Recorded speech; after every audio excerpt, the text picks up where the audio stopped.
heat flows, steam in my skin. I'm opening every little worry, loosening. Breathe out, let the heart slow. Nothing you have to control. Steam in my skin.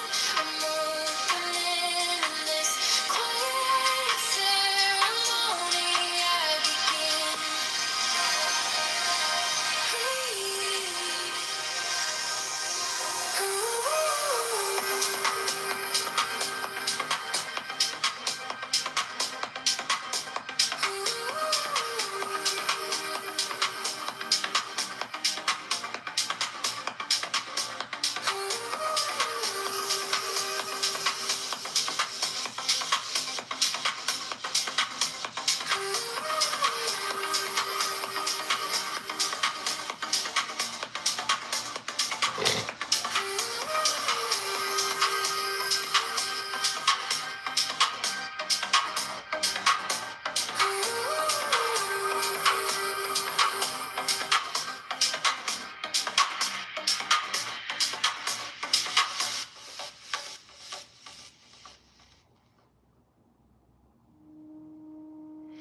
Quiet tiles, dripping tap time. Fingers trace my own name in a circle on the glass. Water climbs up my shins, my spine. All the sharp little thoughts start to soften in the heat. I breathe in. Let it bloom, let it fill me. Hold it close till the ache starts leaving. I breathe out all the corners I've been keeping. In this hot bath, I am only this breathing.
Dripping tap time. Fingers trace my own name in a circle on the glass. Water climbs up my shins, my spine. All the sharp little thoughts start to soften in the heat. I breathe, let it go, let it fill me. Hold it close till the ache starts leaving. I breathe out all the corners I've been keeping in this heart. I am only this breathing.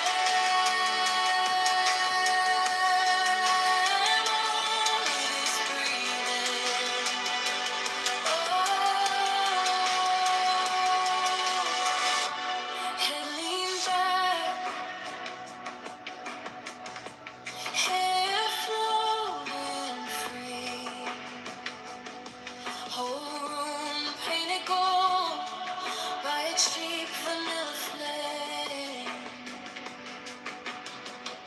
shoulders sink deeper than the day. Every failure, every fight runs off my skin and face. I breathe, let it go, let it fill me. Hold it close till the ache starts leaving. I breathe out all the corners I've been keeping in this heart. I am only this breathing. I'm only this breathing.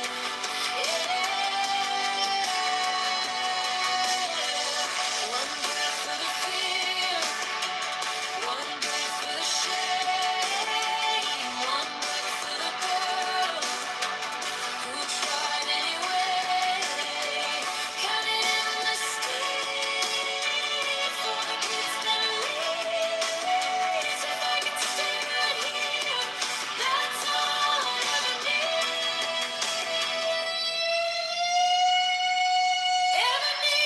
I breathe in, let it go, let it fill me. Hold it close till the ache starts leaving. I breathe out all the stories I believe in this heart. I am only this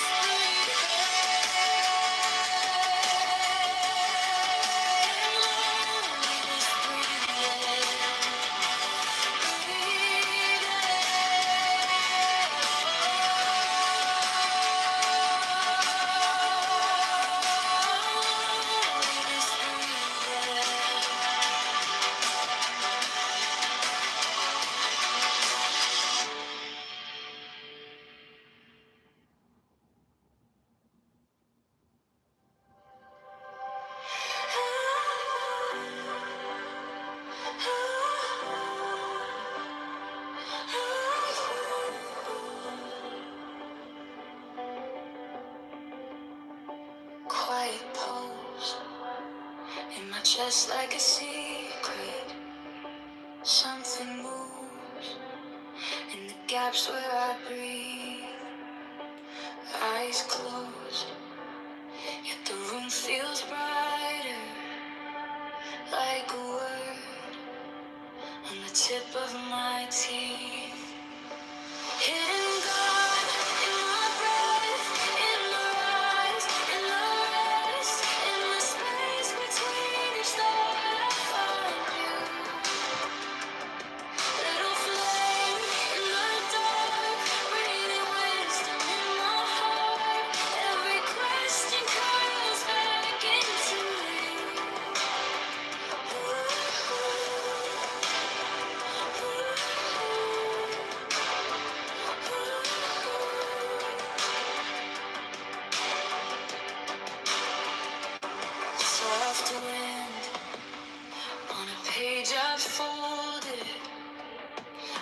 listening to the hush of my mind.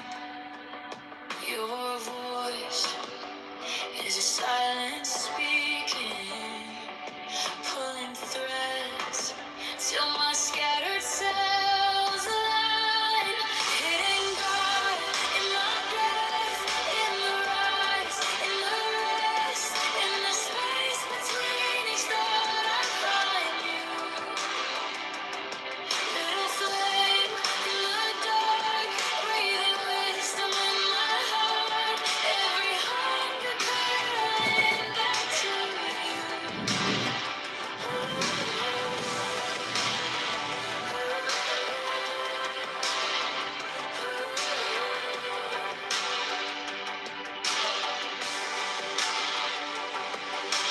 Teach me my own name, how it lives in your echo.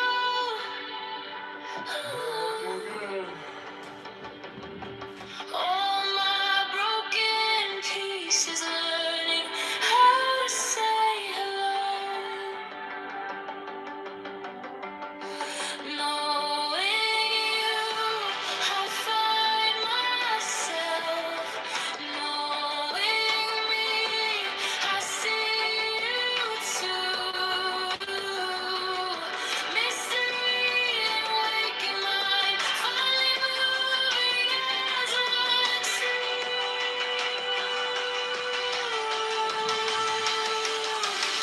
Hidden God in my breath, in the rise, in the rest, in the space between us, Lord, I find you. Little flame in the dark, breathing wisdom in my heart. Every heartbeat singing, I am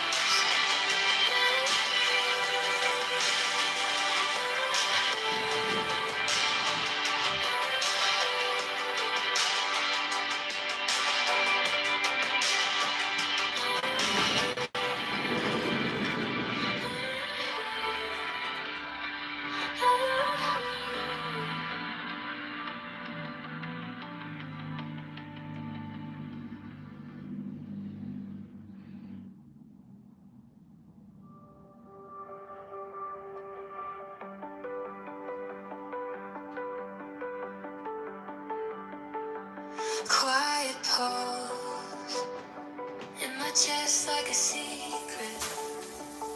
Something moves in the gaps where I breathe. Eyes closed, yet the room feels brighter. Like a word on the tip of my teeth. Hitting God in my breath, in the rise, in the rest, in the space between each thought I find you. Little flame in the dark, breathing wisdom in my heart. Every question curls back into you. So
First, there are many and diverse conditions of life upon this earth. In all of these is some seed of sorrow. Who can escape from sickness and from old age and from death? We are come to save our fellows from these things. For there is a life intense with knowledge and extreme bliss, which is untouched by any of them. To this life we attain even here and now. The adepts, the servants of VVVVV, have attained the Runter. It is impossible to tell you of the splendors of that to which they have attained. Little by little, as your eyes grow stronger, will we unveil to you the ineffable glory of the path of the adepts and its nameless goal. Even as a man ascending a steep mountain is lost to sight of his friends in the valley, so must the adept seem. They shall say, he is lost in the clouds, but he shall rejoice in the sunlight above them and come to the eternal snows. Or as a scholar may learn some secret language of the ancients, his friends shall say, look, he pretends to read this book, but it is unintelligible. It is nonsense. Yet he delights in the Odyssey while they read vain and vulgar things. We shall bring you to absolute truth, absolute light, absolute bliss. Many adepts throughout the ages have sought to do this, but their words have been perverted by their successors, and again, the veil has fallen upon the Holy of Holies!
First, there are many and diverse conditions of life upon this earth. In all of these is some seed of sorrow. Who can escape from sickness and from old age?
Motherfucker. This motherfucker mood is a motherfucker. Son of a bitch coming into my room to listen to the art of worldly wisdom, you motherfucker. Blowing people up in the nubless, you son of a bitch. Cocksucker, motherfucker, bateja. Son of a bitch. Okay, everybody, this is the art of worldly wisdom. We are reading from a pocket oracle. This is one of the smartest books. They claim that it's one of the top books ever written. We shall see. I've read it before here on Clown House. I hope you enjoy it.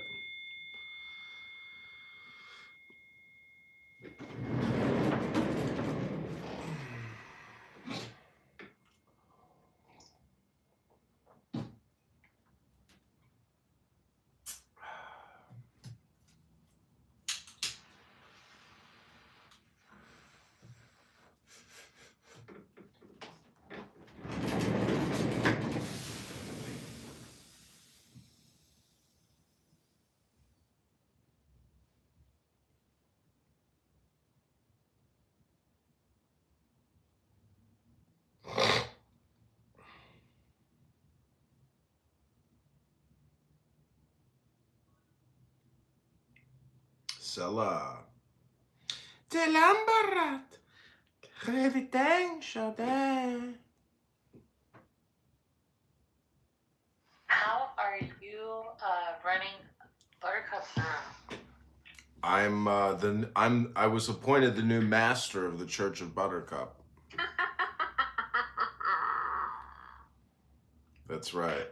They demanded strong leadership, so they put me in charge.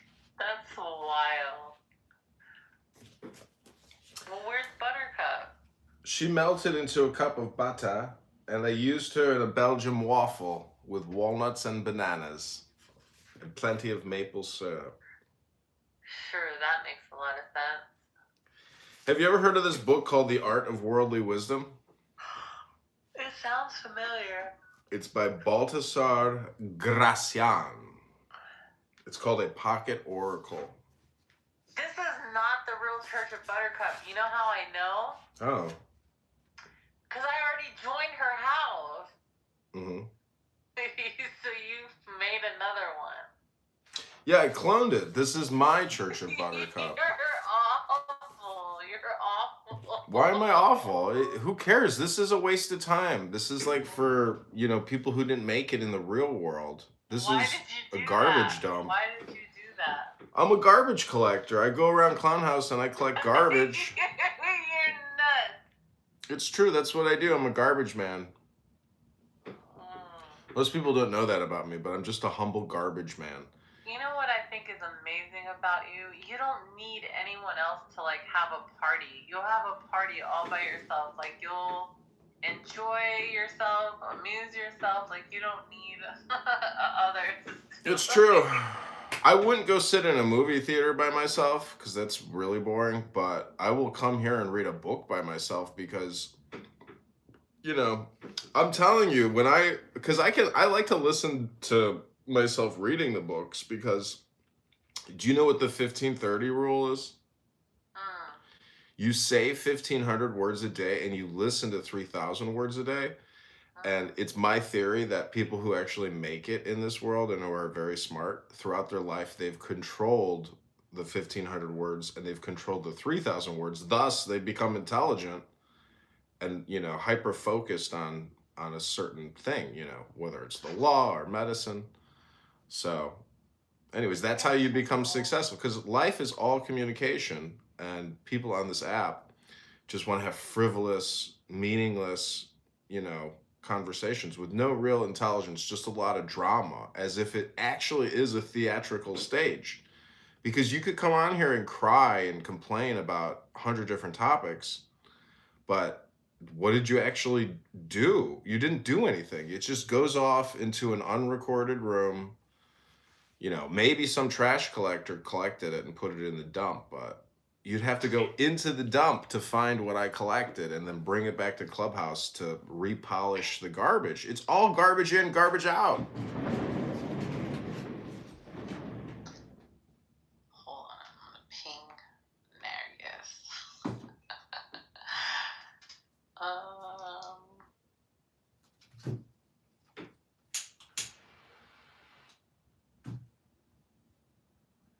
You know what I don't understand in the Palestinian conflict? Why haven't we heard one Palestinian speaking Arabic that he needed a translator? You know, and was like, I don't speak English. I need a translator. And then we got the translator.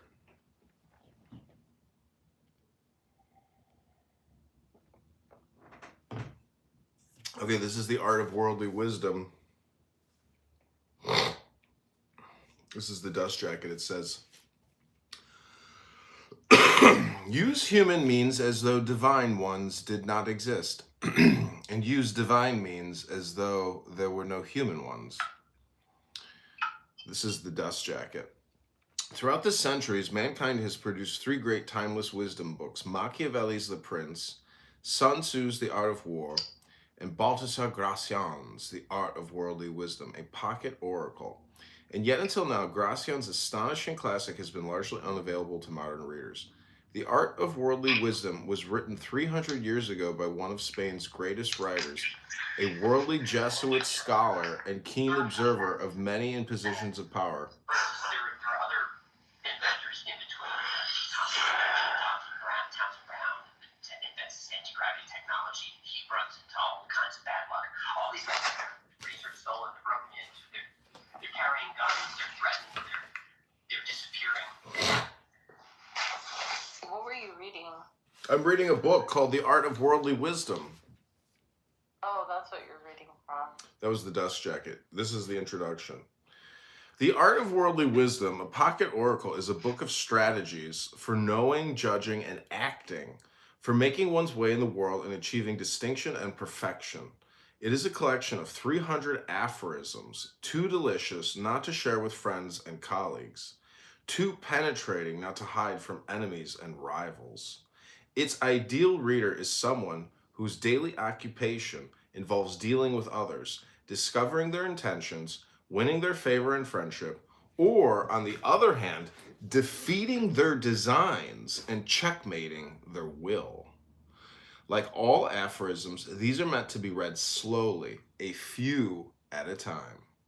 The pocket oracle revolves around a duality. I've read this.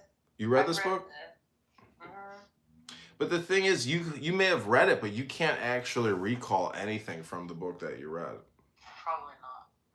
So that's why you have to read every day, because that's my point, is like coming to Clubhouse is like not reading. And it's better to just read than it is to do this app. This app is like a brain drain. It's like a hypnosis app with, you know, low frequency, low vibration people who will never solve anything. They're just complainers in a complainium or a garbage dump. That's it. There's like, how many times are you going to keep going back to the garbage dump? It's crazy. Good point. It's better to, like, you know, I don't even want to drive to the garbage dump. You know, that's the worst thing about having to take a dump, is you got to drive really far to the dump. And then sometimes you got to pay just to get into the dump. But there are people on this app that want to go to the dump every day and then go to the dump after the dump closes to bring back more garbage. But see, the thing about bringing a gem like this to the garbage dump is some people might enjoy it. The pocket oracle revolves around a duality dear to the 17th century and to our own. It sees life as warfare, involving both being and seeming, both appearance and reality. It provides advice not only for modern image makers and spin doctors, this is a good book, but also for the candid, for those who insist that substance, not image, is what really matters. Do, but also seem, is Gracian's pithy advice, aphorism 130. It assumes that good people are those most easily duped, sheep in the midst of wolves, and it teaches us to temper the innocence of the dove with the wisdom of the serpent, governing ourselves according to the way people are rather than the way they would like to be or to appear. I mean, Sally, you spend a lot of time influencing, talking about this topic, talking about that topic. But what if you're not really that effective and there was a book that could amplify your effectiveness, tenfold, 100-fold? But the question is, do you think that, books like this can make you maybe, more wicked and effective? Like, what if part of effectiveness is wickedness? Meaning that, you present as being this sweet, lovable, affable, beautiful woman, but what if you could be more effective, but you were more wicked in the process? What if wisdom can make you, more effective, but nastier? To some people, not to all people, but it depends on what you're trying to achieve. But anyways, this is a reading room because we do the opposite of what Buttercup does in her church. We actually read books. We don't just spout propaganda, lies, misinformation, disinformation, and scream genocide and occupation and white structural racism and neocolonialism and security and illegal security checkpoints and checkpoints.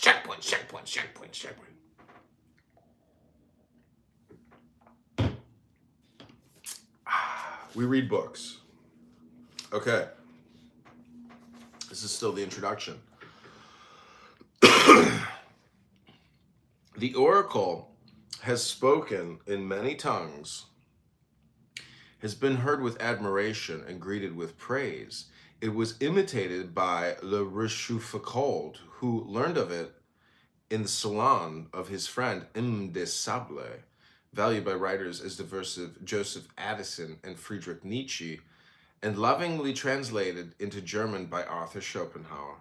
Nietzsche observed that Europe has never produced anything finer or more complicated in matters of moral subtlety. And Schopenhauer believed the oracle absolutely unique. It teaches the art which all would fain practice, and is therefore a book for everyone, but it is especially fitted to be the manual of those who live in the great world, and peculiarly of young people who wish to prosper in that world. To them it gives at once and beforehand that teaching which they could otherwise only obtain through long experience. To read it once through is obviously not enough. Welcome, Honey Badger. It is a book made for constant use as occasion serves, in short, to be a companion for life. What sort of person composed these strategies for perfection? The voice that emerges from the oracle is not, as some have argued, an entirely cynical Machiavellian one. Balthasar Gracian, 1601 to 1658, a worldly Jesuit priest, felt undying hatred for human folly. But the oracle insists on the perfectibility of man and the capacity of goodness, assisted by art to triumph over evil. It is true that in the oracle, perfection depends not upon religious revelation.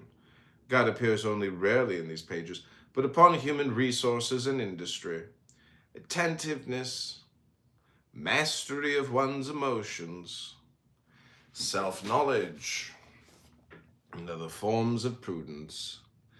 There is, however, nothing irreligious or overly pessimistic about this emphasis on human reason.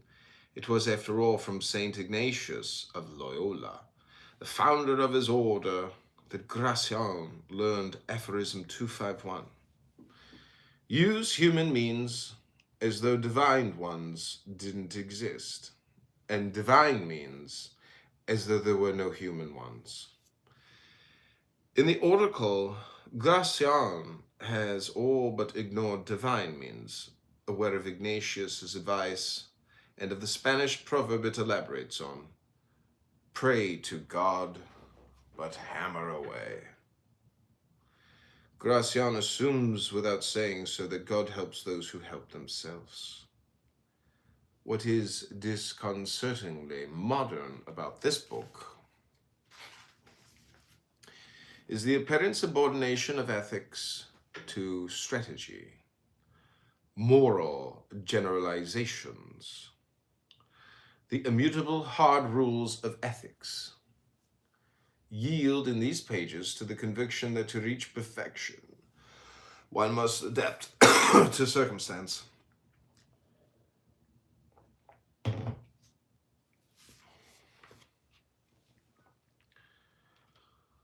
To achieve Gracian's prudencia, wisdom or prudence, one avoids generalities, among them generalizations about morals. The oracle bids us to speak the truth, but to administer it skillfully, with a touch of artifice. The most practical sort of knowledge lies in dissimulation. We are to be learned with the learned, saintly with the saints, observe others' temperaments, and adapt ourselves accordingly. The wise are as mutable as Proteus, but even mutability and dissimulation must not harden into guiding principles. Gracian's insistence on adaptability, on metamorphosis and camouflage reveals an Italian philosopher, reminds us a poignant sense of man's fragility and vulnerability. Nor can Gracian be accused of indifference to the spiritual or material well-being of others. Avoid fools, he tells us repeatedly, but beyond that his injunctions are clear. Speak what is very good. Do what is very honorable. Know how to do good, little by little with moderation. Love, if you would be loved. Friendship is a recurrent theme, both here and in Gracian's other works, as it was in his life, and so is conversation. As for the pessimism of which he is often accused, the concept is anachronistic. But many of us call optimism a belief that people are basically good and that things will turn out for the best. Gracian would have regarded as a hoax of the imagination. Hope is a great falsifier. Let good judgment keep her in check. Like other moralists of his age, from Francis Bacon and Jeremy Taylor to Francisco de Quevedo, Gracian labored painfully toward desengaño, the state of total disenchantment or disillusionment, in which one gains control of one's hopes and fears, overcomes deceitful appearances and vain expectations, and weans oneself from false worldly values. Much of the oracle, with its insistence on curbing the imagination, concerns strategies for reaching that bittersweet beatitude. To entertain no illusions about things or people was a large part of wisdom. The modern notions of pessimism and optimism seem shallow in comparison. Optimism would have seemed out of place anyway in 17th century Spain, the Spain of Velázquez and Zurbarán, a kingdom in social turmoil and political decline, Like Quevedo, Gracian had the sense that his country's moral strength was waning. From time to time we hear a melancholy, unmistakably elegiac sigh. Good conduct has departed. Debts of gratitude now go unpaid. Few people give others the treatment they deserve. Only strategy, incessant plotting against one's own weaknesses and those of others allow us to push forward to perfection. It takes more to make one sage today than it did to make 7 of Greece. What of Gracian's own life? His own struggle toward worldly wisdom. It was not, as so many have written, an entirely uneventful one. He was born in 1601 in Belmont, a village in Aragon, not far from the birthplace of the great Latin satirist Martial, a coincidence which must have delighted him. Gracian's allegorical novel, El Criticon, or The Master Critic, is one of the most forceful satires ever written by a Spaniard. As an adolescent, he studied philosophy and letters in Toledo and Zaragoza, and in 1619, at the age of 18, entered the novitiate of the Jesuit order. For the remaining 50 years of his life, Gracian labored as chaplain and confessor, preacher, professor, and administrator. He was rector and vice-rector of several Jesuit colleges. Though he never held an important position in public life, he kept company with those who did, and his aphorisms draw on long and careful observation of human behavior, both in peace and in warfare. As a young man, he served as confessor of the Viceroy of Aragon, the Neapolitan aristocrat Francesco Maria Carafa, accompanying him on several occasions to the court. And in 1646, in the bleakest days of the revolt of Catalonia, Gracian served as chaplain of the royal armies that freed the Aragonese city of Lerida from the French. The only chaplain who neither fell ill nor was captured, Gracian went bravely to the front lines, and, he says proudly in a letter, exhorted the troops as they went into battle. The soldiers hailed him, he says, as El Padre de la Victoria. When he extols friendship as a pleasant way to acquire learning, he is thinking, no doubt, of blissful hours spent in the salon and library of his friend and protector, Vincenzo Juan de la Stanosa, 6 years younger than he, one of the wealthiest and most learned of the 17th century's Spanish humanists. La Stanosa was patron of an important literary and cultural athenaeum, a true microcosm of all human learning, and it would be difficult to exaggerate his importance to Gracian. Gracian's first assignment after he took his vows was to the Jesuit college at Huesca, an ancient town to the northeast of Zaragoza. From the college, it was only a few tempting steps to the La Stanosa mansion, an astoundingly rich Baroque museum of books and manuscripts, paintings, Titian, Dora, Tintoretto, Ribera, sculpture, and objects of classical antiquity. There were, La Stanosa once wrote, more than 8,000 coins and medals of Greek and Roman emperors, and 2,000 cameos and stones from ancient rings. La Stanosa was especially proud of his library, his collection of armor, and his botanical gardens, whose rare plants, trees, and shrubs were cared for by 8 French gardeners, several of whom had held that post for more than half a century. There was even a small zoological garden and 4 caves behind strong bars with a tiger, a leopard, a bear, and a lion. In a cage, 2 voracious ostriches.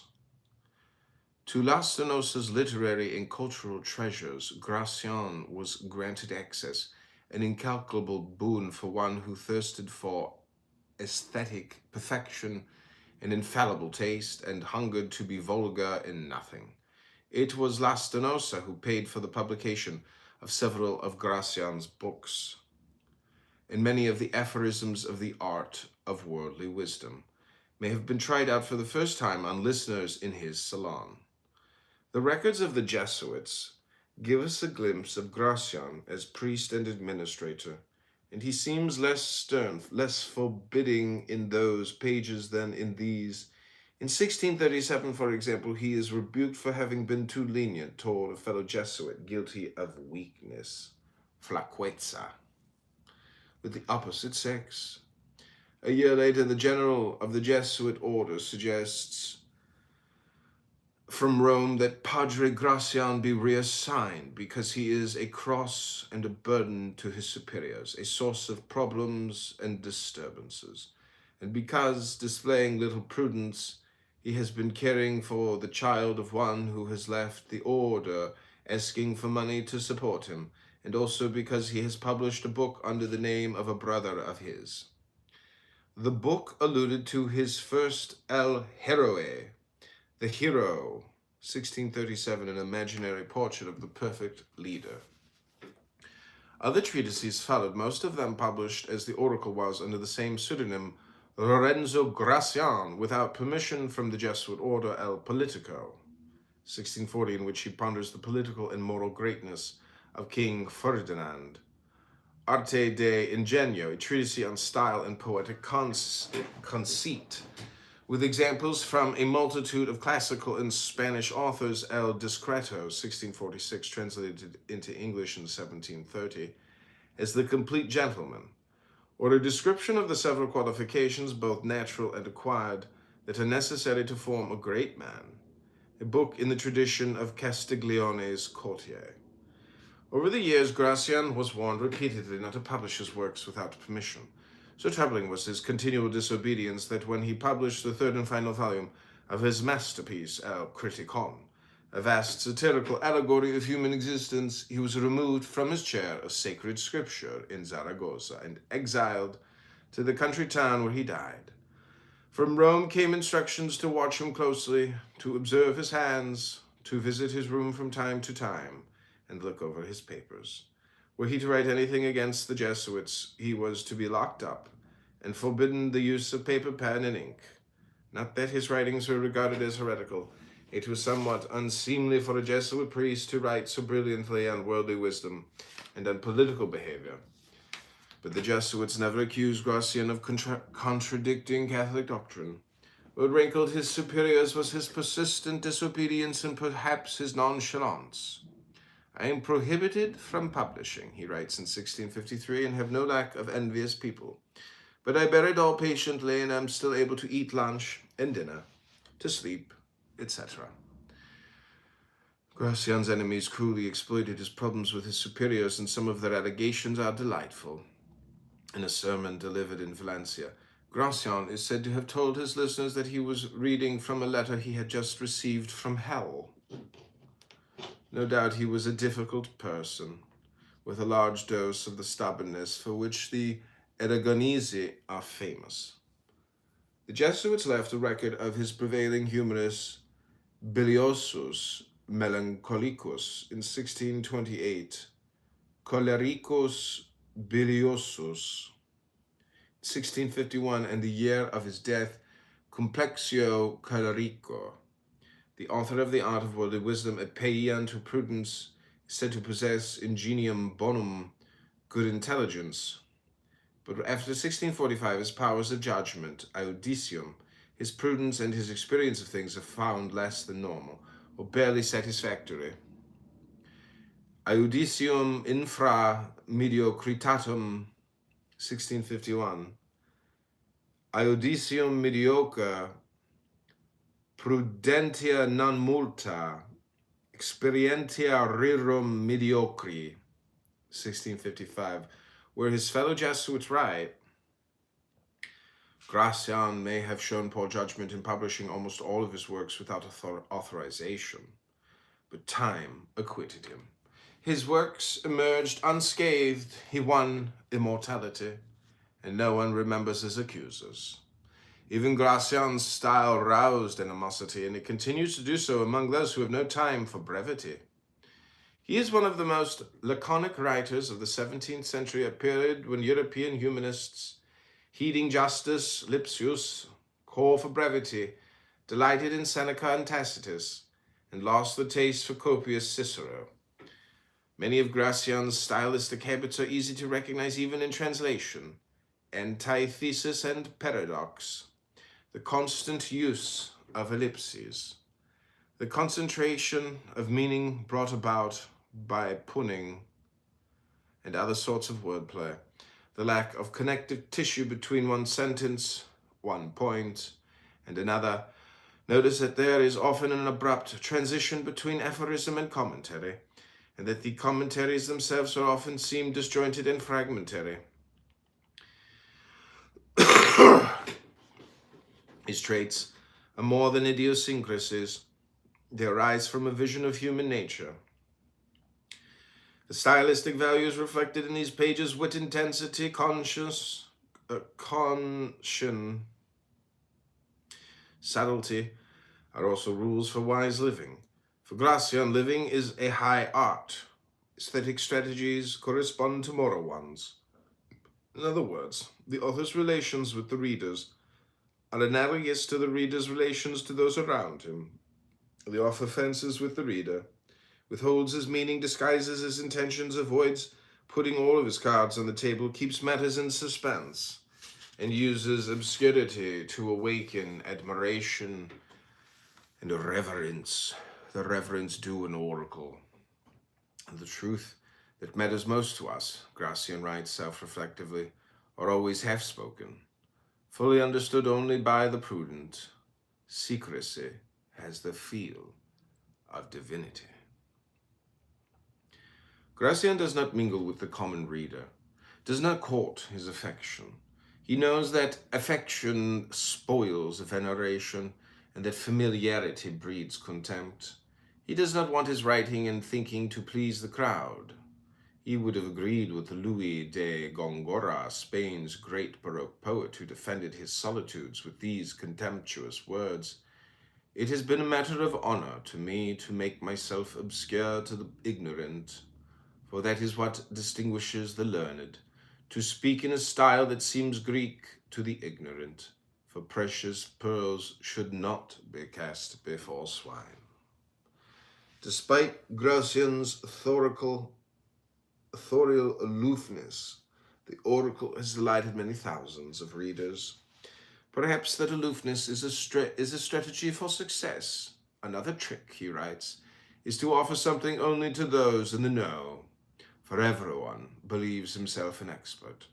The person who isn't will want to be one. Never praise things for being easy or common. You'll make them seem vulgar and facile. Everybody goes for something unique. As with Góngora, it is pleasant to divine Gracian's meaning, lingering over a few aphorisms at a time. No doubt the ellipses and zigzags of his thought have contributed to the oracle's lasting appeal. Don't express your ideas too clearly. To be valued, things must be difficult. If they can't understand you, people will think more highly of you.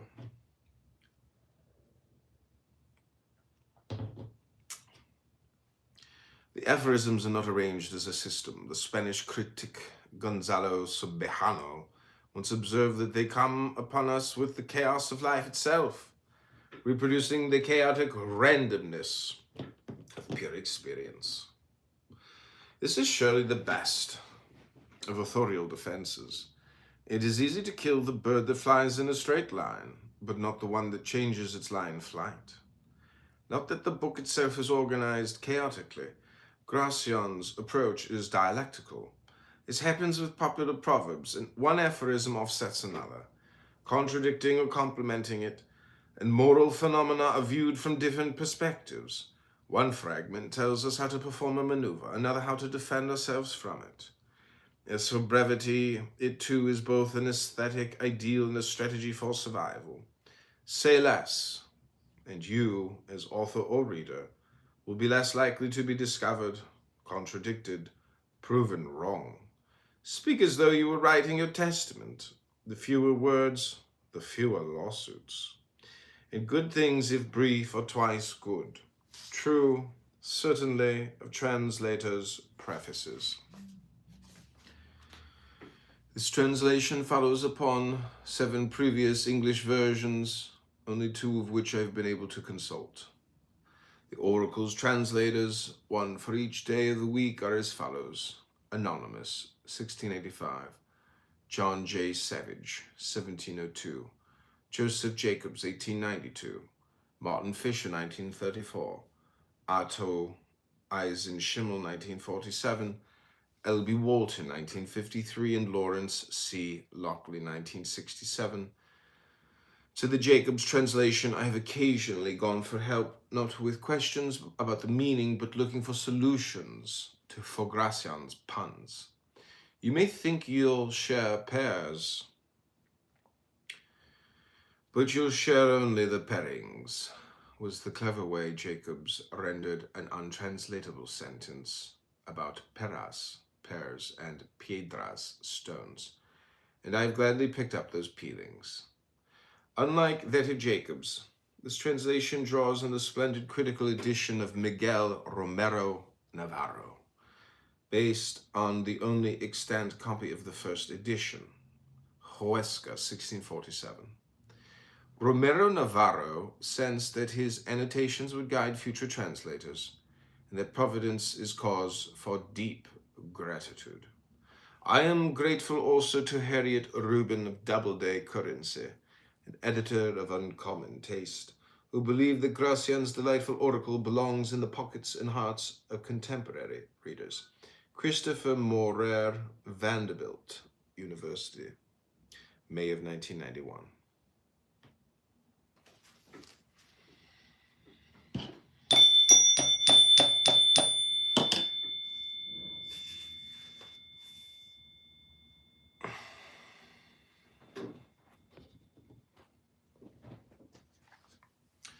The Art of Worldly Wisdom.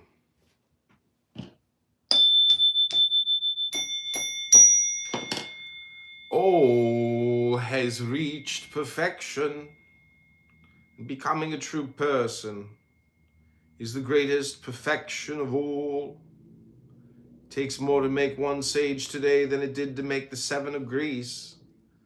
You need more resources to deal with a single person these days than with an entire nation in times past. Subnote, for Gracian, not everyone is a true person, persona. One becomes a person, and not merely a man or woman, by striving for moral perfection. Number 2, character and intelligence. The poles your talent spins on, displaying your gifts. One without the other brings only half of success. It isn't enough to be intelligent. You must also have the right character. The fool fails by behaving without regard to his condition, position, origin, or friendships. Keep matters in suspense. Successes that are novel win admiration. Being too obvious is neither useful nor tasteful. By not declaring yourself immediately, you will keep people guessing, especially if your position is important enough to awaken expectations. Mystery, by its very arcaneness, causes veneration. Even when revealing yourself, avoid total frankness, and don't let everyone look inside you. Cautious silence is where prudence takes refuge. Once declared, resolutions are never esteemed, and they lie open to criticism. If they turn out badly, you will be twice unfortunate. If you want people to watch and wait on you, imitate the divinity.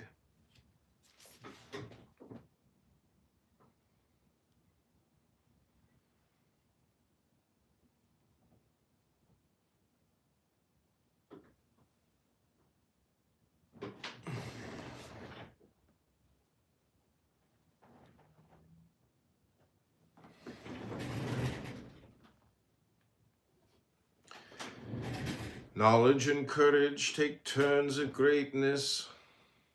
Because they are immortal, they can make you so. You are as much as you know.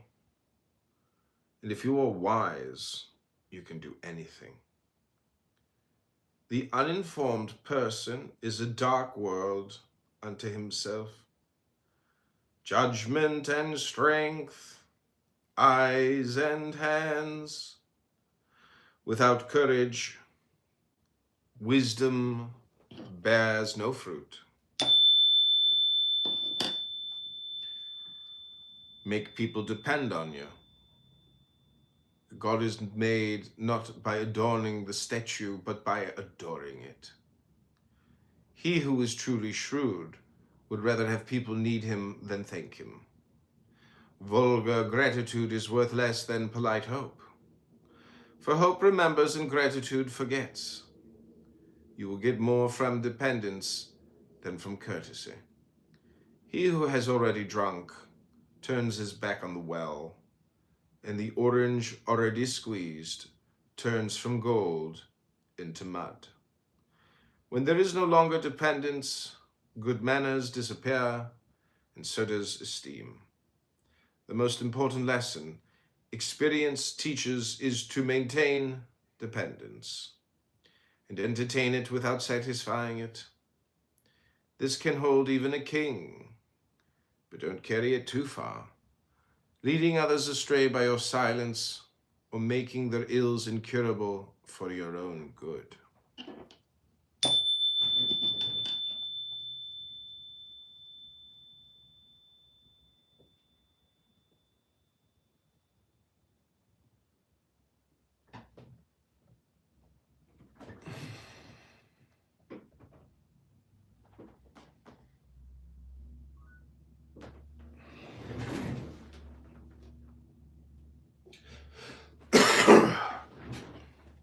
Reach perfection. No one is born that way. Perfect yourself daily, both personally and professionally, until you become a consummate being, rounding off your gifts and reaching eminence. Signs of the perfect person: elevated taste, a pure intelligence, a clear will, ripeness of judgment. Some people are never complete and are always lacking something. Others take a long time to form themselves. The consummate person, wise in speech, prudent in deeds, is admitted to and even desired by the singular society of the discreet. Don't outshine your boss. Being defeated is hateful, and besting one's boss is either foolish or fatal. Superiority is always odious, especially to superiors and sovereigns. The common sort of advantages can be cautiously hidden, as beauty is hidden with a touch of artful neglect.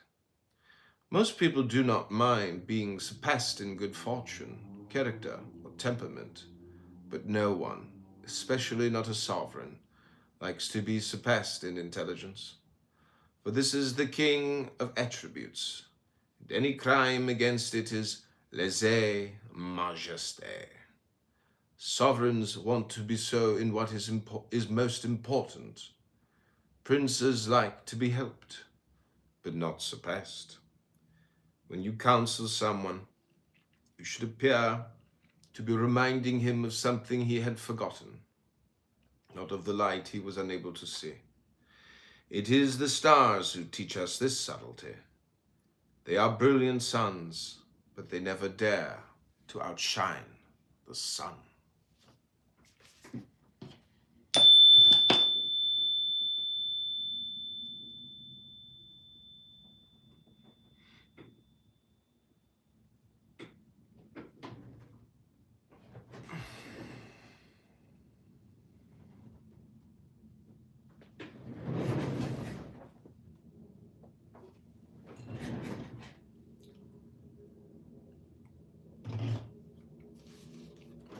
not to be swayed by passions, the highest spiritual quality of all. Let your superiority keep you from succumbing to vulgar, passing impressions. No mastery is greater than mastering yourself and your own passions. It is a triumph of the will. Even when passion affects your person, don't let it affect your position. Least of all when the position is an important one. This is a wise way to avoid trouble and a shortcut to the esteem of others. Avoid the defects of your country. Water shares the good and bad qualities of the beds through which it runs. People share those of the region where they are born. Some owe money more. Some owe more than others to their mother country or city, for they were born under favorable skies. No country, not even the most refined, has ever escaped some innate defect or other, and these weaknesses are seized on by neighboring countries as defense or consolation. It is a triumph to correct, or at least dissimulate, such national faults. By doing so, you will be revered as unique among your people, for what is least expected is most valued. Other defects are caused by one's lineage, condition, occupation, and by the times. If all these defects come together in one person, and no care is taken to foresee and correct them, they produce an intolerable monster.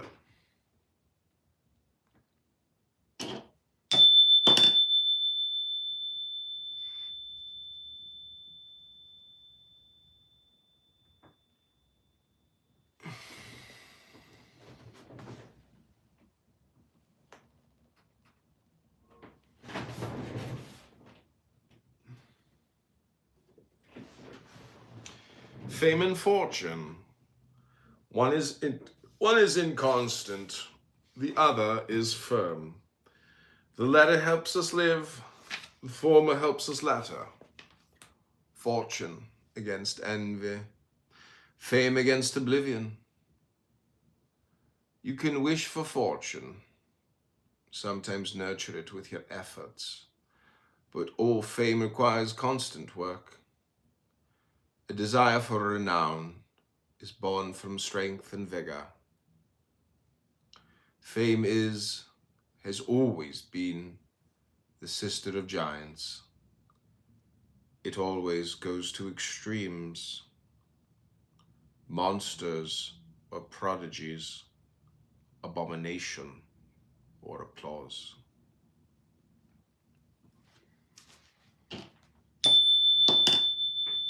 Associate with those you can learn from.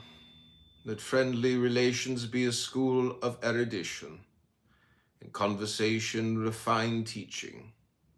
Make your friends your teachers. Blend the usefulness of learning with the pleasure of conversation. Enjoy the company of people of understanding. What you say will be rewarded with applause. What you hear with learning.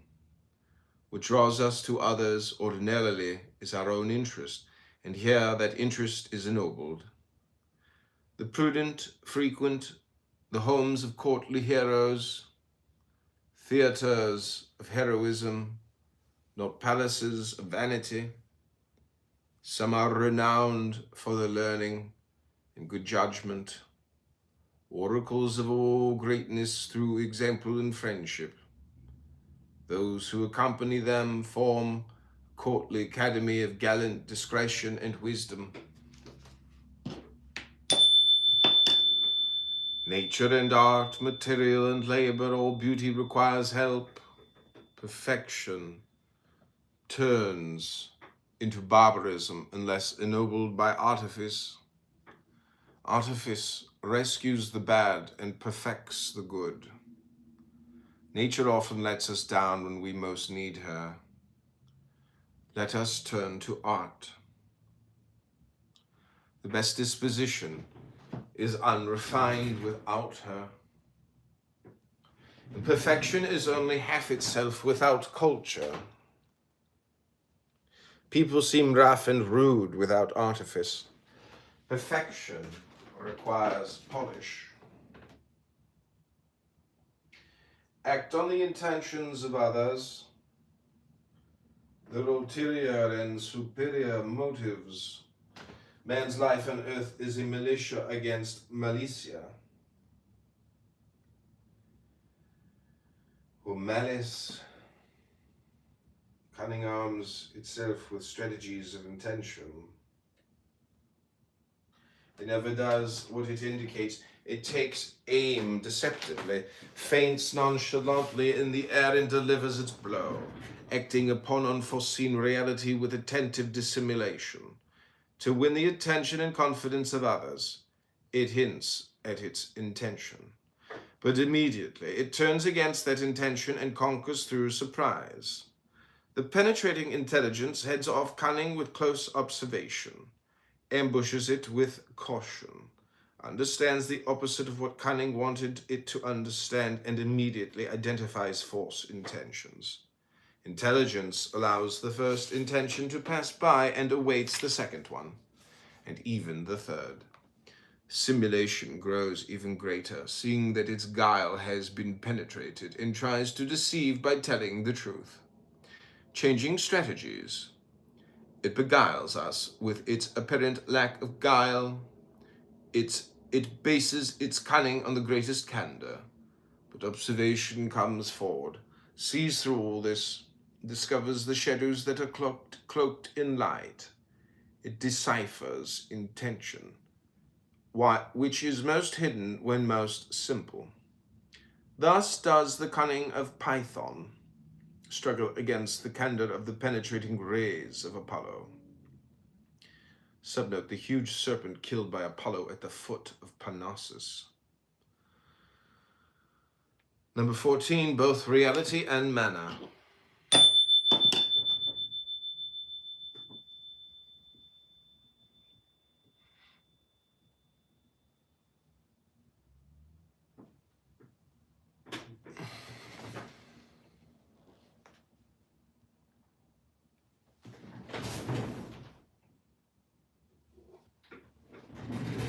Substance is not stance enough. You must also heed circumstance. The wrong manner turns everything sour, even justice and reason. The right one makes up for everything. It turns a no golden, sweetens truth, and makes even old age look pretty. The how of things is very important, and a pleasant manner captures the affection of others. A bel portarse is precious in life. Speak and act well, and you will get out of any difficult situation.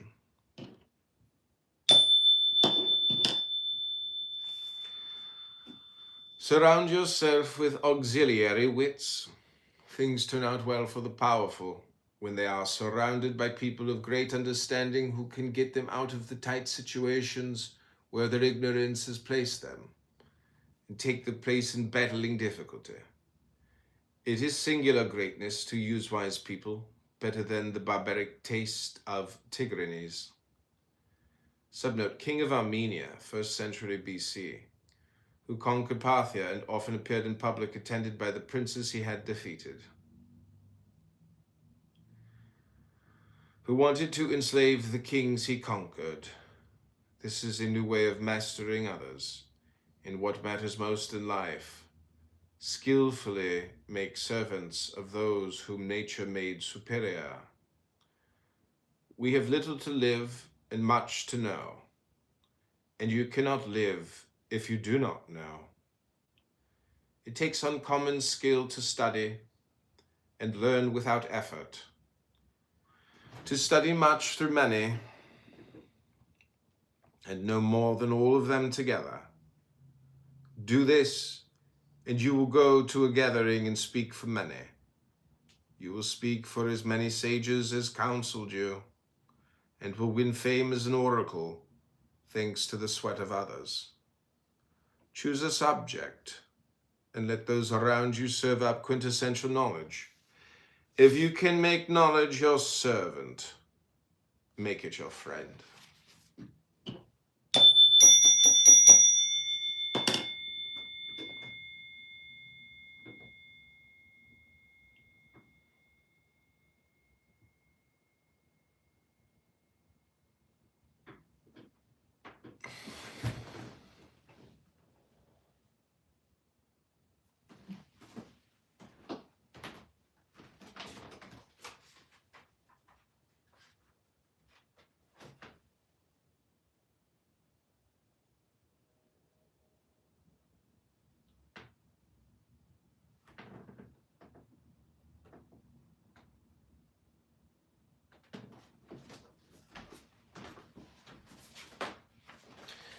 Knowledge and honorable intentions ensure that your success will bear fruit.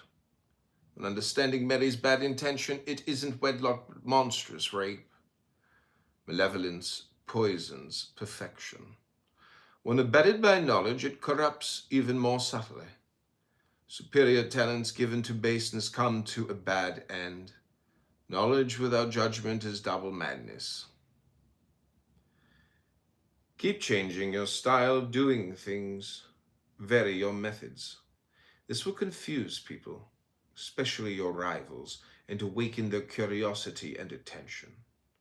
If you always act on your first intention, others will foresee it and thwart it. It is easy to kill the bird that flies in a straight line, but not one that changes its line of flight. Don't always act on your second intention either. Do something twice, and others will discover the ruse. Malice is ready to pounce on you. You need a good deal of subtlety to outwit it. The consummate player never moves the piece of his opponent expects him to, and less still the piece he wants him to move. Application and capacity. Eminence requires both. When both are present, eminence outdoes itself. The mediocre people who apply themselves go further than the superior people who don't. Work makes worth. You purchase reputation with it. Some people are unable to apply themselves to even the simplest tasks. Application depends almost always on temperament. It is all right to be mediocre. At an unimportant job, you can excuse yourself by saying you were cut out for nobler things, but to be mediocre at the lowest of jobs, rather than excellent at the highest, has no excuse at all. Both art and nature are needed, and application makes them complete. When you start something, don't raise other people's expectations. What is highly praised seldom measures up to expectations. What is highly praised seldom measures up to expectations. Reality never catches up to imagination. It is easy to imagine something is perfect and difficult to achieve it. Imagination marries desire and conceives much more than things really are. No matter how excellent something is, it never satisfies our preconceptions. The imagination feels cheated, and excellent leads more often to disappointment than to admiration. Hope is a great falsifier. Let good judgment bridle her so that enjoyment will surpass desire. Honorable beginnings should serve to awaken curiosity, not to heighten people's expectations. We are much better off when reality surpasses our expectations, and something turns out better than we thought it would. This rule does not hold true for bad things. When an evil has been exaggerated, its reality makes people applaud. What was feared as ruinous comes to seem tolerable.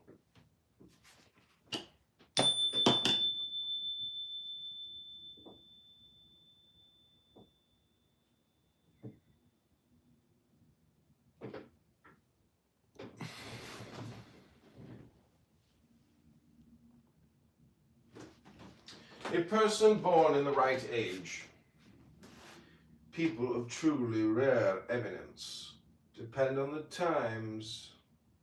Not all of them had the times they deserved, and many who did were unable to take advantage of them. Some were worthy of better times, for not all goodness triumphs always. Things have their seasons, and even certain kinds of eminence go in and out of style, but wisdom has an advantage. She is eternal. If this is not her century, many others will be. The art of success. Good fortune has its rules, and to the wise not everything depends upon chance. Fortune is helped along by effort. Some people confidently approach the door of fortune and wait for her to go to work. Others are more sensible. They stride through that door with a prudent sort of boldness. On the wings of their courage and virtue, audacity spies luck and flatters it into effectiveness. But the real philosopher has only one plan of action: virtue and prudence. For the only good and bad fortune lie in prudence or rashness. Be well informed. The discreet arm themselves with a store of courtly, tasteful learning, not vulgar gossip, but a practical knowledge of current affairs.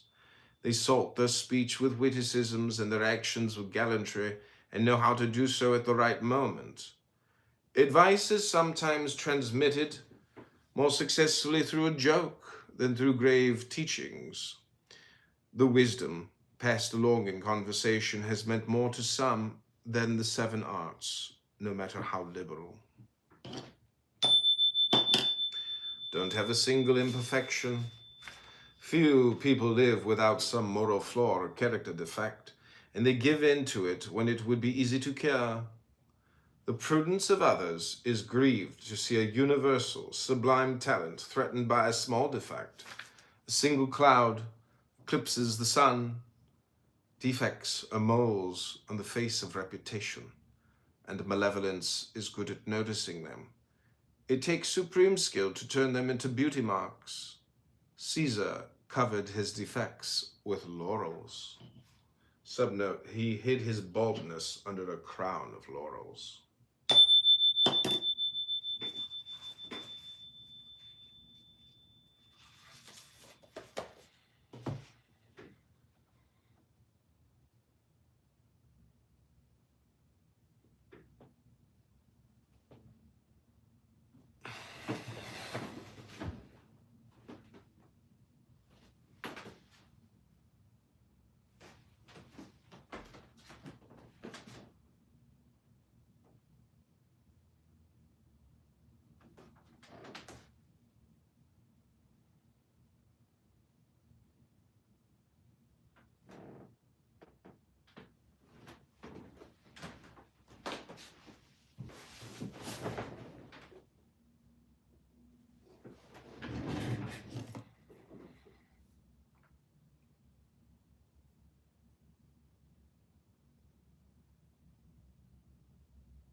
No questions, cut through the chaos like it's paper in your hands.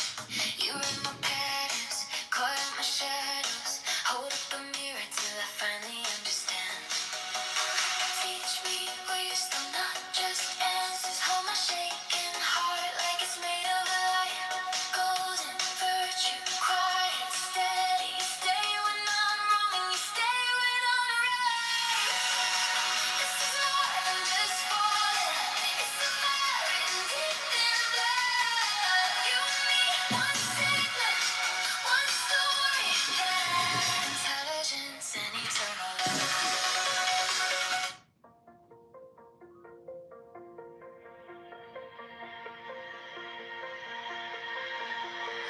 You trace a circle on my wrist. Say, promise me you'll stay like this. I steady, never looking past. Slow words built to last. Wisdom, virtue, integrity. Write them on the inside of me.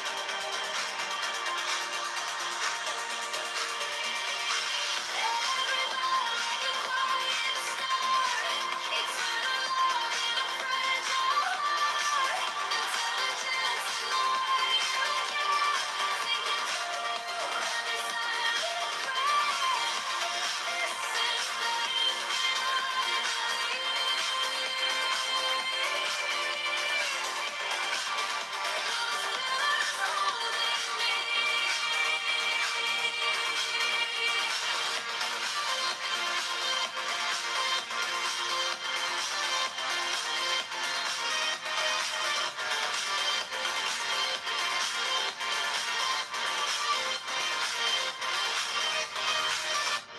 you don't rush to prove you're right. You just listen through the fight. You choose truth even when it stings. Small, live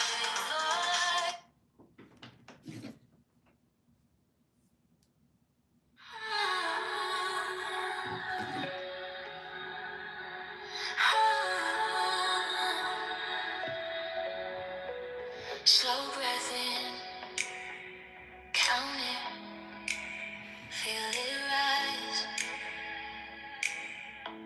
Little storm in my chest, soft rain in my eyes.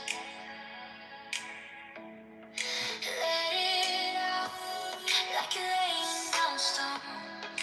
Every fear fall, leaving your bones. In 4-4, hold the sky out. 4-6, let it fly. Every time you breathe, you come back to life. Perfect on the exhale, perfect when you shake. Every tiny fraction, part of what you make.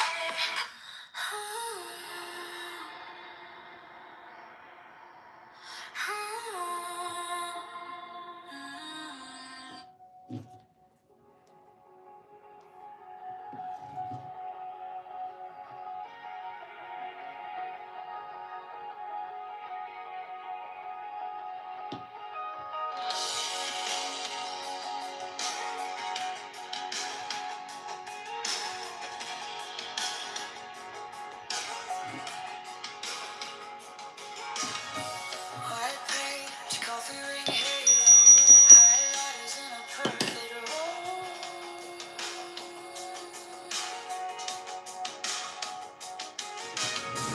Tiny lips pinned up by the window, every thought lined up just so.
measure your thoughts like lines on a page. Straight edges, sharp corners, every doubt in a cage. Polished street lights tucked under your tongue. You practice compassion until your heart deruns.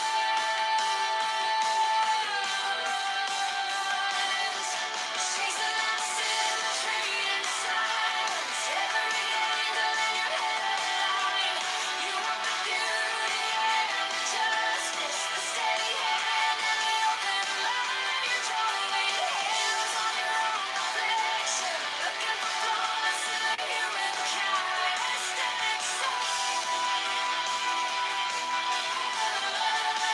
perfection mind. You catalog sins like stones in a jar. Forgiveness for others is easier by far. You lie in your conscience, flat on the floor. But all of your creases say you're something more.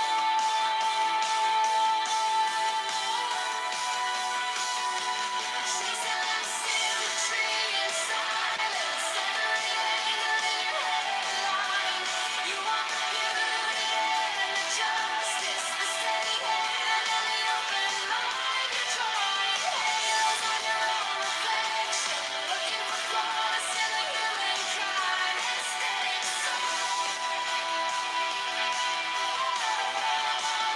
perfection mind. What if the grace is in every fraction, every scar, a sacred design? What if the truth is kinder than standards? You call it lines across your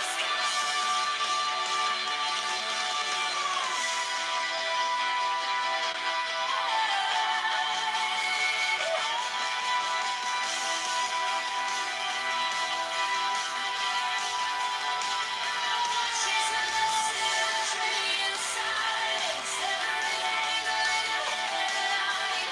You want the beauty and the justice, the steady hand and the open mind. You're drawing halos on your own reflection, learning to love what you used to hide. Embedding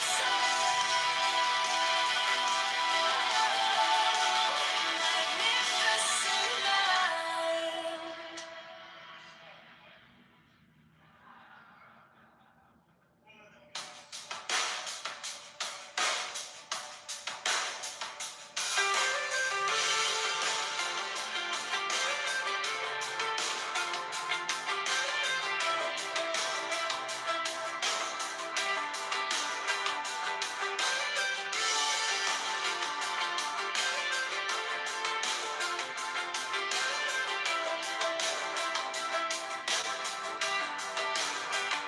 You measure your thoughts like lines on a page.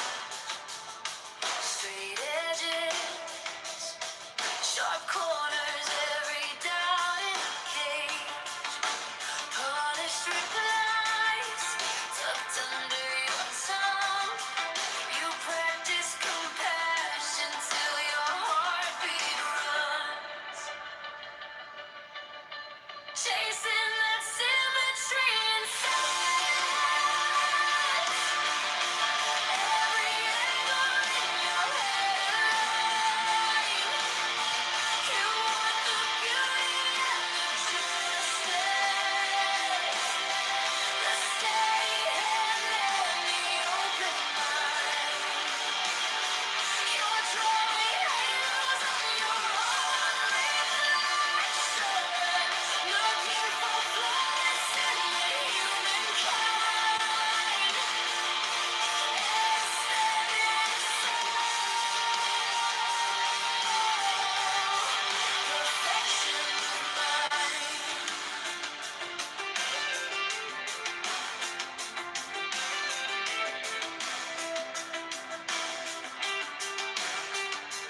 like stones in a jar.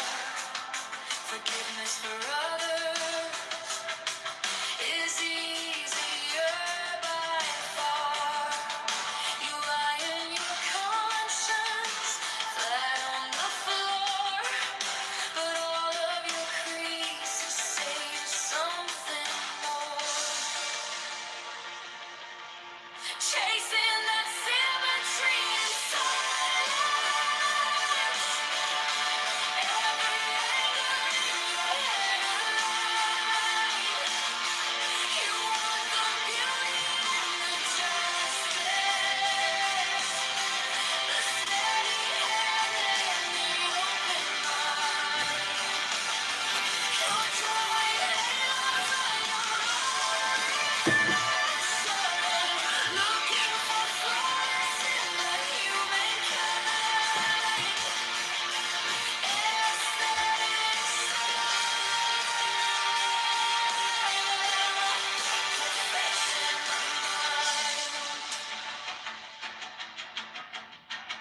What if the grace is in every fracture, every scar, a secret design?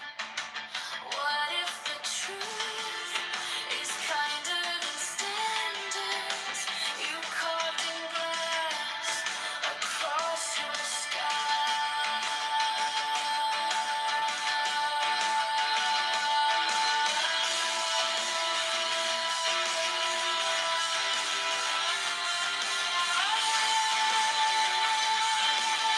chasing that symmetry inside.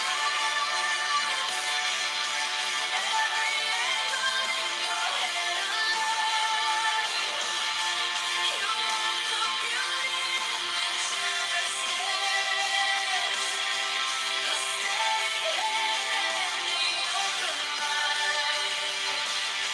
You're drawing halos on your own reflection, learning to love what you used to hide.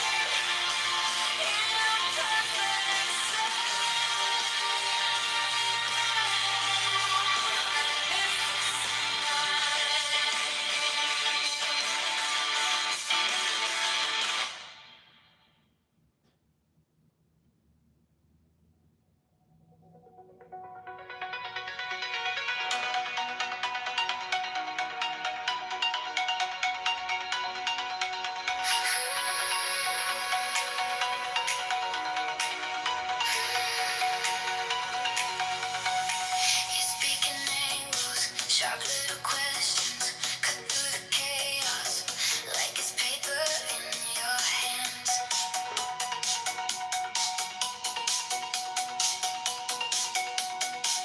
You read my patterns, call out my shadows, hold up a mirror till I finally understand.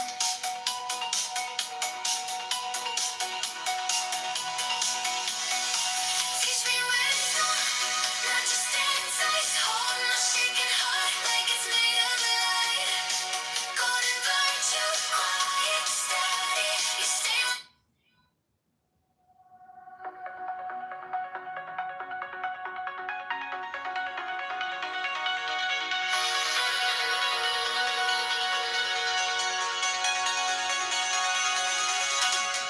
you speak in angles, sharp little questions, cut through the chaos like it's paper in your hands.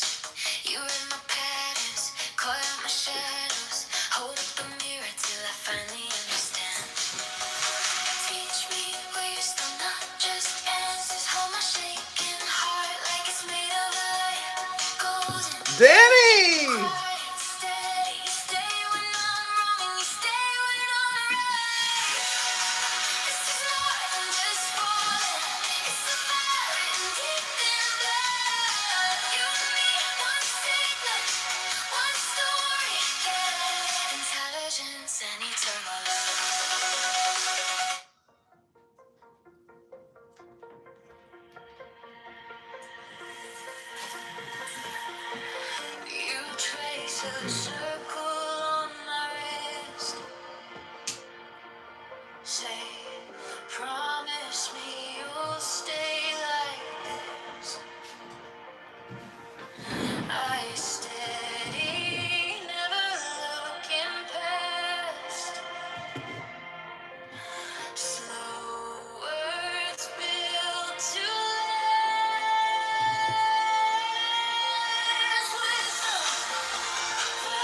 Dr. Gruber!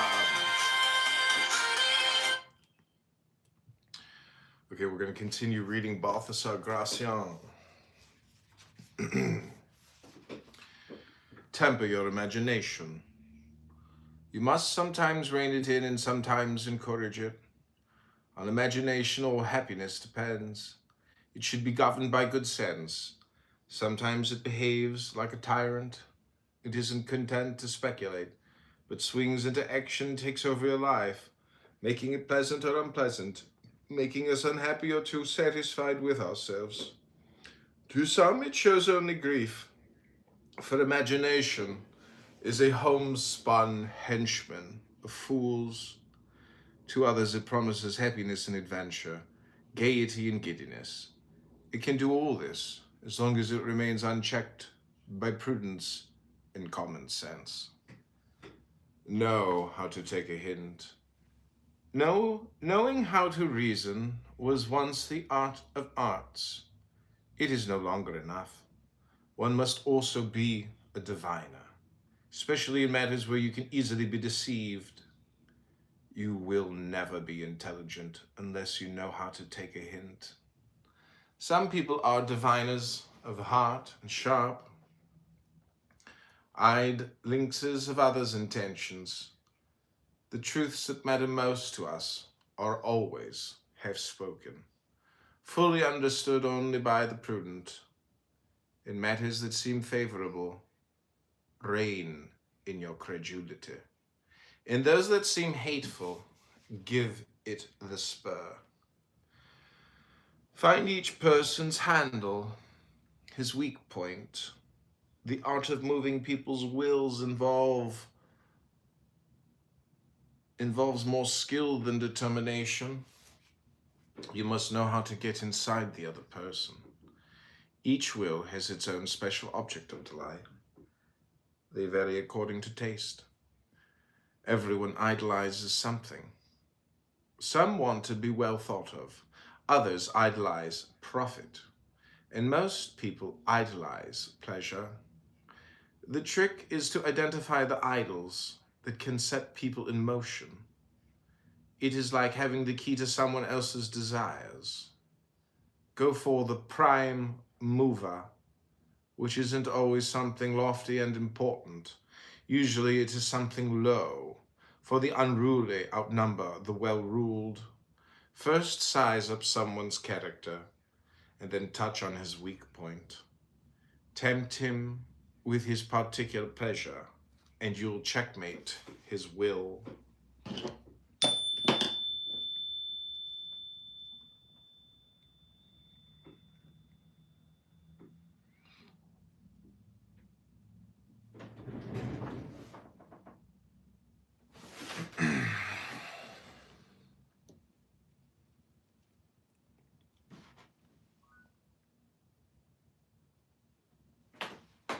Better to be intensive than extensive. Perfection isn't quantity, but quality. Very good things have always been small and rare. Muchness brings discredit. Even among men, the giants are usually the dwarfs. Some praise books for their girth, as though they were written to exercise our arms, not our wits. Extension alone can never be more than mediocre, and the universal men who want to be in on everything are often in on nothing.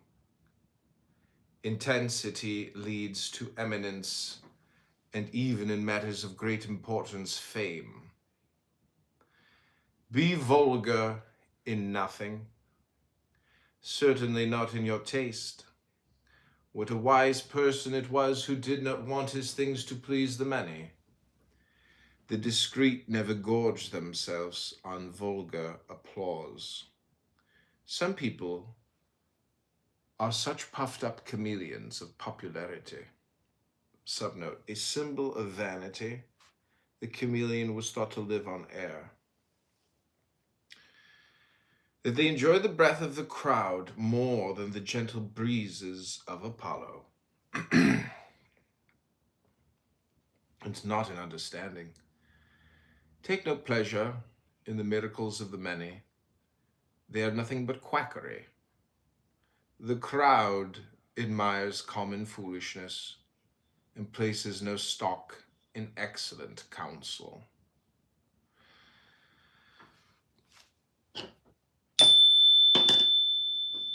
Be righteous and firm, side with reason, and do this so steadily that neither vulgar passion nor tyrannical violence will make you stray from it.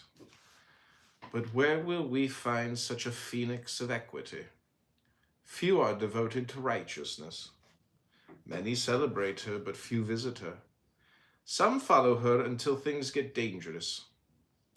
In danger, the false disown her, and politicians cunningly disguise her. She is not afraid to set aside friendship, power, and even her own good, and this is when people disown her. Clever people spin subtle sophistries and speak of their laudable higher motives or reasons of security. But the truly faithful person considers deceit a sort of treason, is prouder to be steadfast than clever, and is always found on the side of truth. If he differs with others, it isn't because of any fickleness of his own, but because others have abandoned the truth. Don't occupy yourself with disreputable things, even less with chimerical ones that bring more scorn than renown. Caprice has founded many sects, and the sane person should flee from all of them. There are people with extravagant tastes who embrace anything wise people repudiate. They take pleasure in any sort of eccentricity. And although this makes them well known, they are more often laughed at than renowned. Even when pursuing wisdom, the prudent ought to shun affectation and public notice, especially in things that can make them look ridiculous. There is no use pointing out these pursuits one by one. Common ridicule has already done so. Know the fortunate in order to choose them, and the unfortunate in order to flee from them. Bad luck is usually brought on by stupidity, and among outcasts nothing is so contagious. Never open the door to the least of evils, for many other greater ones lurk outside. The trick is to know what cards to get rid of. The least card in the winning hand in front of you is more important than the best card in the losing hand you lay down. When in doubt, it is good to draw near the wise and the prudent. Sooner or later, they will be fortunate. Be known for pleasing others, especially if you govern them. It helps sovereigns to win the good graces of all. Ruling others has one advantage. You can do more good than anyone else. Friends are those who do friendly things. Some people are intent on not pleasing, not because it is burdensome, but simply out of nastiness. In everything they oppose the divine communicability. Know when to put something aside. One of life's greatest lessons lies in knowing how to refuse. And it is even more important to refuse yourself, both to business and to others. There are certain inessential activities, moths of precious time, and it is worse to busy yourself with the trivial than to do nothing. To be prudent, it is isn't enough not to meddle in other people's business. You must also keep them from meddling in yours. Don't belong so much to others that you stop belonging to yourself. You shouldn't abuse your friends or ask them for more than they give on their own initiative. All excess is a vice, especially in your dealings with others. With this judicious moderation, you will stay in the good graces of others and keep their esteem, and propriety, which is precious, will not be worn away. Retain your freedom to care passionately about the best. Never testify against your own good taste. Know your best quality, your outstanding gift. Cultivate it and nurture all the rest. All people could have achieved eminence in something if only they had known what they excelled at. Identify your king of attributes and apply it in double strength. Some excel at judgment and others at courage. Most people force their intelligence and achieve superiority in nothing. Their own passions blind and flatter them until too late. Time gives them the lie.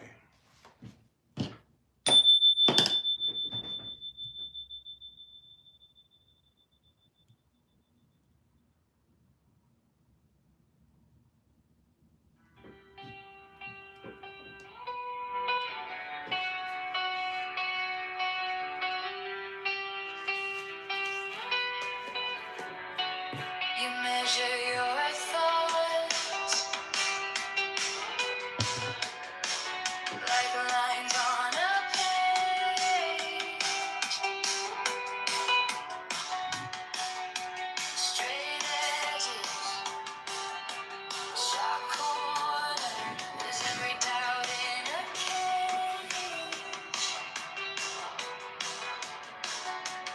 Polished street lights tucked under your tongue. You practice compassion until your heart deruns.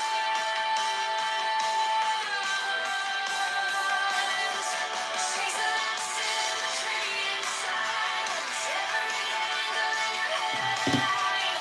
You want the beauty and the justice, the steady hand and the open line. You're drawing hands on your own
Okay, everybody, welcome back to the Art of Worldly Wisdom, hosted by candidate John Kitover, the 26th District. Hope you enjoy this reading of Balthasar Gracian's Eternal Wisdom.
Weigh matters carefully and think hardest about those that matter most. Fools are lost by not thinking.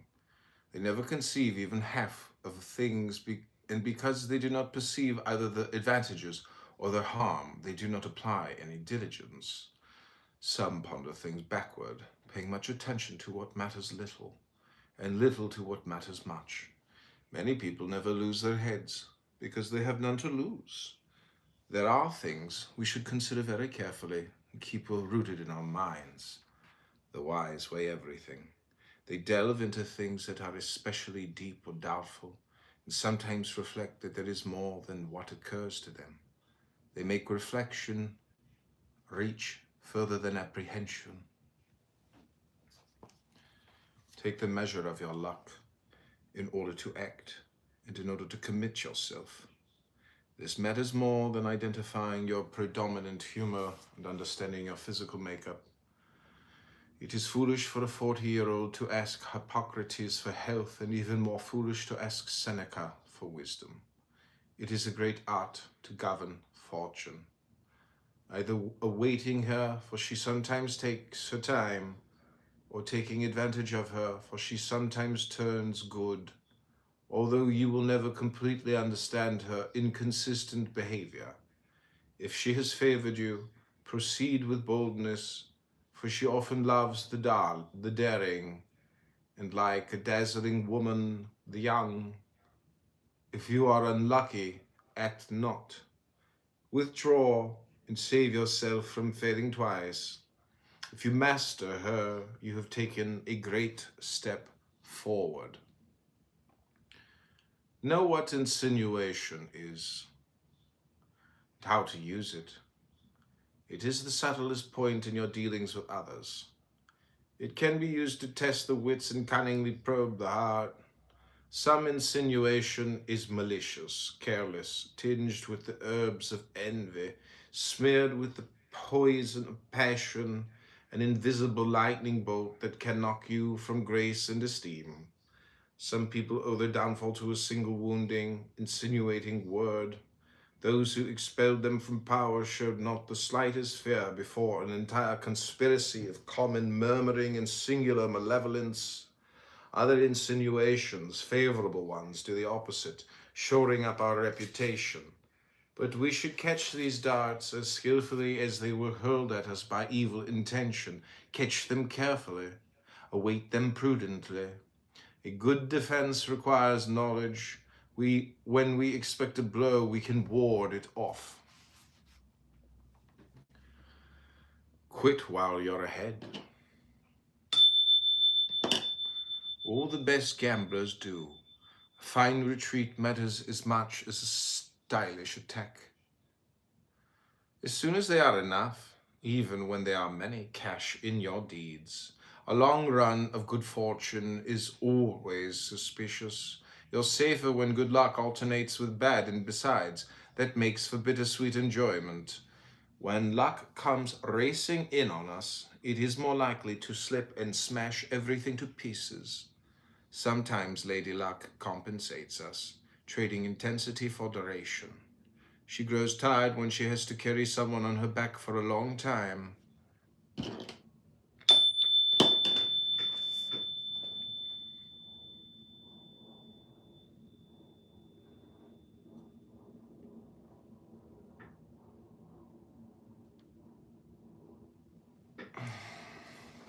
Know when things are at their acme, when they are ripe,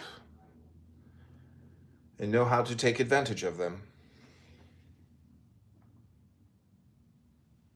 All works of nature reach the point of full perfection before they were gaining from them on waning. As for works of art, only rarely can they not be improved. People with good taste know how to enjoy each thing when it reaches perfection. Not everyone can. And not everyone who can knows how. Even the fruits of the understanding attain this ripeness. But you must know it in order to value and use it. Grace in dealing with others. Oh, yeah. It is a great thing to win universal admiration, but even greater to win benevolence. Part of it is having a lucky star, but diligence is more important. One begins with the former and carries through with the latter. It isn't enough to be eminently gifted, though people often suppose it is easy to win affection when one has a reputation. Benevolence depends on beneficence. Do all sorts of good words and better deeds. Love if you would be loved. Courtesy is the way great people bewitch others. Reach for deeds and then for the pen. From the sword to the pen, for there is also grace among writers, and it is eternal. Never exaggerate. It isn't wise to use superlatives. They offend the truth and cast doubt on your judgment. By exaggerating, you squander your praise and reveal a lack of knowledge and taste. Praise awakens curiosity, which begets desire, and latter, when the goods seem overpriced, as often happens, expectations. Feels cheated and avenges itself by running down the praised and the praiser. The prudent show restraint and would rather fall short than long. True eminences are rare, so temper your esteem. To overvalue something is a form of lying. It can ruin your reputation for good taste, and even worse, for wisdom.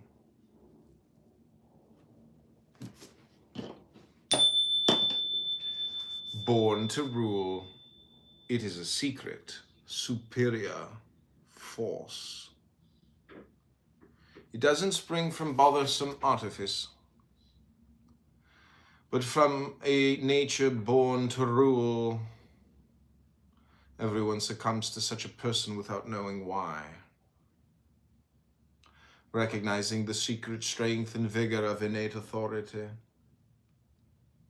People like this have a lordly character.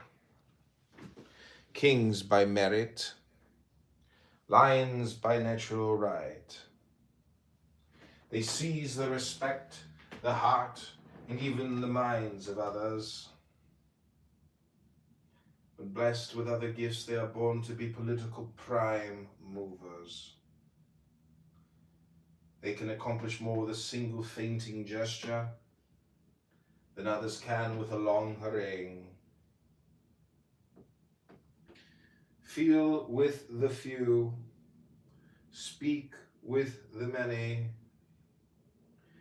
Rowing against the current makes it impossible to discover the truth and is extremely dangerous.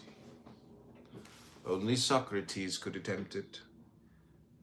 Dissent is taken as insult, for it condemns the judgment of others. Many take offense, whether on account of the person criticized or the one who applauded him.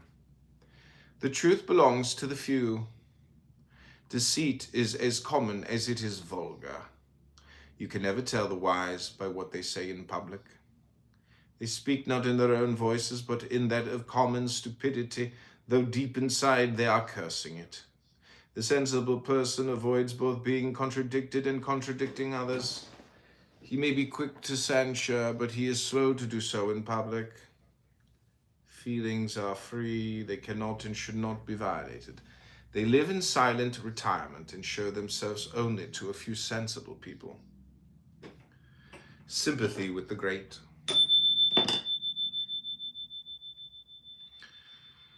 One of the gifts of the hero is the ability to dwell with heroes. This ability, called sympathy, is a wonder of nature.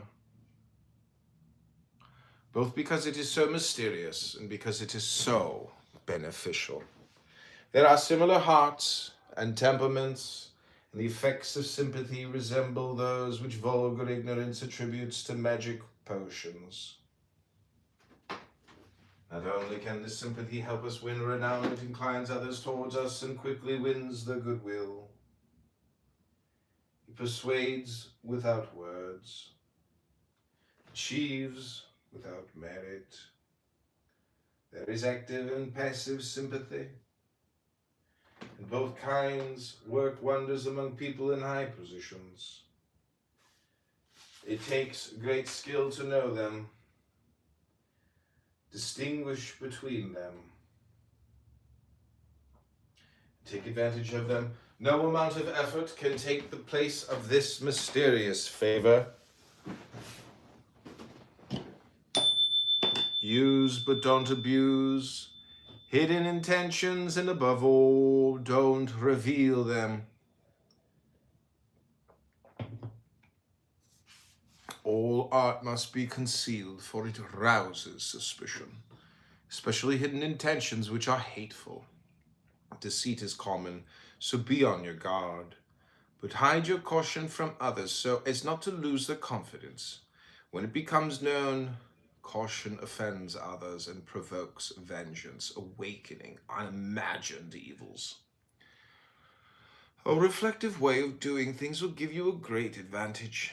Nothing provides more food for thought. The greatest perfection of an action depends upon the mastery with which it is carried out.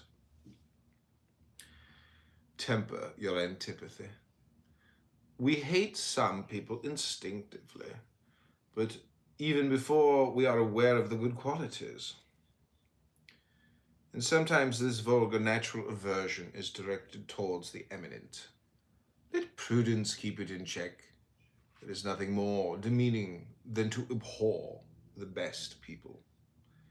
It is as excellent to get along with heroes as it is disgraceful to treat them with antipathy.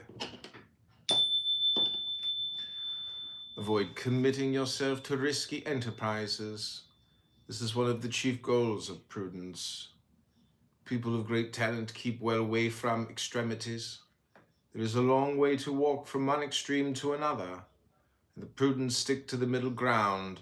Only after long deliberation do they decide to act, for it is easier to hide oneself from danger than to overcome it.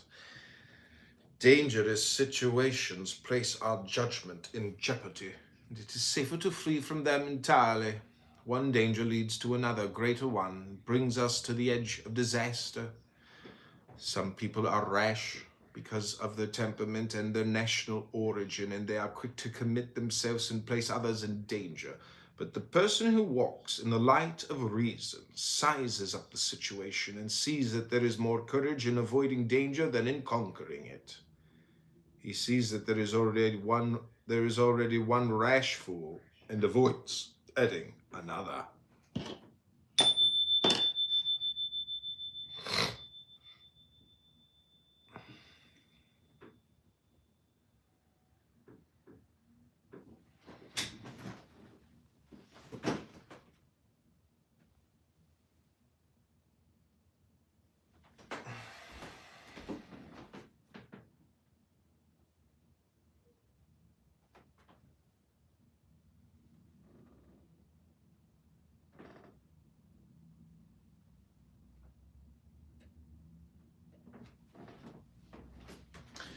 You are as much a real person as you are deep. As with the depths of a diamond, the interior is twice as important as the surface. There are people who are all facade, like a house left unfinished when the funds run out. They have the entrance of a palace, but the inner rooms of a cottage. These people have no place you can rest, though they are always at rest. For once they get through the first salutations, the conversation is over. They prance through the initial courtesies like Sicilian stallions, but immediately lapse into monkish silence. Words dry up when not refreshed by perennial springs of wit. Such people easily fool those who see things superficially, but not the sharp-sighted, who look inside them and find only emptiness. A person of sharp observation and sound judgment rules over objects and keeps objects from ruling him. He plumbs the greatest depths and studies the anatomies of other people's talent. No sooner does he see someone than he has understood him and judged his essence. With rare powers of observation, he deciphers even what is most hidden. He observes sternly, conceives subtly, reasons judiciously. There is nothing he cannot discover, notice, grasp, understand.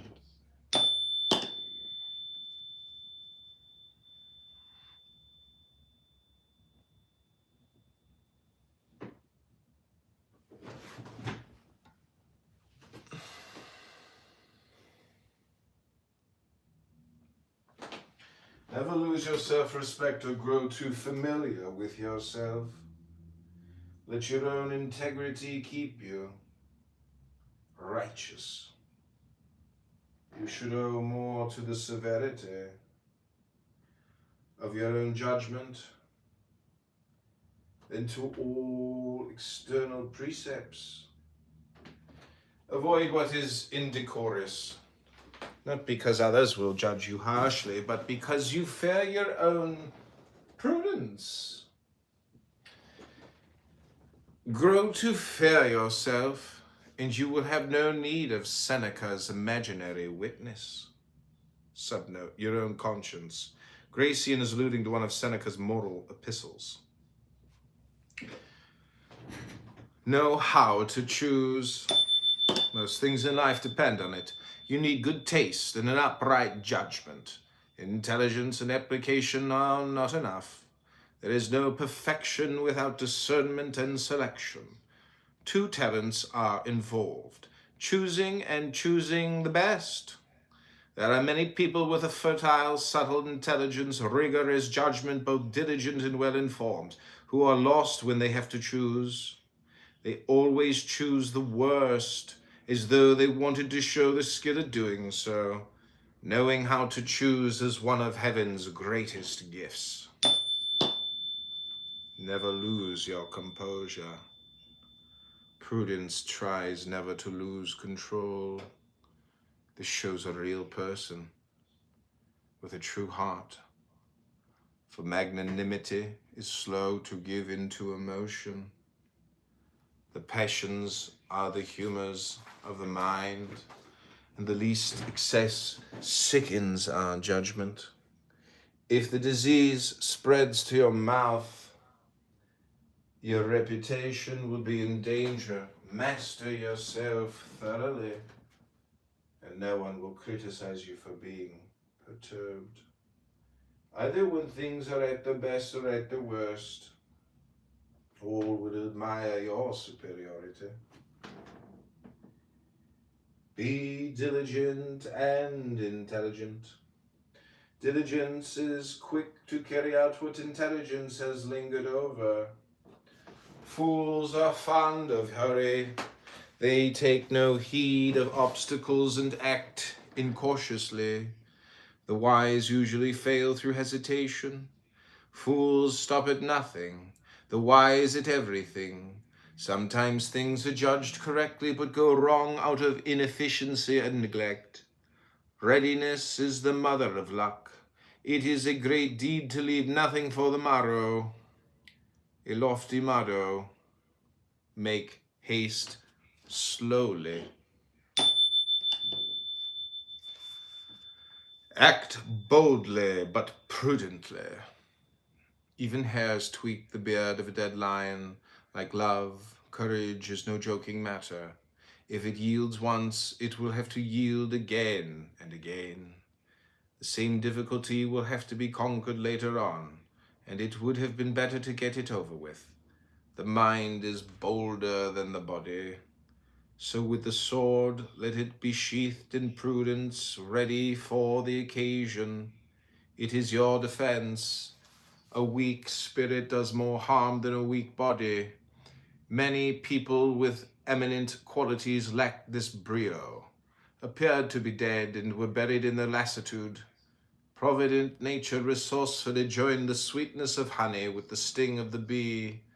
You have both nerves and bones in your body. Don't let your spirit be all softness. Know how to wait. It shows a great heart with deep reserves of patience. Never hurry and never give way to your emotions. Master yourself, and you will master others. Stroll through the open spaces of time to the center of opportunity. Wise hesitation ripens success and brings secrets to maturity. The crutch of time can do more than the steely club of Hercules. God himself punishes not with iron hands, but with leaden feet. A wonderful saying. Time and I can take on any two. Fortune gives larger rewards to those who wait. Think on your feet. Good impulses spring from a happy readiness of spirit. For such a spirit there are no tight spots, no troubling chance occurrences, only vivacity and brio. Some think much and then do everything wrong, and others get everything right without any forethought at all. Some people have reserves of antiperistasis, subnote, antiperistasis, opposition, by which the quality opposed acquires strength. Difficulties bring out the best in them. They are monsters who succeed spontaneously and err whenever they have thought about something. What doesn't occur to them immediately will never occur to them, and there is no use thinking about latter. Quickness wins applause, for it reveals prodigious talent, subtlety in thought, prudence in deeds.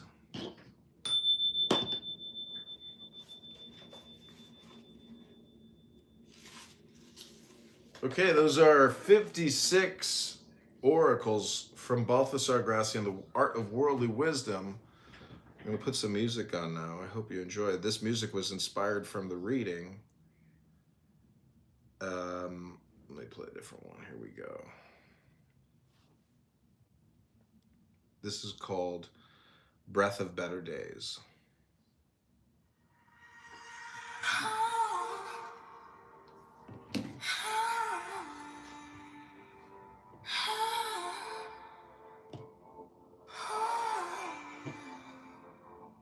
Inhale, slow and steady, counting colors, heart so ready.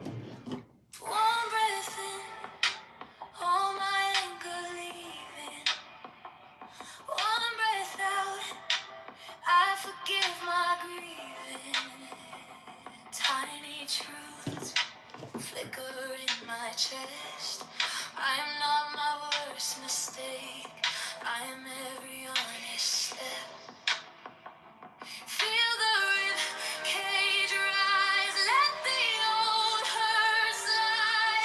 Every exhale writes the softest story inside.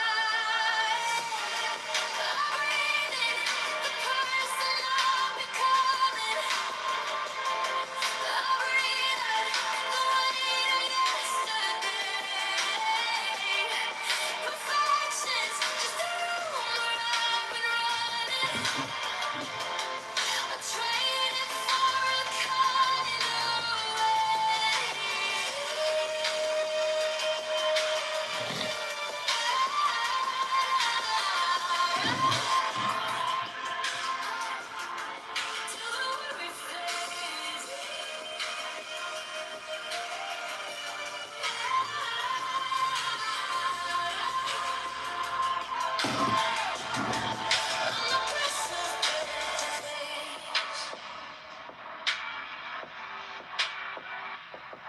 eyes closed, but the future's clearer.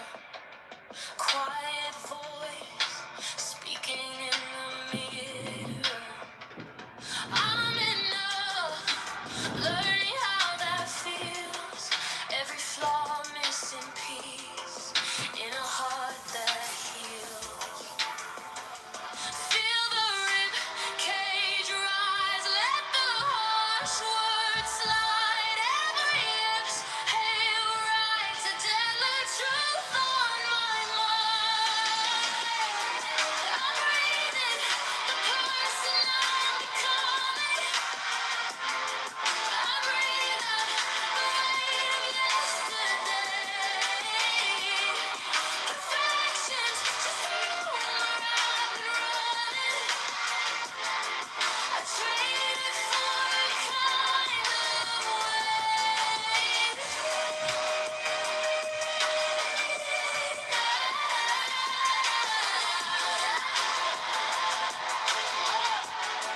Till the worry fades.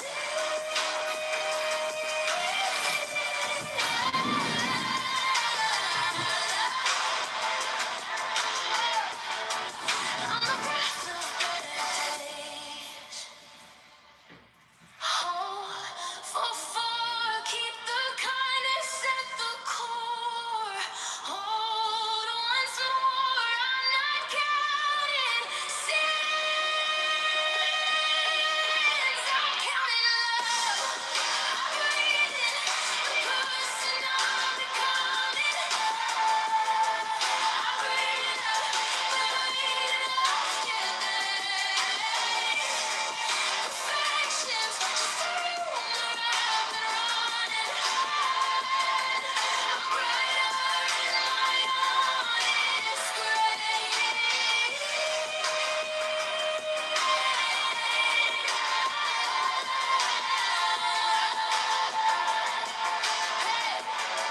Watch the shadows break.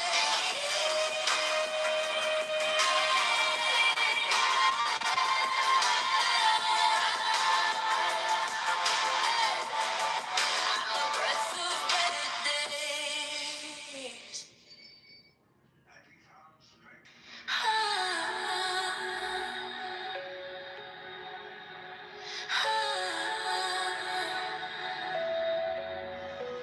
Slow breath in, count it, feel it rise.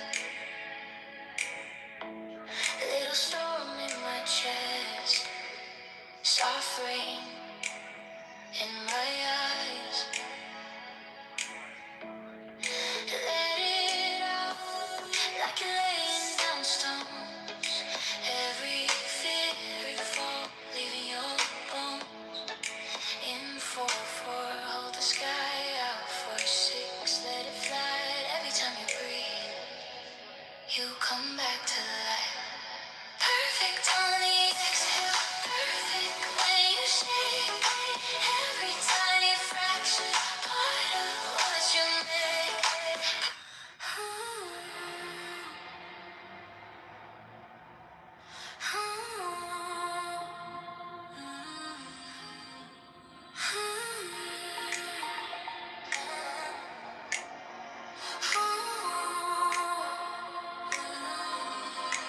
Slow breathing, counting, feel it rise. Little storm in my chest, soft rain in my eyes. Let it out like you're laying down stones. Every fear, every fall, leaving your bones. In 4-4, hold the sky out. 4-6, let it fly. Every time you come back to life. Perfect on the exhale, perfect when you shake. Every tiny fracture, part of what you make. Perfect in the trembling.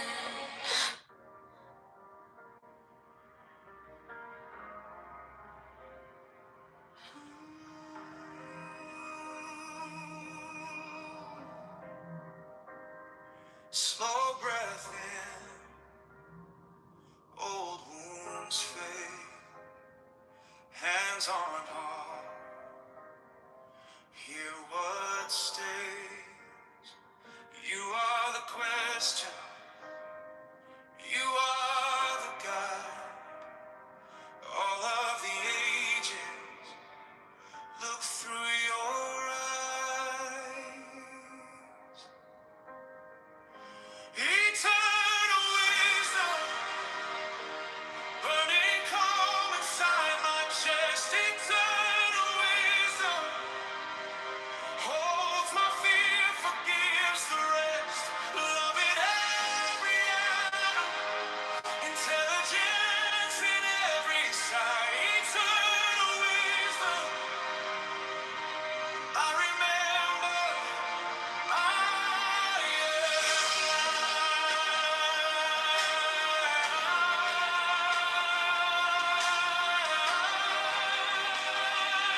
talking, let them speak.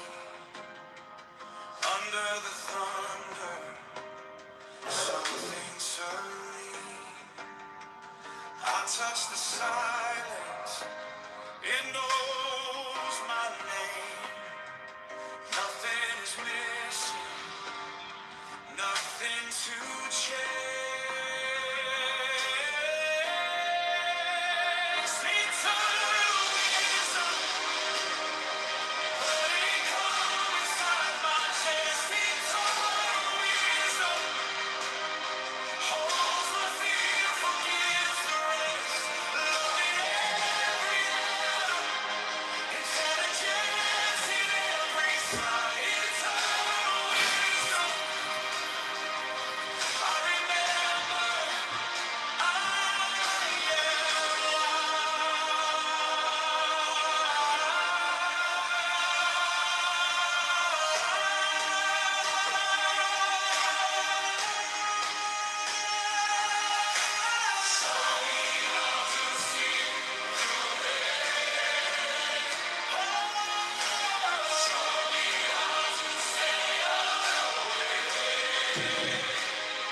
in every stranger's time, it's the same clear flame. Eternal wisdom.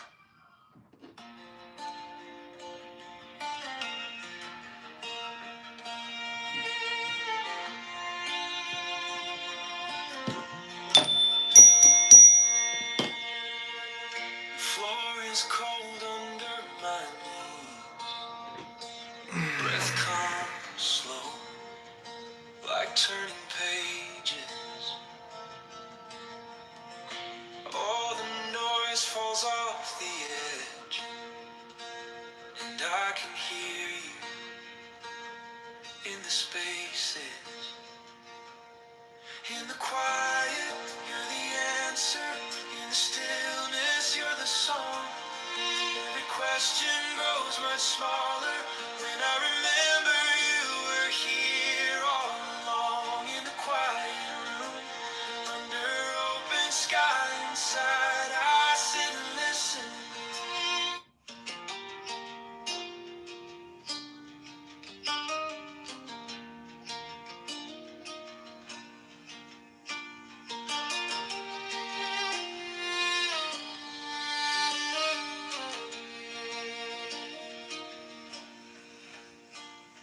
Floor is cold under my knees. Breath comes slow, like turning pages. All the noise falls off the edge, and I can hear you in the spaces. In the quiet, you're the answer. In the stillness,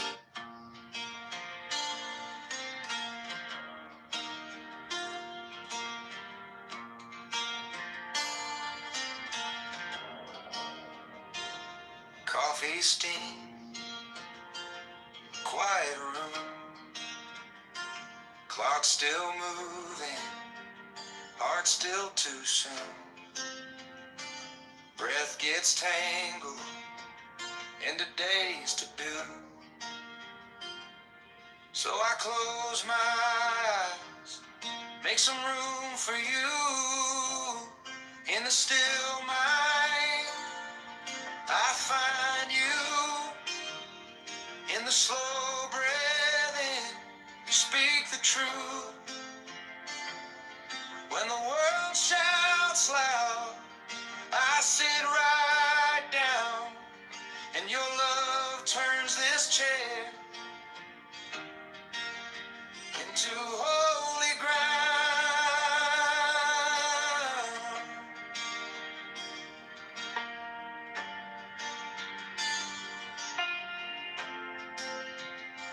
Thoughts like thunder fast. Old regrets, future plans. But your name, like a harbor sound, every fear walks out as I breathe you in now. In the still mind, I find you. In the slow breath in, you speak the truth.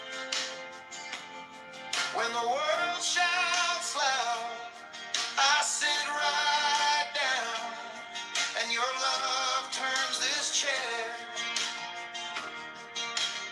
into holy ground.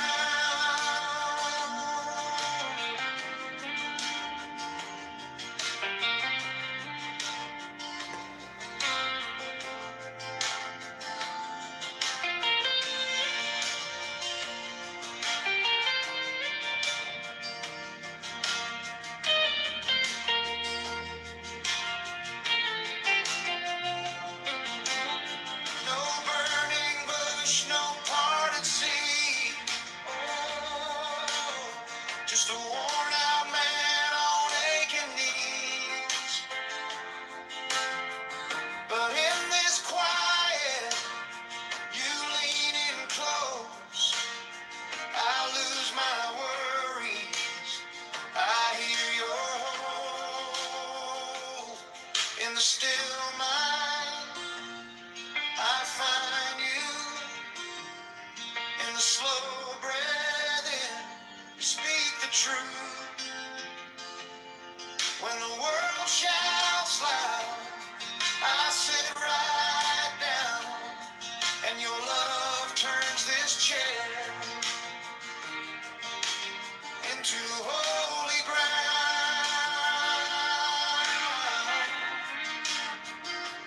Holy ground.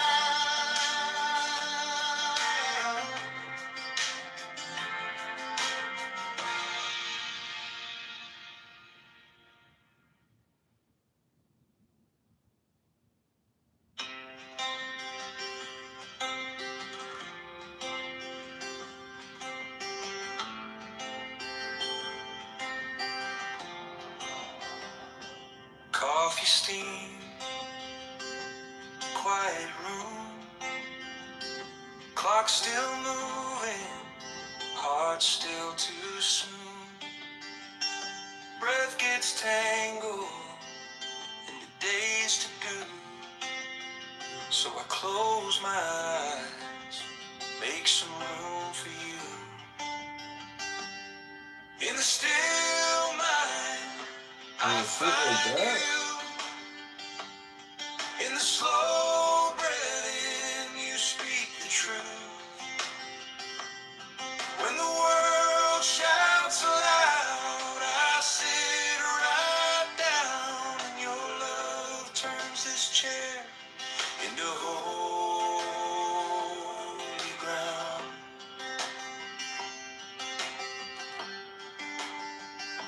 Thoughts like thunder, rolling fast.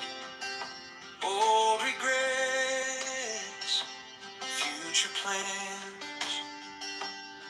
But your name, like a harbor sound, every fear walks out as I breathe you in now. In the still mind, I find you. In the slow breath in, you speak the truth. When the world shouts aloud, I sit right down, and your love turns this chair into holy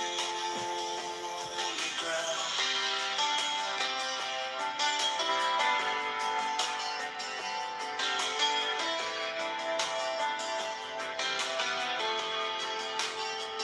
No burning bush, no parted sea, just a worn out man on aching knees.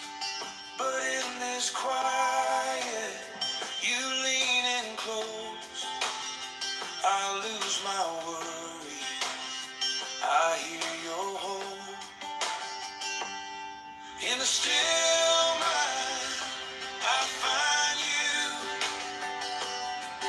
the slow breathing, you speak the truth. When the world shouts aloud, I sit right down, and your love turns this chair into holy ground. Holy ground.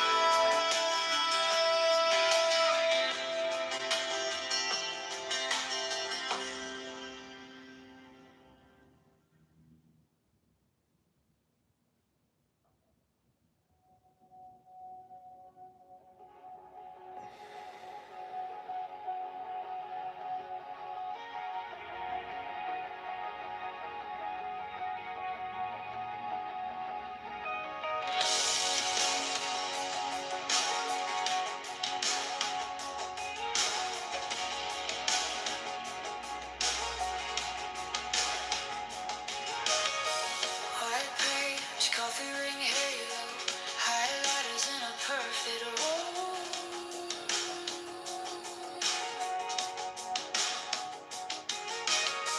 Tiny list pinned above the window, every thought lined up just so.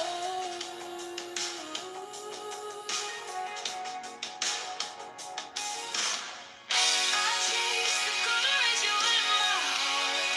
in my heart, measuring the distance.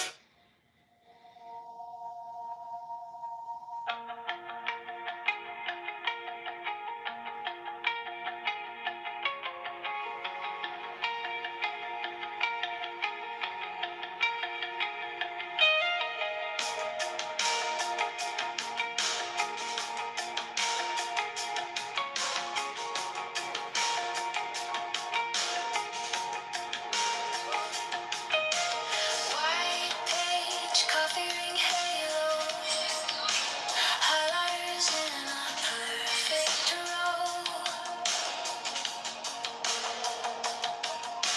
Tiny lists pinned above the window, every thought lined up just so. I chase the golden ratio in my heart, measuring the distance between falling and our straight.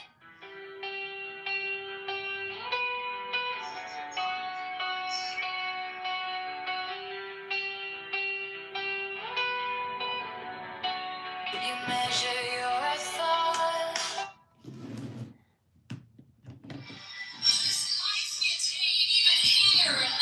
By not declaring yourself immediately, you will keep people guessing, especially if your position is important enough to awaken expectations.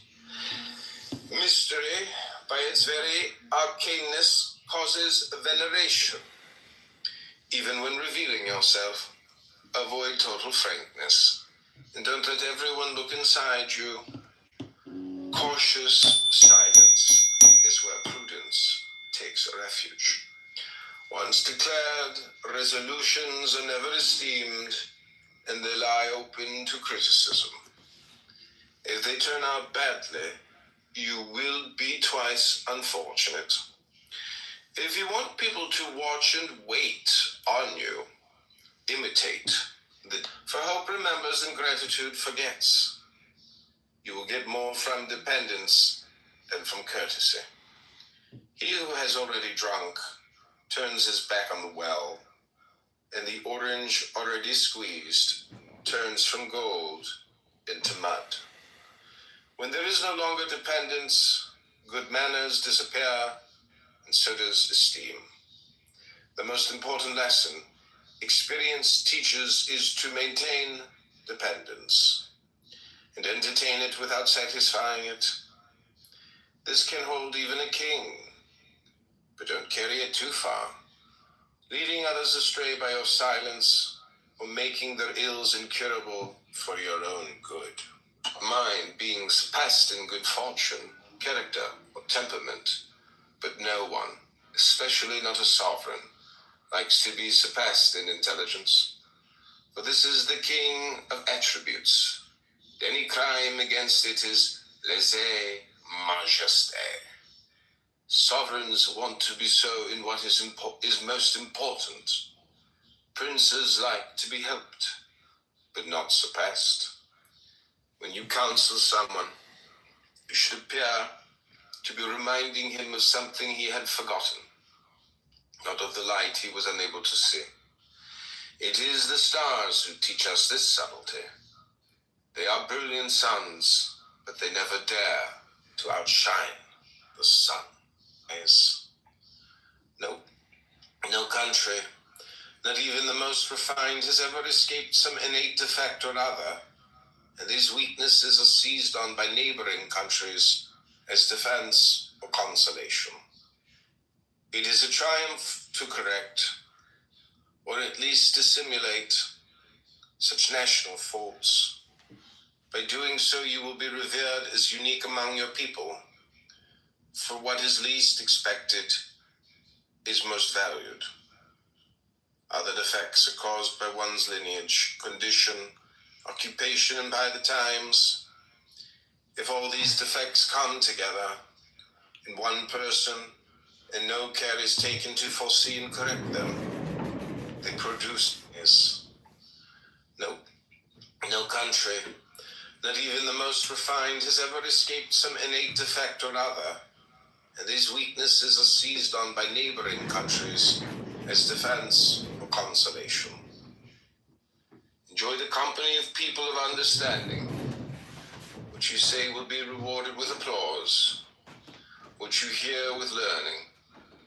What draws us to others ordinarily is our own interest, and here that interest is ennobled. The prudent frequent the homes of courtly heroes, theaters of heroism, not palaces of vanity. Some are renowned for their learning and good judgment, oracles of all greatness through example and friendship. Those who accompany them form courtly academy of gallant discretion and wisdom. Nature and enjoy the company of people of understanding. What you say will be rewarded with applause. What you hear with learning. What draws us to others ordinarily is our own interest, and here that interest is ennobled.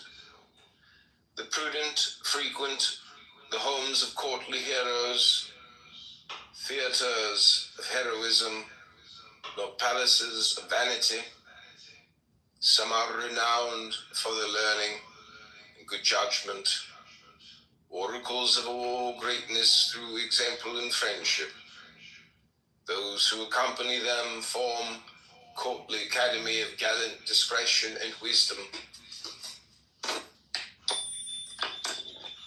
Nature and enjoy the company of people of understanding. What you say will be rewarded with applause. What you hear with learning. What draws us to others ordinarily is our own interest, and here that interest is ennobled. The prudent frequent the homes of courtly heroes, theaters of heroism, not palaces of vanity. Some are renowned for their learning and good judgment, oracles of all greatness through example and friendship. Those who accompany them form courtly academy of gallant discretion and wisdom. Nature and enjoy the company of people of understanding. What you say will be rewarded with applause.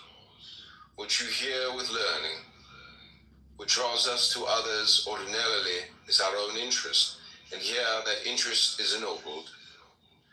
The prudent frequent the homes of courtly heroes, theaters of heroism, not palaces of vanity. Some are renowned for their learning and good judgment, oracles of all greatness through example and friendship. Those who accompany them form courtly academy of gallant discretion and wisdom. Nature and Enjoy the company of people of understanding. What you say will be rewarded with applause. What you hear with learning. What draws us to others ordinarily is our own interest, and here that interest is ennobled. The prudent frequent the homes of courtly heroes, theaters of heroism, not palaces of vanity. Some are renowned for their learning and good judgment, oracles of all greatness through example and friendship. Those who accompany them form courtly academy of gallant discretion and wisdom. Nature and enjoy the company of people of understanding. What you say will be rewarded with applause. What you hear with learning. What draws us to others ordinarily is our own interest, and here that interest is ennobled. The prudent frequent the homes of courtly heroes, theaters of heroism, not palaces of vanity. Some are renowned for their learning and good judgment, oracles of all greatness through example and friendship. Those who accompany them form courtly academy of gallant discretion and wisdom. Nature and enjoy the company of people of understanding.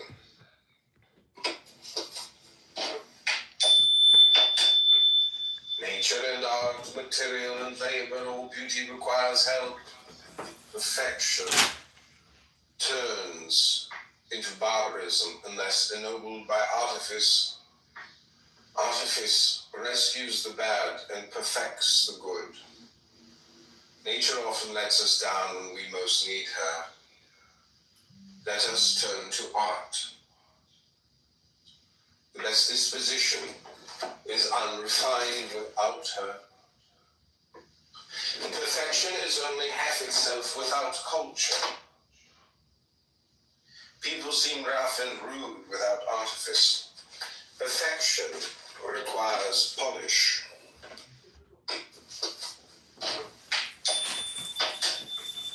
Nature and art, material and labor, all beauty requires help. Perfection turns into barbarism unless ennobled by artifice. Artifice rescues the bad and perfects the good. Nature often lets us down when we most need her. Let us turn to art. The best disposition is unrefined without her. And perfection is only half itself without culture. People seem rough and rude without artifice. Perfection requires polish.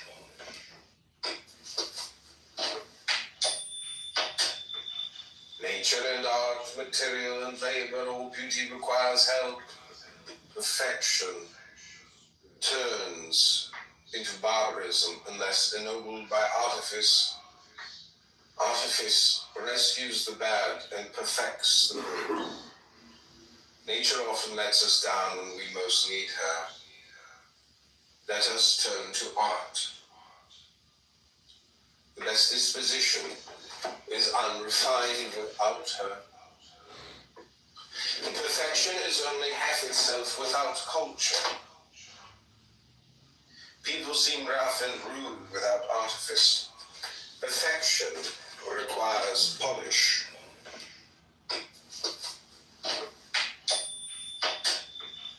Nature and art, material and labor, all beauty requires help. Perfection turns into barbarism unless ennobled by artifice. Artifice rescues the bad and perfects the good. Nature often lets us down when we most need her. Let us turn to art. The best disposition that its guile has been penetrated and tries to deceive by telling the truth. Changing strategies.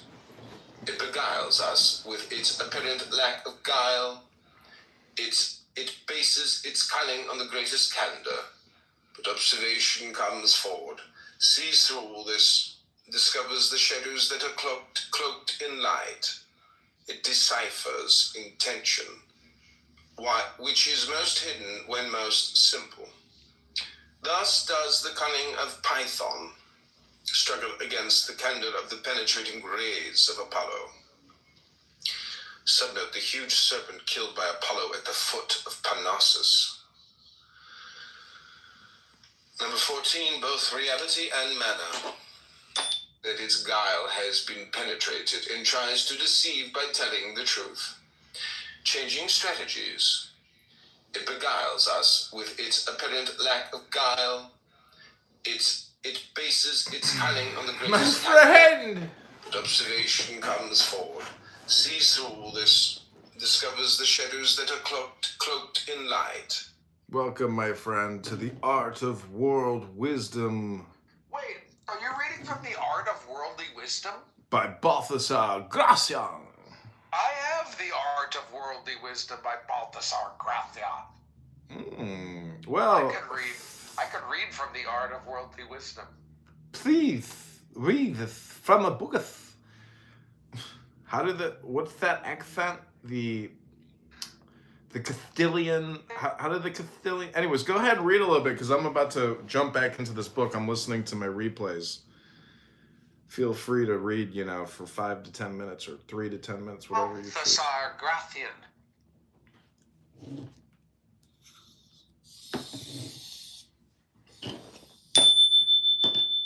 Do not live in a hurry. To know how to separate things is to know how to enjoy them. Many people finish their fortune sooner than their life. They run through pleasures without enjoying them and would like to go back when they find they have overrun the mark. Postilions of life. They increase the ordinary pace of life by the hurry of their own calling. They devour more in one day than they can digest in a whole lifetime. They live in advance of pleasures, eat up the years beforehand, and by their hurry, get through everything too soon.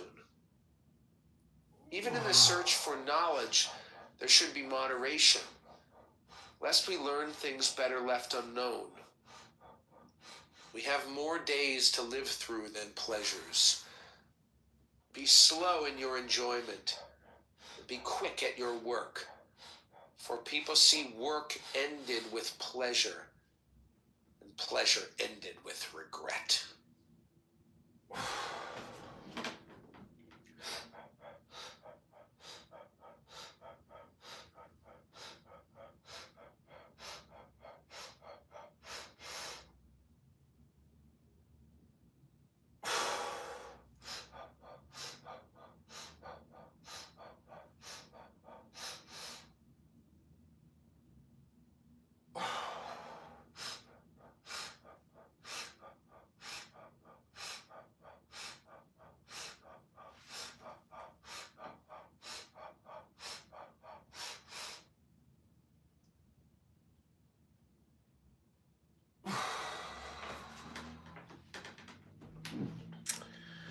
All right. Welcome to the Art of World Wisdom. We are reading a pocket oracle. And I just want to point out that when I do rooms like this, I thank God that I can, basically disconnect from Clubhouse, because Clubhouse is really just fools passing by, and they can pull you into their force vector of retardation. And it's hard to get back out of that tractor beam sometimes. It's like a powerful Star Trek episode where they have you in that, you know how they capture the other spaceships in their tractor beams? Vector of retardation. You are entering the vector of retardation. There's only one way to prove to me you're not retarded, and that's to read an intelligent book to me. And, everything that everybody says on here is just so stupid. It's like they're making observations like, I think that's really interesting, actually. It's kind of really interesting if you think about it. It's very strange and unique, and like, what is it behind that that's like responsible for that? It's a very interesting observation. Oh, I smell something. You think existence came from nothing? What do you mean existence had to come from something? You think existence doesn't exist and existence came from Excuse something? me, my friend, Existence did came you from something? Can you check your shoes? I think you may have stepped in something. I smell feces. Can you make sure you didn't step in any dog shit? Excuse me, I'm sorry. That's resistance. That's that New York piece of shit. My bad, my friend. I thought I smelled something.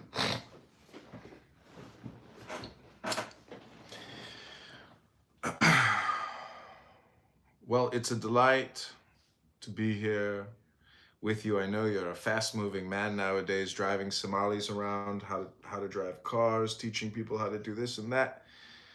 But let's not forget about the art of worldly wisdom. It won't matter how many, let me ask you this, my friend.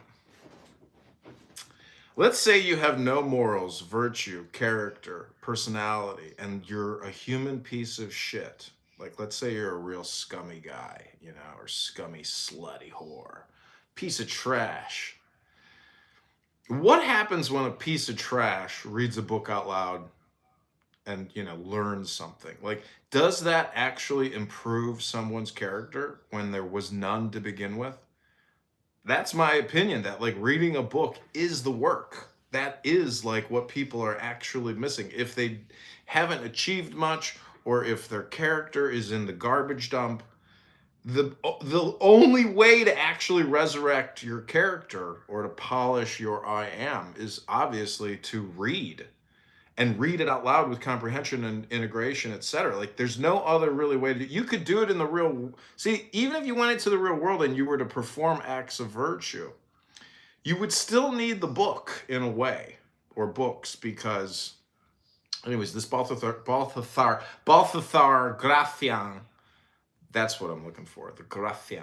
He says that wisdom without courage is useless. Like, you could read books all day long, but applying the wisdom with courageous acts, that's the secret. That's where real transformation happens. And anyways, I'm just saying, like, I was thinking, like,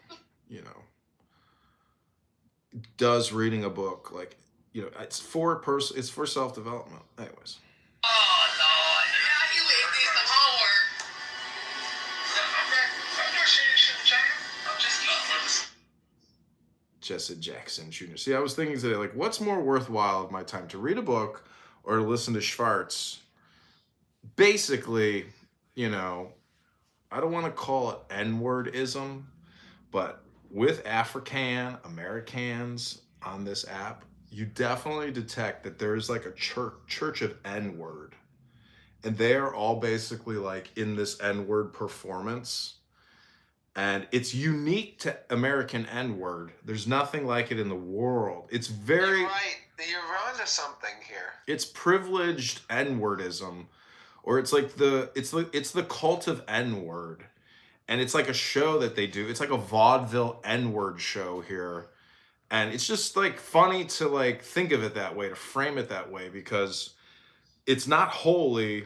It's completely stupid and folly. And like, but it exhibits a culture, which is really Black American culture. And it is privileged in the sense that it has like this protective status. It's a protected status. And it's... Have you heard of... Are you familiar with the start digging in your butt twin meme? No. Okay, well, something that Black children especially are saying to each other these days is start digging in your butt twin. And they're using the word twin affectionately, like a term of endearment. Mm-hmm. Like, you're my twin. Now let's both together start digging in our butts. And I can't tell you what it means. I don't think it's about literally digging in your butt, although it might be.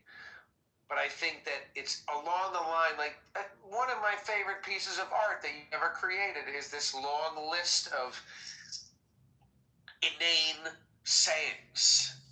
And that's what you hear a lot when you go to the Church of the N-word rooms, is you hear these things that are like, my aunt told me 250 on a 4-5, or, you know, oh, baby, bring the macaroni, or something like that. And I don't know.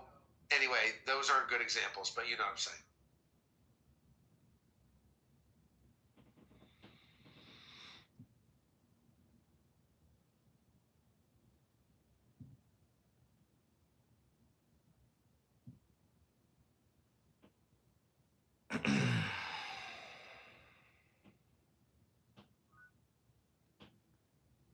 Who is Balthasar Gracian? Do you know who he is? Yeah, he was a Jesuit priest in the 1600s.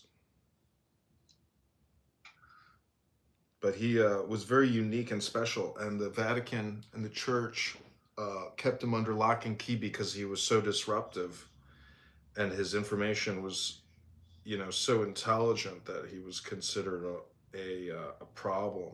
And but he was happy because he outlived all his critics. His wisdom is still being read today, right now. But his critics have been lost to the history books of nothingness. So truly the publisher, the creator of intelligence, organization of intelligence. Oh, we got Shadi here. We got my hot Kurdish girlfriend. Hey, Shadi.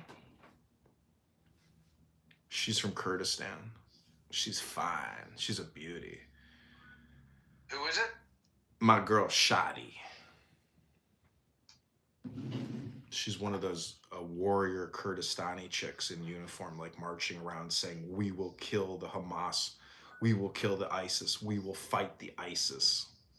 We will destroy the ISIS. Because we are warrior women of beauty and power. What up, Shadi? This is my friend. My friend, this is Shadi. We've been dating for like 6 hours. Shadi looks like an attractive version. Shadi is a hottie.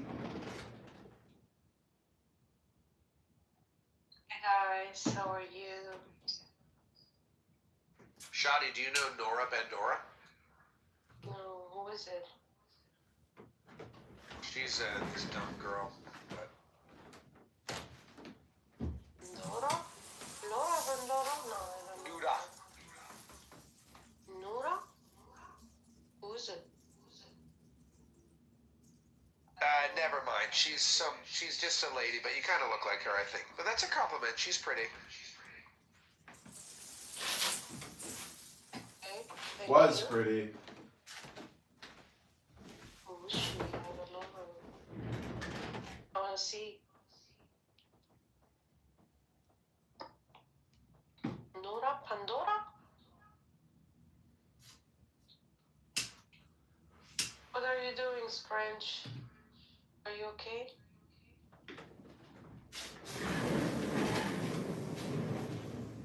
Yeah, we're good. We're reading a book.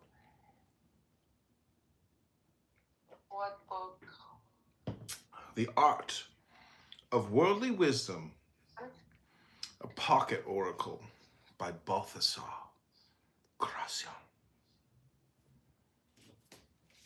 We are on number 57.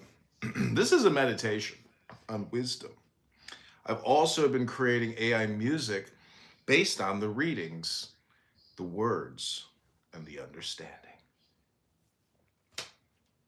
This is number 57. So take the deepest breath of the day.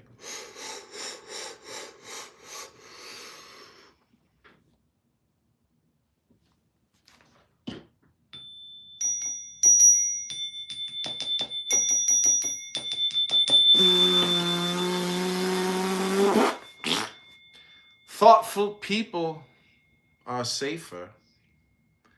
Do something well, and that is quick enough. What is done immediately is undone just as fast. But what must last an eternity takes that long to do. Only perfection is noticed, and only success endures.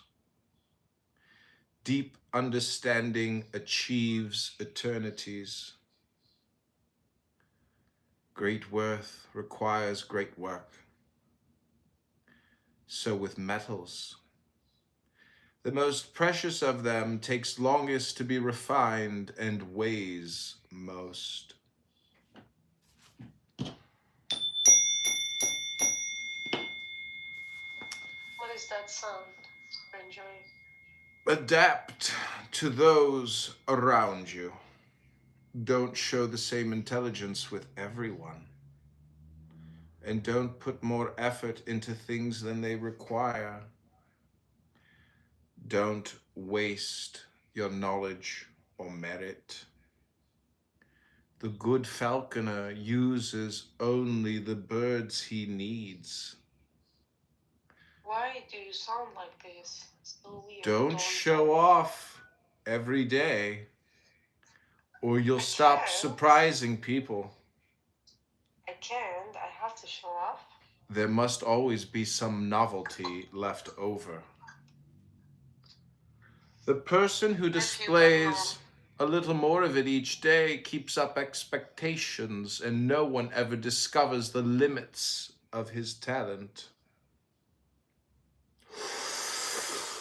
And well, if you enter a clubhouse room of fortune through the door of pleasure, you will leave through the door of sorrow, and vice versa. So be careful of the way you end things here on Clown House, and devote more attention to a successful exit than to a highly applauded entrance. Fortunate people of Clubhouse have very favorable beginnings and very tragic endings. What matters isn't being applauded when you arrive to a clubhouse room, for that is common, but being missed when you leave. Rare are those who are still wanted. Fortune seldom accompanies someone to the door. She is as courteous to those who are coming as she is rude to those who are going. Good judgment. Some people are born prudent. They come into the world with an advantage, the good sense that is a natural part of wisdom. And they have already walked half the road to success. With age and experience, the reason reaches complete maturity. That sounded Indian. And their judgment is turned to its surroundings. These people hate any sort of whim that can tempt prudence, especially in matters of state, where total security is important. Such people as these deserve to steer the ship of fate, the ship of state, either as helmsmen or as counselors. Take a rest. Eminence in what is best. Amid different sorts of perfection, this is a rarity. There is no hero without some sublime quality. With hardship ease. Mediocrity Remember we, and I will remember you. never wins applause. Eminence at some lofty pursuit redeems us from ordinary vulgarity, raising us to the exceptional. To be eminent in a lowly occupation is to be something at very little. The more comfort, the less glory. To be exceptional at superior things gives you a sovereign character. It wins admiration and gains the goodwill of others.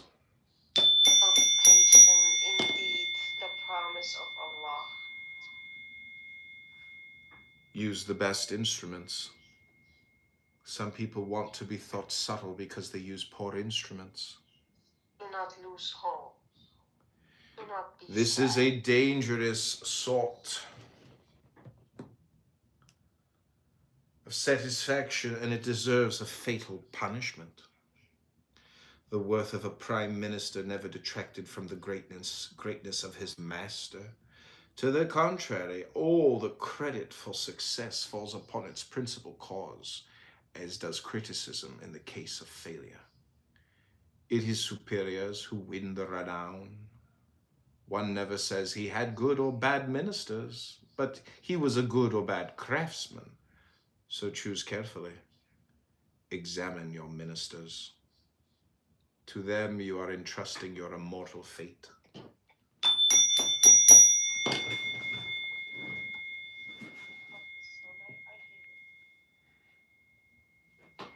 The excellence of being first.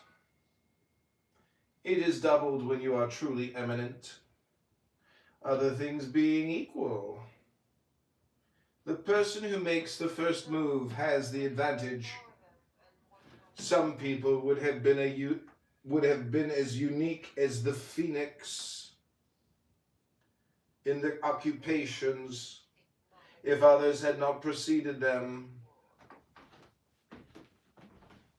Those who are first are the firstborns of fame, and the children who follow are left to file lawsuits for their daily bread. No matter how hard they try, they cannot elude the vulgar accusation that they are imitators. Prodigious, subtle people have always invented new ways to achieve eminence, provided that prudence makes their adventures safe. Using novelty, wise people have found room in the roster of heroes. Some people would rather be first in second class than second in first.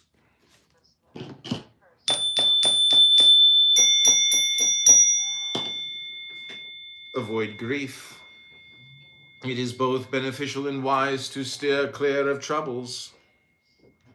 Prudence will save you from many. It is the Lucina of good fortune and content. Don't give others hateful news unless there is a remedy. And be even more careful not to receive it. Some people's hearing is spoiled by the sweetness of flattery. Others by hearing bitter gossip. And there are people who cannot live without a daily dose of unpleasantness.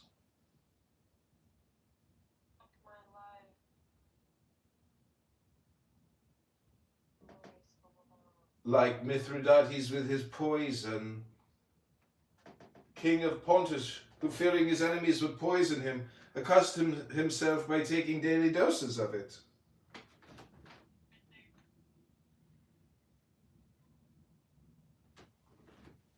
Nor can you keep well by inflicting lifelong grief on yourself in order to please someone else, even if he is close to you. Never sin against your own happiness in order to please the person who counsels you and has nothing at stake in the matter. When giving pleasure to another involves giving grief to yourself, remember this lesson. Better for the other person to feel grief now than for you to feel it later and with no hope.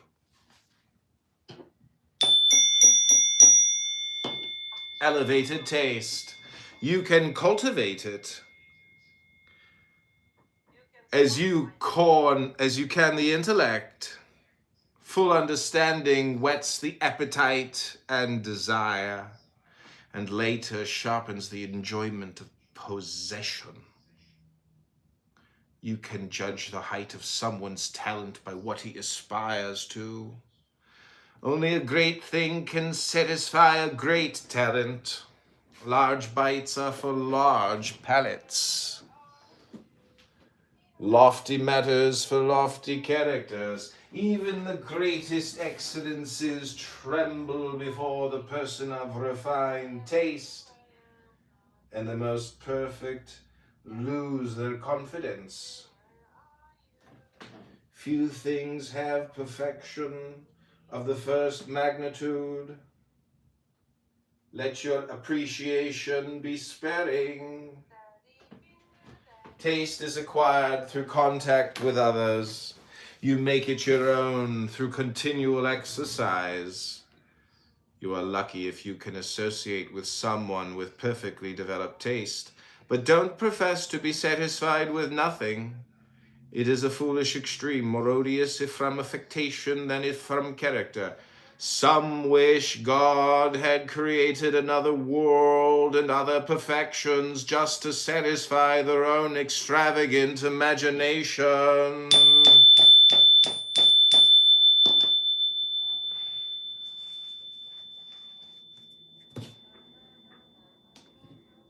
Okay, I want to thank everybody for being here, including those that we might consider to be somewhat the R word. That's right, we don't say the R word, the N word, the Z word, the J word, the K word. We don't even say the P word. But I want to give you all the latest hit song based on some of these readings. Here we go.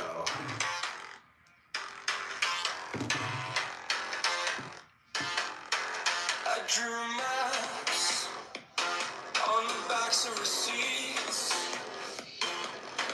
tiny plans in the dark of a cheap backseat.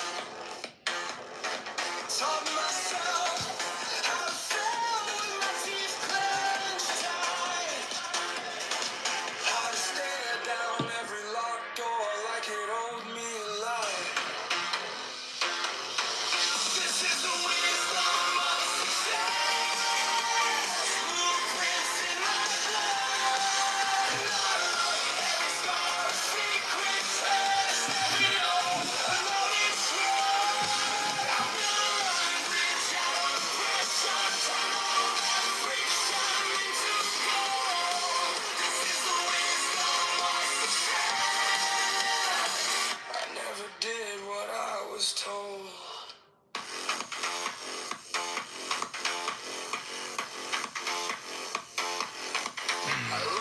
So what do you think, my friend? This really is just like an ESL platform for non-native English speakers that want to come here and improve their English. And I think I'm really trying to help them. But as you can see, my friend, even if somebody wants to learn English, their ADHD kicks in and they can only last for like 30 seconds before they want attention and want to start practicing English. Danny, welcome to the Art of Worldly Wisdom. My friend and I have been reading what's called a book. You should try it sometime instead of just, I got kicked out of the PSYOP. Oh, okay. Well, welcome back to the new PSYOP.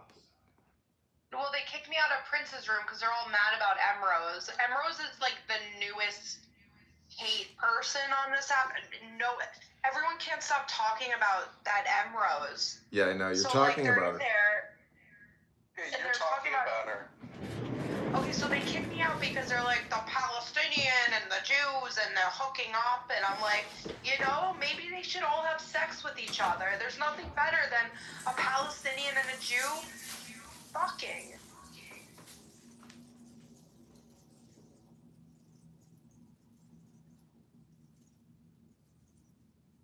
I'm sorry, guys. No, we're not. Listen, I consider this a big tent and everybody's a clown. Did you put your makeup on? No, I didn't put my makeup on. That picture you have of me doing the clown contour is pretty old. But I should have put makeup on because I just got this Palestinian food, and the guy that was working there is like the sexiest man I've ever seen in my life. And to be honest, I think I've always had a little bit of a fantasy there. Well, beautiful people are beautiful, but clowns that waste all their time, talking to F words and T words. Like I was listening to Yael in Vancouver, talk to a couple T's this morning and like screaming at them, all kinds of stuff. And they're screaming. T-word? Yeah, they're screaming at Yael, all kinds of stuff. and they're saying that she's got all these nudies, and I'm like, why haven't I seen these nudies? I know. I don't like this. You guys never seen those? She would probably show you if you ask her nice. She's not gonna show me. She hates me. Does she hate you? She hates me. Yeah, she hates me too. I never heard her say she hates you, John. Well, Danny, can know. you just be like, our cool clown and like share? I know, and then she blocked me. Can you like share some of these photos? I'll take them.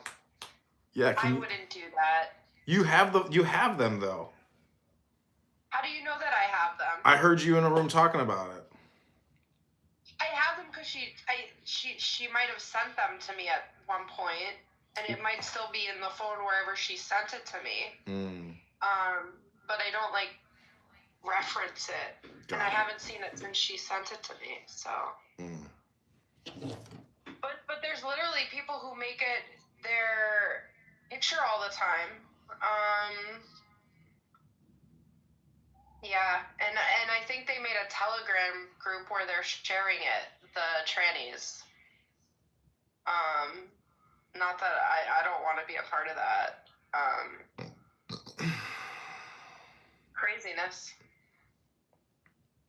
Well, I want to thank you for coming to the Art of Worldly Wisdom. We try to stay on topic, and for the sake of at least the recordings that I make.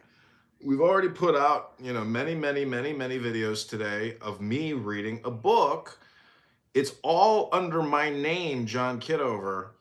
And what I'm going to do shortly, now that I've bought some additional new computers, I will be able to quickly turn these videos public, retitle them, and start actually maybe trying to monetize my YouTubes based off of intelligence. Because nobody Googles, oh my God, all hail Megatron. Nobody Googles John Kitover, but they will Google some of these best books that I'm reading. Hi, Danny. Hi, Megatron. So what are you doing? Like, okay, you wanna focus on the SEO, Yep. right? Is well, I don't know what they call it. Yo. It's keywords, yeah. Megatron, welcome to the Art of Worldly Wisdom. We've been reading books. So I sell stuff like clothes and stuff, so you're gonna want the words. Yeah, You it's just have to put keywords. the words that are trending and get the perfect keywords, and they could just be completely random. No, that's true. I could title it with, latest keywords. But Megatron, welcome to the thing is I want it to be like actually relevant to the video because it is quality. It's not just quantity. That's part of the reading that I did today. Why won't you just do the transcript and put the transcript in the transcript's the in the video. The transcript's generated. Anyways, don't worry about it, Danny. I got more experiments to do. Do you have a YouTube account, Danny? I don't think you do. Yes, I do. I follow you. You do? Okay, so why don't you put the transcript in the bio? Yeah, that would be smart. Use those as the keywords. Good idea. I will do that. It was just an idea. Why did everyone else leave? I don't know, because they weren't getting the dopamine that they came for. That's why people are here. You were getting the dopamine. That's why you stayed.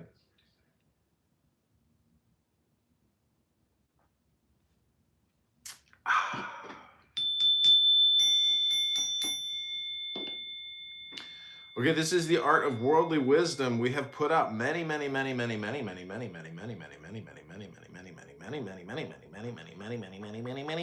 videos today. And I've avoided listening to Clubhouse, which is like an amazing feeling because I'm like, because I've spent many days, many days listening to Clubhouse. But today I was just like, you know what? I'm so glad. And you know how I did it, Danny? There's a little trick that I did yesterday. See my PTR? Yeah, is that a Bible? Nope. Guess what it is? Oh, it's the Quran. Mm-hmm. My son found the Quran on YouTube and was watching it. So what I did is I listened to an audiobook version of it last night in English for many hours. And then I was like, how did I do this? So I pulled this book, The Art of Worldly Wisdom, because the Quran is like a lot of mystical type of stuff. And also I did a query on what is the Kabbalistic, like, is there a Quran Kabbalah or a Kabbalah Quran? And Grok gave me 10 references on how the Quran can be analogous or vice versa with Kabbalah. And there's terms in there. So the point is, I don't want to like sit there and read the Quran. I listened to half of it and like that was plenty. But then I took this book off my shelf and I switched it out with the Quran. So it's like me taking a video game off the shelf and replacing it with a much more intelligent video game. Far more intelligent. Like the Quran doesn't even come close in terms of intelligence to the book that I'm reading right now. And I have my right hand on it. This book is so transformational and it's very deep and hard to even understand. Very difficult to even understand what he's saying. But the whole thing is you break it up. And it even says in the beginning in the instructions to just read like 1 or 2 a day and meditate on it because it's just too much. But the cool thing about what I'm doing is you can watch the live stream version or you can watch my clips, which are 50 seconds each. And when you break it up, you can listen to it in a segment over and over and over again to really try to understand the depth of it because it's so rather complicated. And it's using words in a way that we don't really use words today. So it takes a lot of extra effort to try to get the juice out of the orange. Are you interested in squeezing any oranges?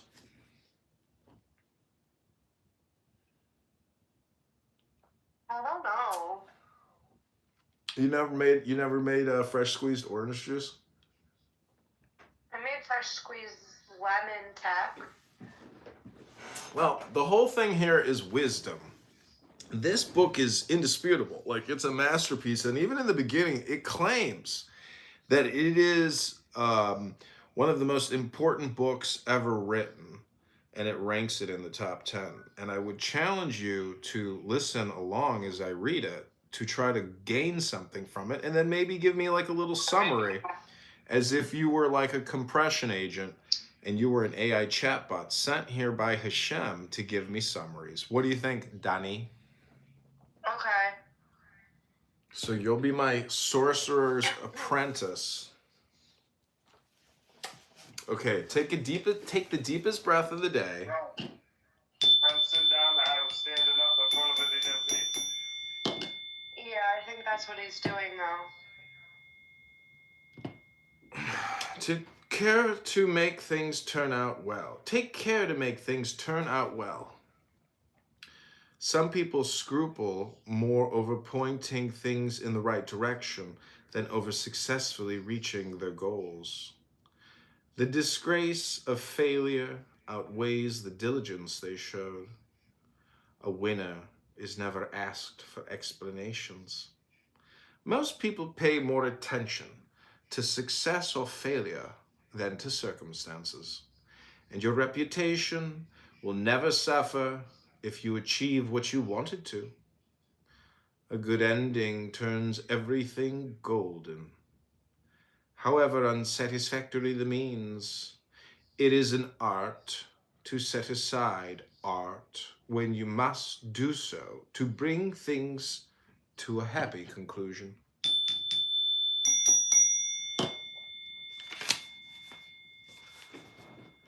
Choose an occupation in which you can win praise.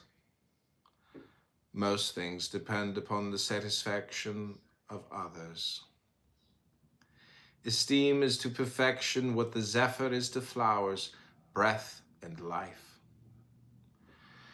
There are occupations that enjoy universal acclaim and others that are more important but barely visible. The former are seen by all and win common benevolence. The latter are rarer and require more skill, but are secret and barely perceived, venerated but not applauded. Among princes, the most celebrated are the victorious ones.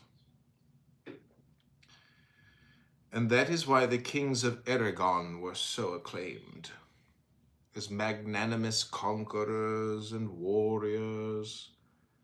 The great person should prefer celebrated occupations that all can see and share.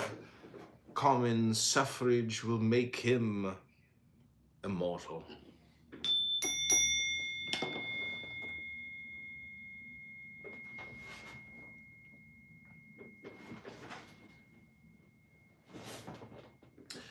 Make others understand. It is more excellent than making them remember. For intelligence is much greater than memory.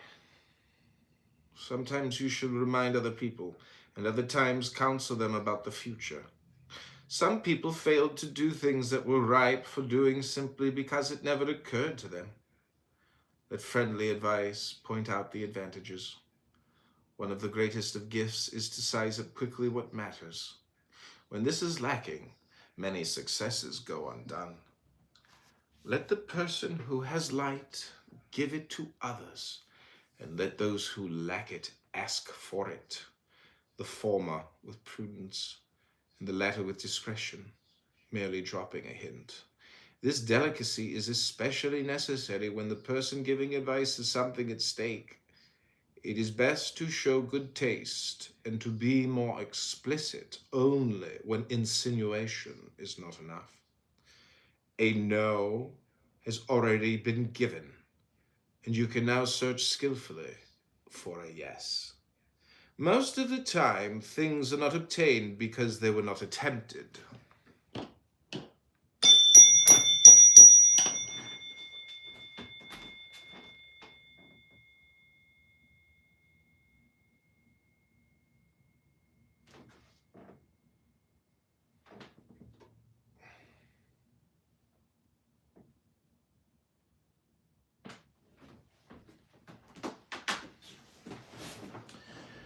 Don't give in to every common impulse. The great do not yield to every sort of passing thought. Part of prudence lies in reflecting about yourself, knowing or foreseeing your disposition, and moving towards the other extreme in order to balance art and nature. Self-correction begins with self-knowledge. There are monsters of impertinence who are always ruled by a certain humor, and their emotions vary accordingly. Tossed about by this vile imbalance, they go about their business in a self-contradictory way. Not only does this excess ruin their will, it also attacks their judgment, troubling their desire and understanding.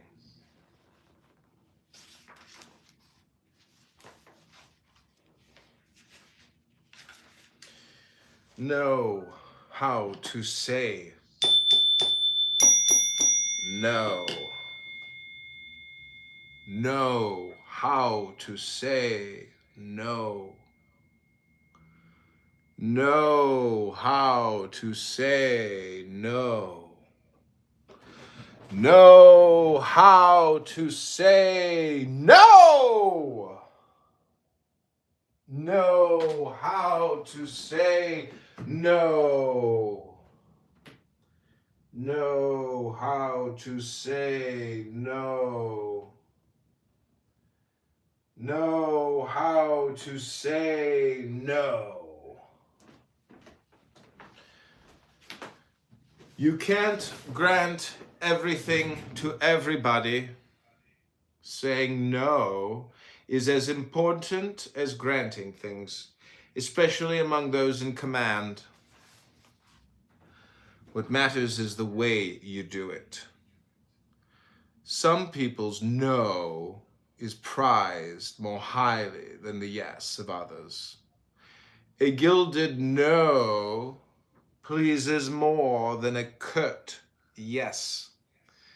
Many people always have no on their lips, and they sour everything. No is what occurs to them first. They may give in latter, but they aren't well thought of because they started out by being so unpleasant. Refusal shouldn't come in one fell blow. Let people nibble on their disappointment, little by little. Never refuse something completely. Others would no longer depend on you. There should always be some last remnants of hope to sweeten the bitterness of refusal. Let courtesy occupy the void where favor once stood, and good words compensate for a lack of action. No and yes are short words requiring long thought.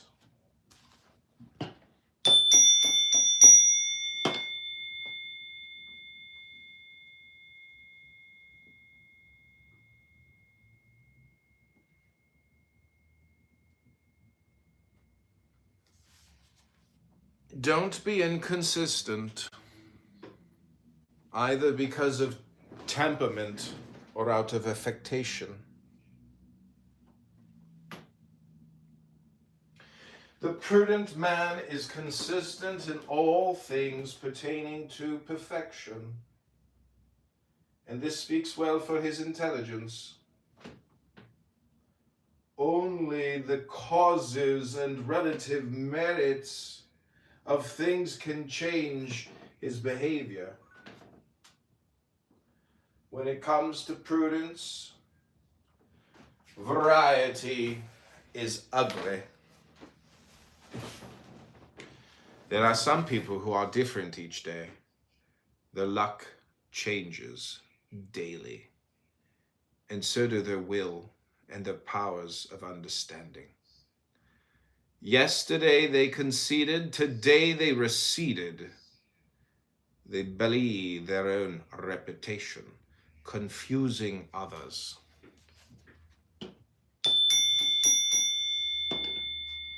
Be resolute. Faulty execution does less harm than a lack of resolution.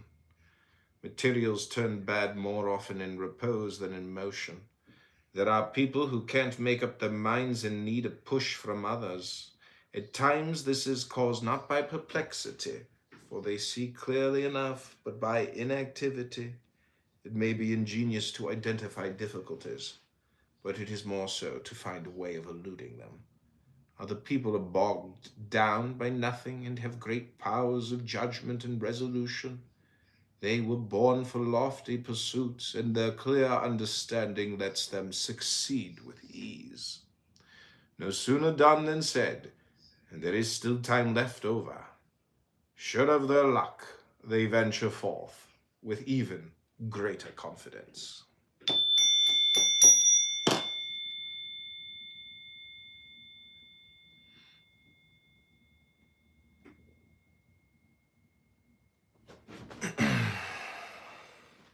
Know when to be evasive.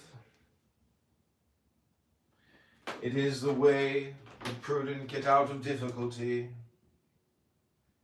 With an elegant joke, they are able to escape from the most intricate labyrinths. One smile and they have eluded difficulty. On this the greatest of captains founded his courage. A friendly way of saying no is to change the subject, and no ploy is more clever than to pretend it wasn't you, but someone else who is being alluded to.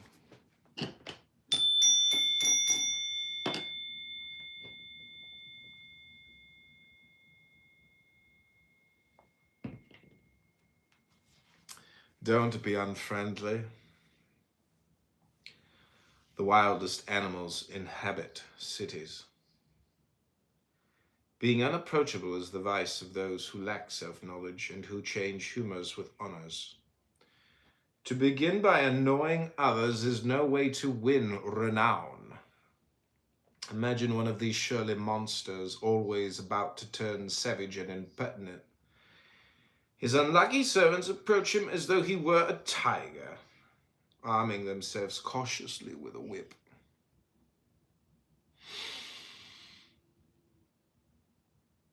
In order to reach their high position, they pleased everyone. And now that they are there, they want to get even by angering everyone. Because of their position, such people ought to belong to everyone, but their harshness and vanity makes them belong to no one. Courtly punishment for them. Avoid them entirely. Bestow your wisdom on others. Subnote: Gonzalo de Cordoba, El Gran Capitan, the great captain. Military man known for his exploits in the war against the Moors and in southern Italy.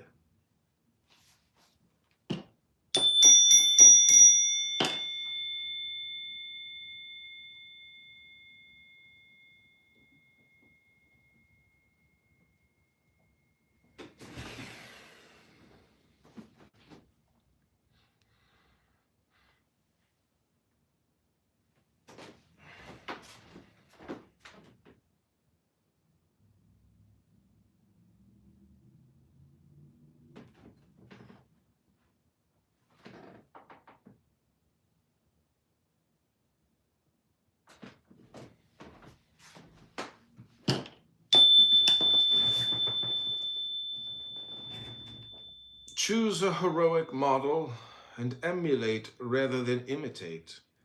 There are examples of greatness, living texts of renown. Let each person choose the first in his field, not so much to follow him as to surpass them. Alexander cried at the tomb of Achilles, not for Achilles before himself, for unlike Achilles, he had not yet been born to fame.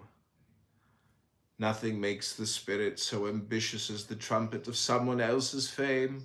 It frightens away envy and encourages noble deeds. Subnote: according to Plutarch, Alexander the Great cried enviously before the tomb of Achilles because the latter had been lucky enough to be immortalized by Homer.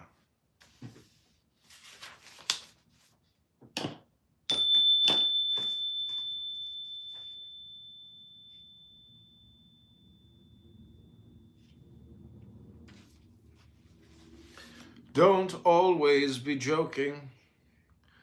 Prudence is known for its seriousness, which wins more respect than wit. The person who is always joking falls laughably short of perfection. We treat him like a liar, never believing him. From one we fear deceit, from the other jest. One never knows when jokers are exercising their judgment, which is the same as not having any. No humor is worse than continual humor. Some win a reputation for wit and lose their wits. There are moments for joviality, but the rest of the time belongs to seriousness.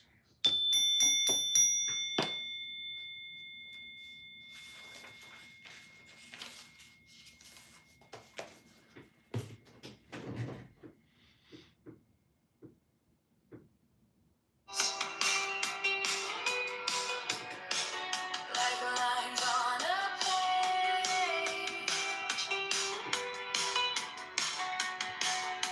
straight edges, sharp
Did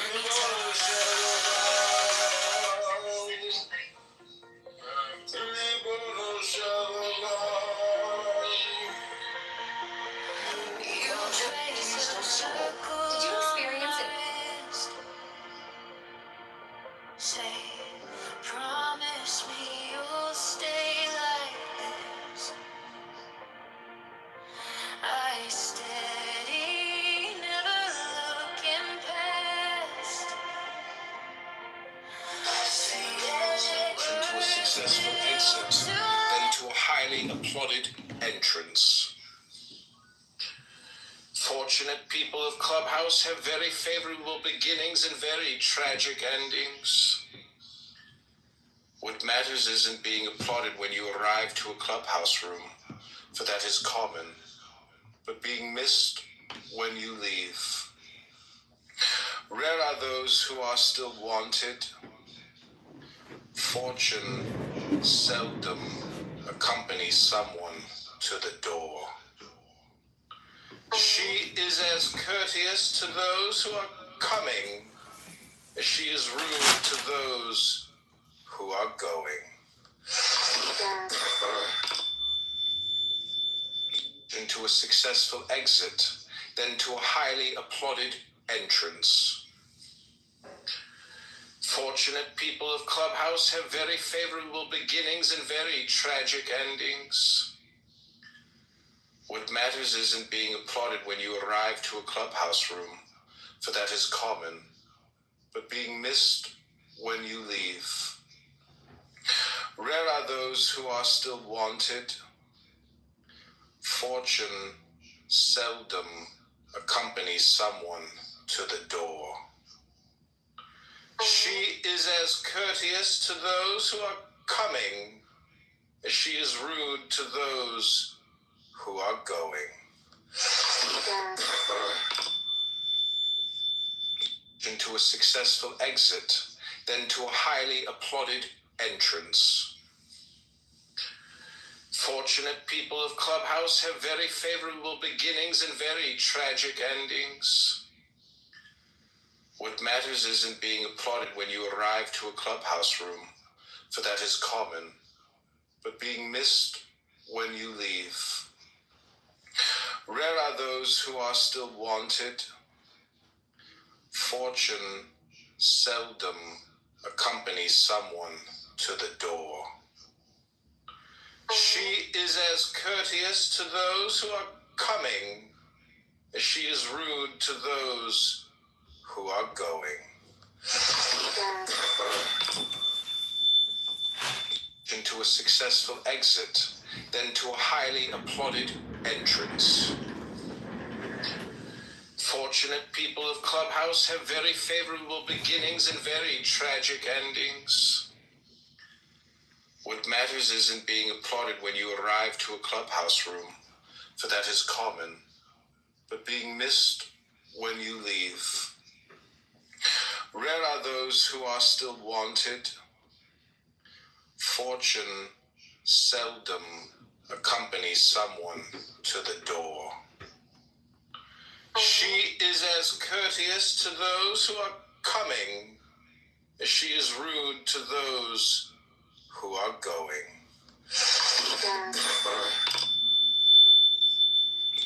Coming as she is rude to those who are going. Good judgment. Some people are born prudent. They come into the world with an advantage, the good sense that is a natural part of wisdom. And they have already walked half the road to success. With age and experience, the reason reaches complete maturity. That sounds Indian. And the judgment is turned to its coming as she is rude to those who are going. Good judgment. Some people are born prudent. They come into the world with an advantage, the good sense that is a natural part of wisdom. And they have already walked half the road to success with age and experience.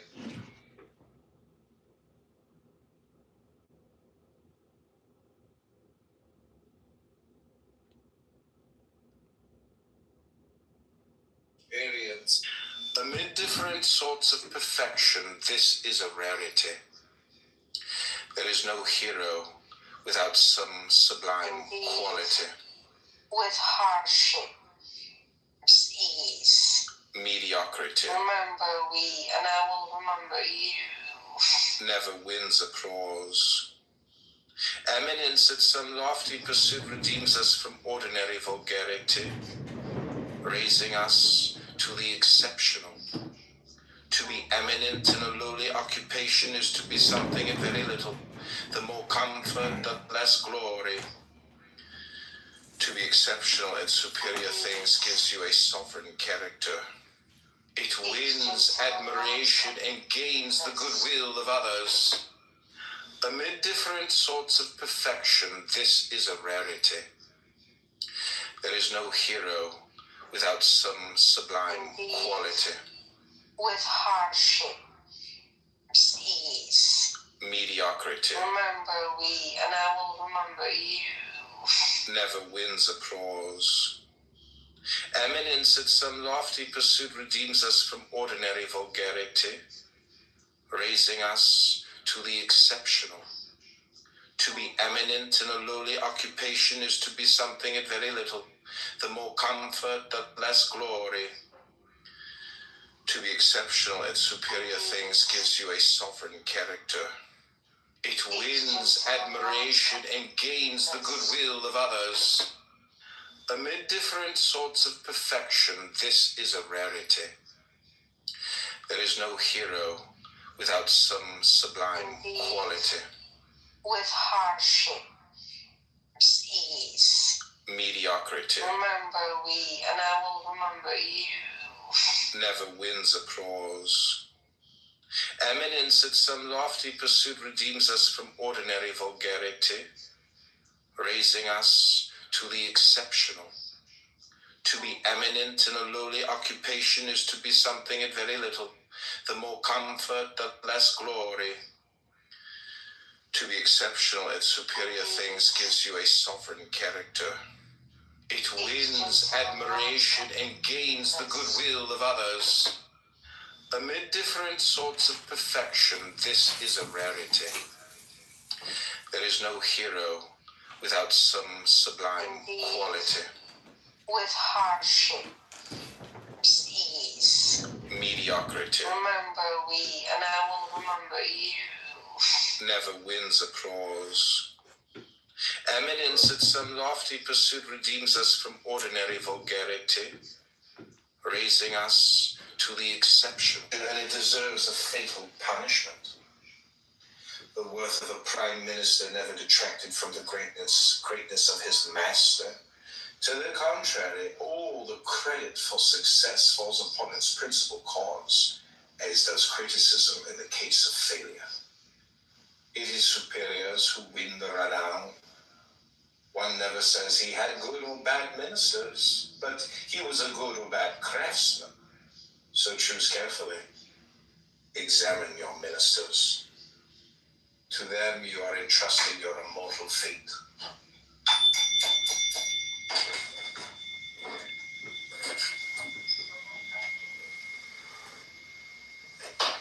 The excellence of being first, and it deserves a fatal punishment. The worth of a prime minister never detracted from the greatness of his master. To the contrary, all the credit for success falls upon its principal cause, as does criticism in the case of failure. It is superiors who win the renown. One never says he had good or bad ministers, but he was a good or bad craftsman. So choose carefully. Examine your ministers. To them you are entrusting your immortal fate.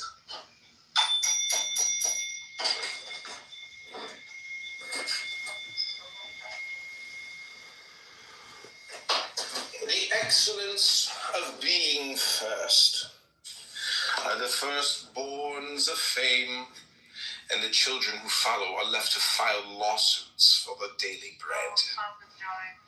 No matter how hard they try, they cannot elude the vulgar accusation that they are imitators.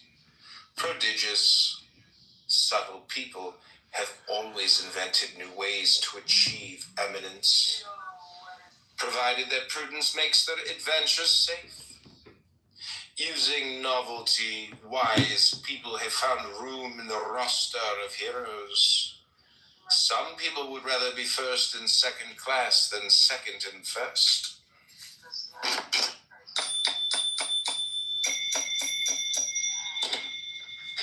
Avoid grief. It is both beneficial and wise to steer clear of troubles. Prudence will save you from many. It is the Lucina, of good fortune and content. Don't give others hateful news unless there is a remedy. And be even more careful not to receive it. Some people's hearing is spoiled by the sweetness of flattery. Others by hearing bitter gossip. And there are people who cannot live without a daily dose of unpleasantness. Him accustomed himself by taking daily doses of it.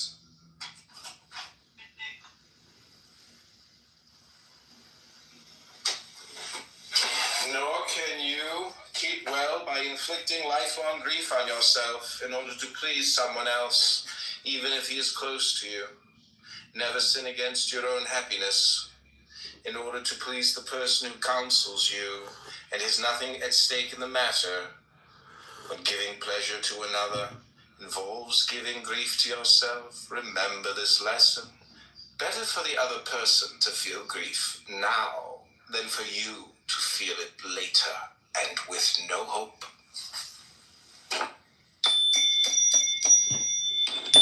Elevated taste. Accustomed himself by taking daily. Elevated taste. You can cultivate it as you can the intellect.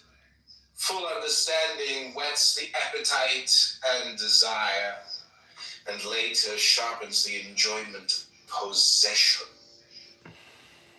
You can judge the height of someone's talent by what he aspires to. Only a great thing can satisfy a great talent. Large bites are for large palates.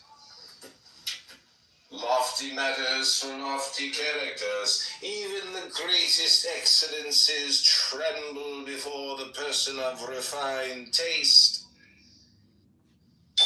There are occupations that enjoy universal acclaim, and others that are more important but barely visible. The former are seen by all and win common benevolence. The latter are rarer and require more skill, but are secret and barely perceived, venerated but not applauded. Among princes, the most celebrated are the victorious ones. And that is why the kings of Aragon were so acclaimed. As magnanimous conquerors and warriors, the great person should prefer celebrated occupations that all can see and share. Occupations that enjoy universal acclaim, and others that are more important but barely visible. The former are seen by all and win common benevolence.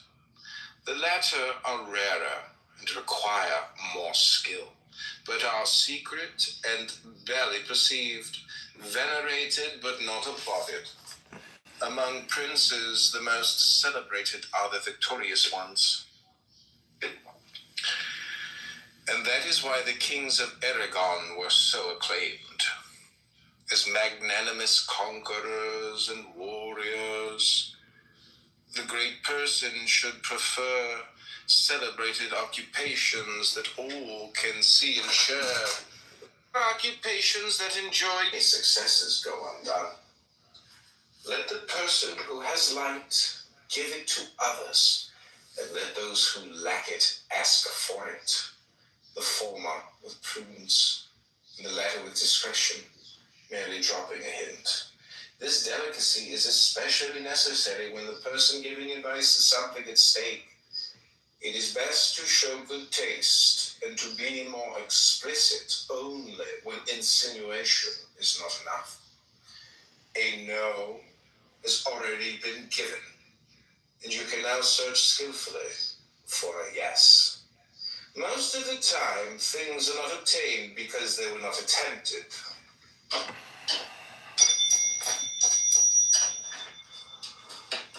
Successes go undone, and their emotions vary accordingly. Tossed about by this vile imbalance, they go about their business in a self-contradictory way. Not only does the success ruin their will, it also attacks their judgment, troubling their desire and understanding.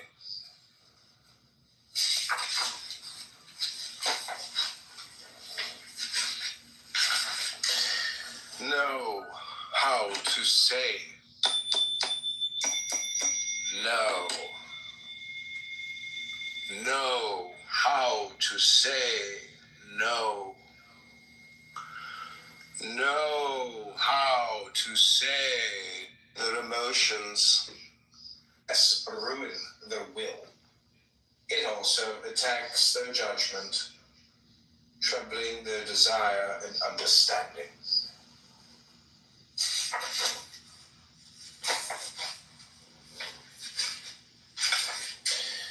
Know how to say no. Know how to say no. Know how to say no. Know how to say no. Know how to say no. Ruin their will. It also attacks their judgment, troubling their desire and understanding.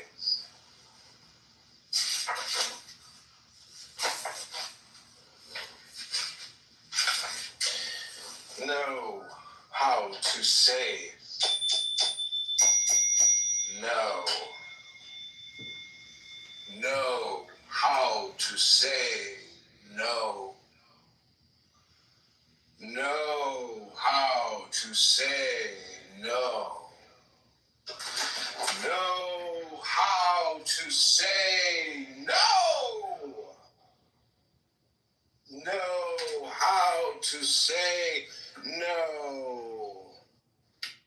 Ruin their will. It also attacks their judgment, troubling their desire and understanding. This man walk away from their own children, as if turning around could erase blood from the bone. I can't understand that. My boy is more than my son. He's me. Know how to say away from their own children, as if turning around. no. Know how to say Every time I walk past this no. colors, people say our eyes Know are windows. how to say no. Know how to say no. Refusal shouldn't come in one fell blow. Let people nibble on the disappointment little by little. Never refuse something completely.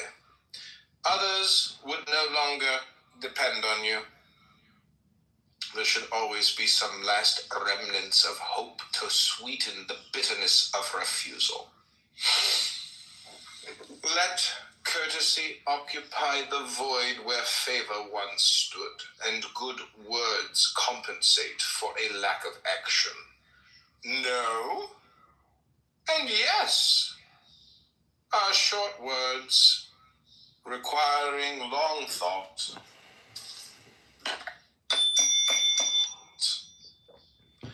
Refusal shouldn't come in one fell blow. Let people nibble on the disappointment little by little. Never refuse something completely. Others would no longer depend on you.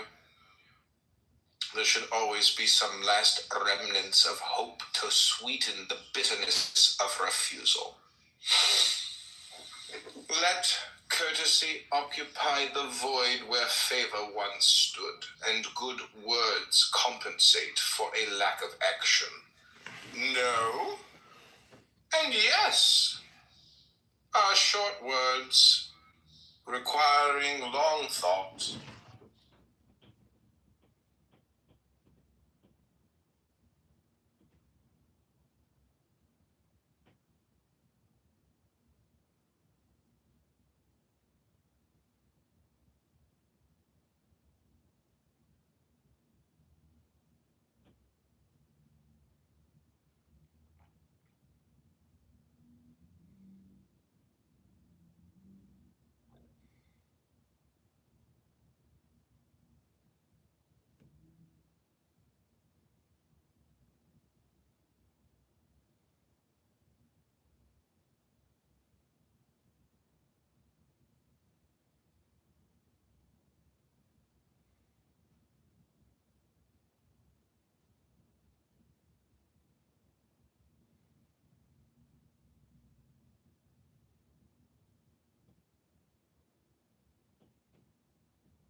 Requiring long thought.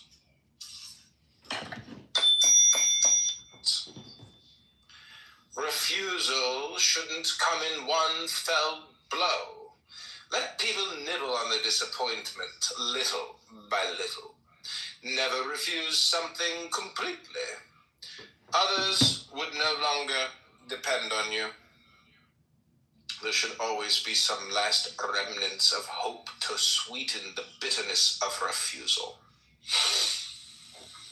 Let courtesy occupy the void where favor once stood, and good words compensate for a lack of action. No and yes are short words requiring long thought.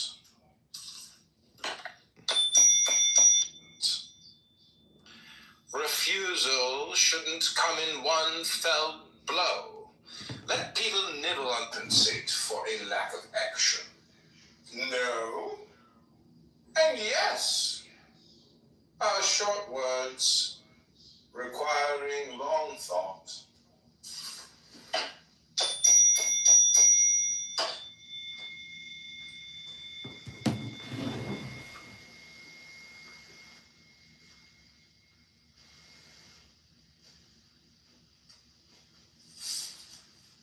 Don't be inconsistent, either because of temperament or out of affectation. The prudent man is consistent in all things pertaining to perfection. Materials turn bad more often in repose than in motion. There are people who can't make up their minds and need a push from others. At times this is caused not by perplexity, for they see clearly enough, but by inactivity. It may be ingenious to identify difficulties, but it is more so to find a way of eluding them. Other people are bogged down by nothing and have great powers of judgment and resolution. They were born for lofty pursuits, and their clear understanding lets them succeed with ease. No sooner done than said. There is still time left over. Sure of their luck, they venture forth with even greater confidence. It is more so to find a way of eluding them. Other people are bogged down by nothing and have great powers of judgment and resolution. They were born for lofty pursuits, and their clear understanding lets them succeed with ease. No sooner done than said, and there is still time left over. Sure of their luck, they venture forth with even greater confidence.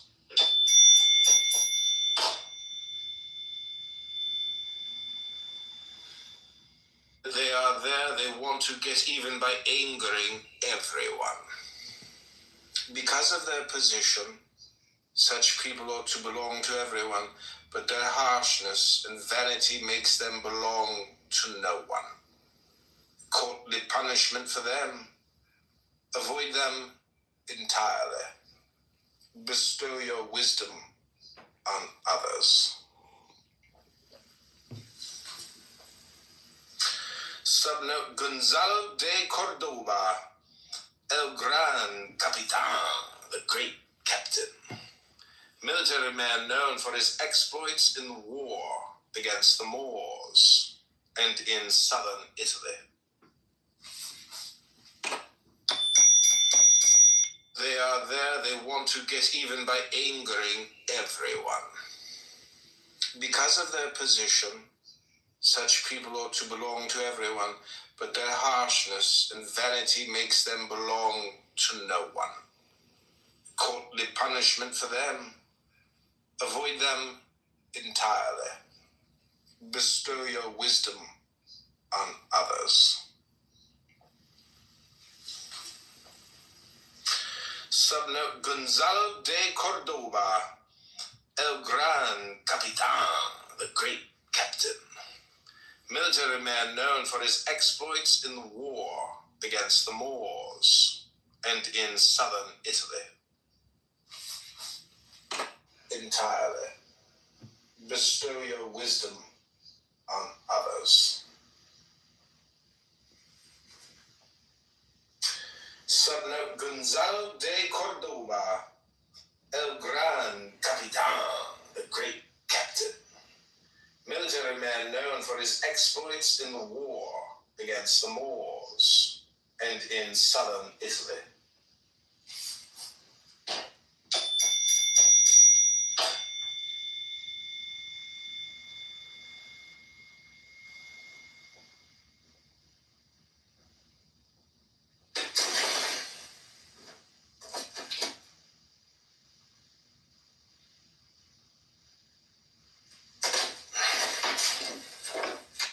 Entirely.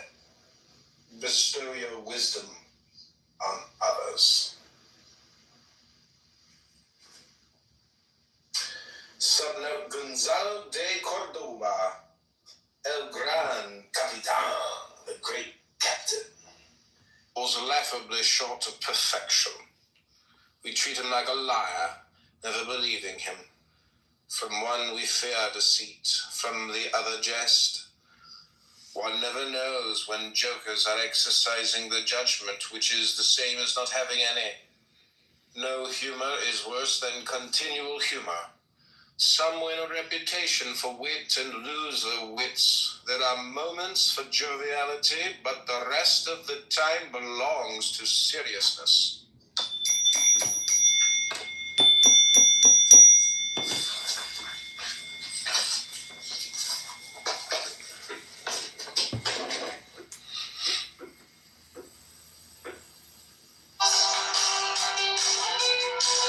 Continual humor. Some win a reputation for wit and lose their wits. There are moments for joviality, but the rest of the time belongs to seriousness. Know how to say.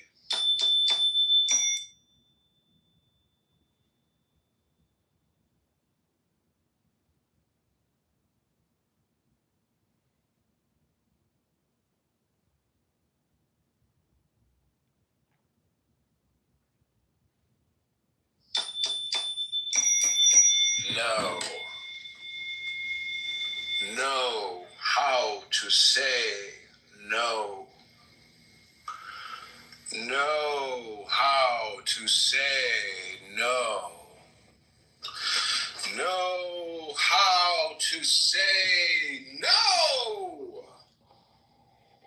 Know how to say no. Know how to say no. Know how to say no. You can't grant everything to everybody. Saying no is as important as granting things, especially among those in command. What matters is the way you do it. Some people's know how to say. This light we attain even here and now. The adepts, the servants of VVVVV have attained the Runta. It is impossible to tell you of the splendors of that. By not declaring yourself immediately, you will keep people guessing, especially if your position is important enough to awaken expectations. Mystery, by its very arcaneness, causes veneration. Even when revealing yourself, avoid total frankness, and don't let everyone look inside you. Cautious silence is where prudence takes refuge. Once declared, resolutions are never esteemed, and they lie open to criticism. If they turn out badly, you will be twice unfortunate. If you want people to watch and wait on you, imitate the not declaring yourself immediately, you will keep people guessing, especially if your position is important enough to awaken expectations. Mystery, by its very arcaneness, causes veneration. Even when revealing yourself, avoid total frankness, and don't let everyone look inside you. Cautious silence is where prudence takes refuge. Once declared, resolutions are never esteemed, and they lie open to criticism. If they turn out badly, you will be twice unfortunate. If you want people to watch and wait on you, imitate the not declaring yourself immediately, you will keep people guessing, especially if your position is important enough to awaken expectations. Mystery, by its very arcaneness, causes veneration. Even when revealing yourself, avoid total frankness, and don't let everyone look inside you. Cautious silence is where prudence takes refuge. Once declared, resolutions are never esteemed, and they lie open to criticism. If they turn out badly, you will be twice unfortunate. If you want people to watch and wait on you, imitate the not declaring yourself immediately, you will keep people guessing, especially if your position is important enough to awaken expectations. Mystery, by its very arcaneness, causes veneration. Even when revealing yourself, avoid total frankness, and don't let everyone look inside you. Cautious silence is where prudence takes refuge. Once declared, resolutions are never esteemed, and they lie open to criticism. If they turn out badly, you will be twice unfortunate. If you want people to watch and wait on you, imitate the not declaring yourself immediately, you will keep people guessing, especially if your position is important enough to awaken expectations. Mystery, by its very arcaneness, causes veneration. Even when revealing yourself, avoid total frankness, and don't let everyone look inside you. Cautious silence is where prudence takes refuge. Once declared, resolutions are never esteemed, and they lie open to criticism. If they turn out badly, you will be twice unfortunate. If you want people to watch and wait on you, imitate the not declaring yourself immediately. You will keep people guessing, especially if your position is important enough to awaken expectations. Mystery, by its very arcaneness, causes veneration.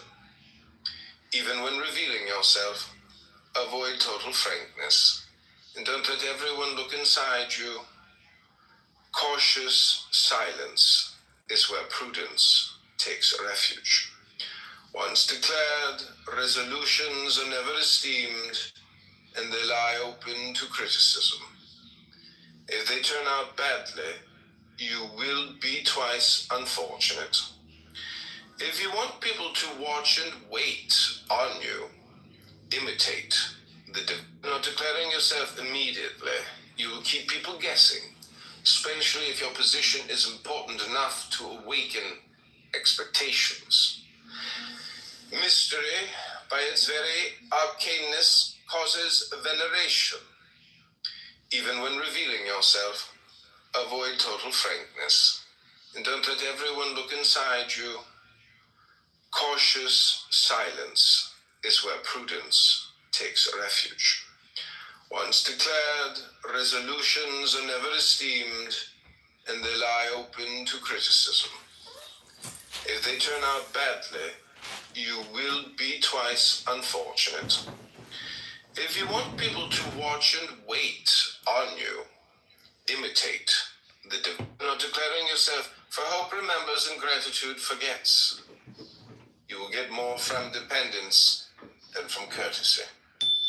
He who has already drunk turns his back on the well, and the orange already squeezed turns from gold into mud.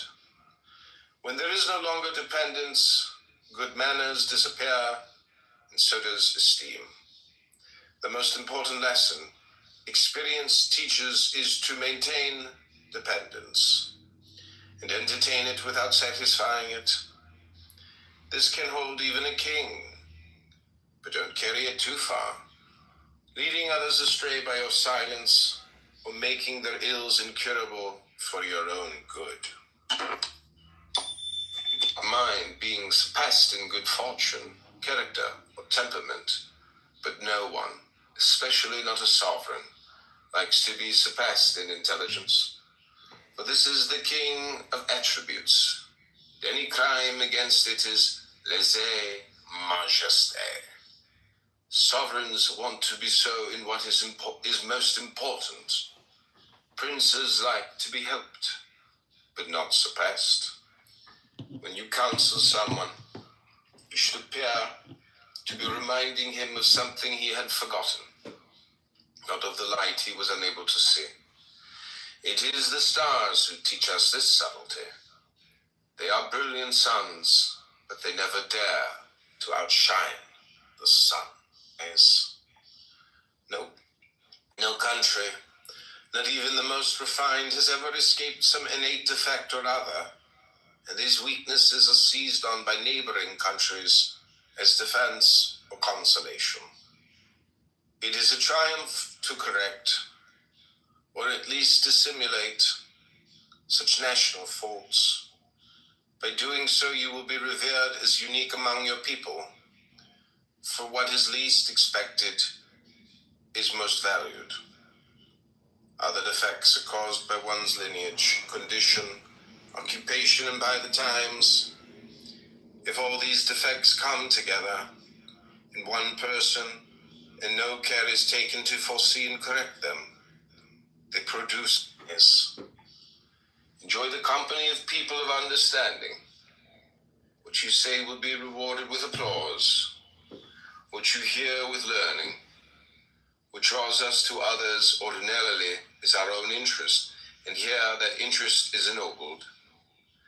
The prudent frequent the homes of courtly heroes, theaters of heroism, nor palaces of vanity.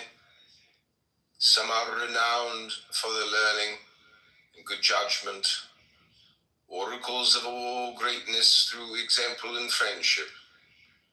Those who accompany them form a courtly academy of gallant discretion and wisdom. Nature and enjoy the company of people of understanding. What you say will be rewarded with applause. What you hear with learning. What draws us to others ordinarily is our own interest, and here that interest is ennobled. The prudent frequent the homes of courtly heroes, theaters of heroism, nor palaces of vanity.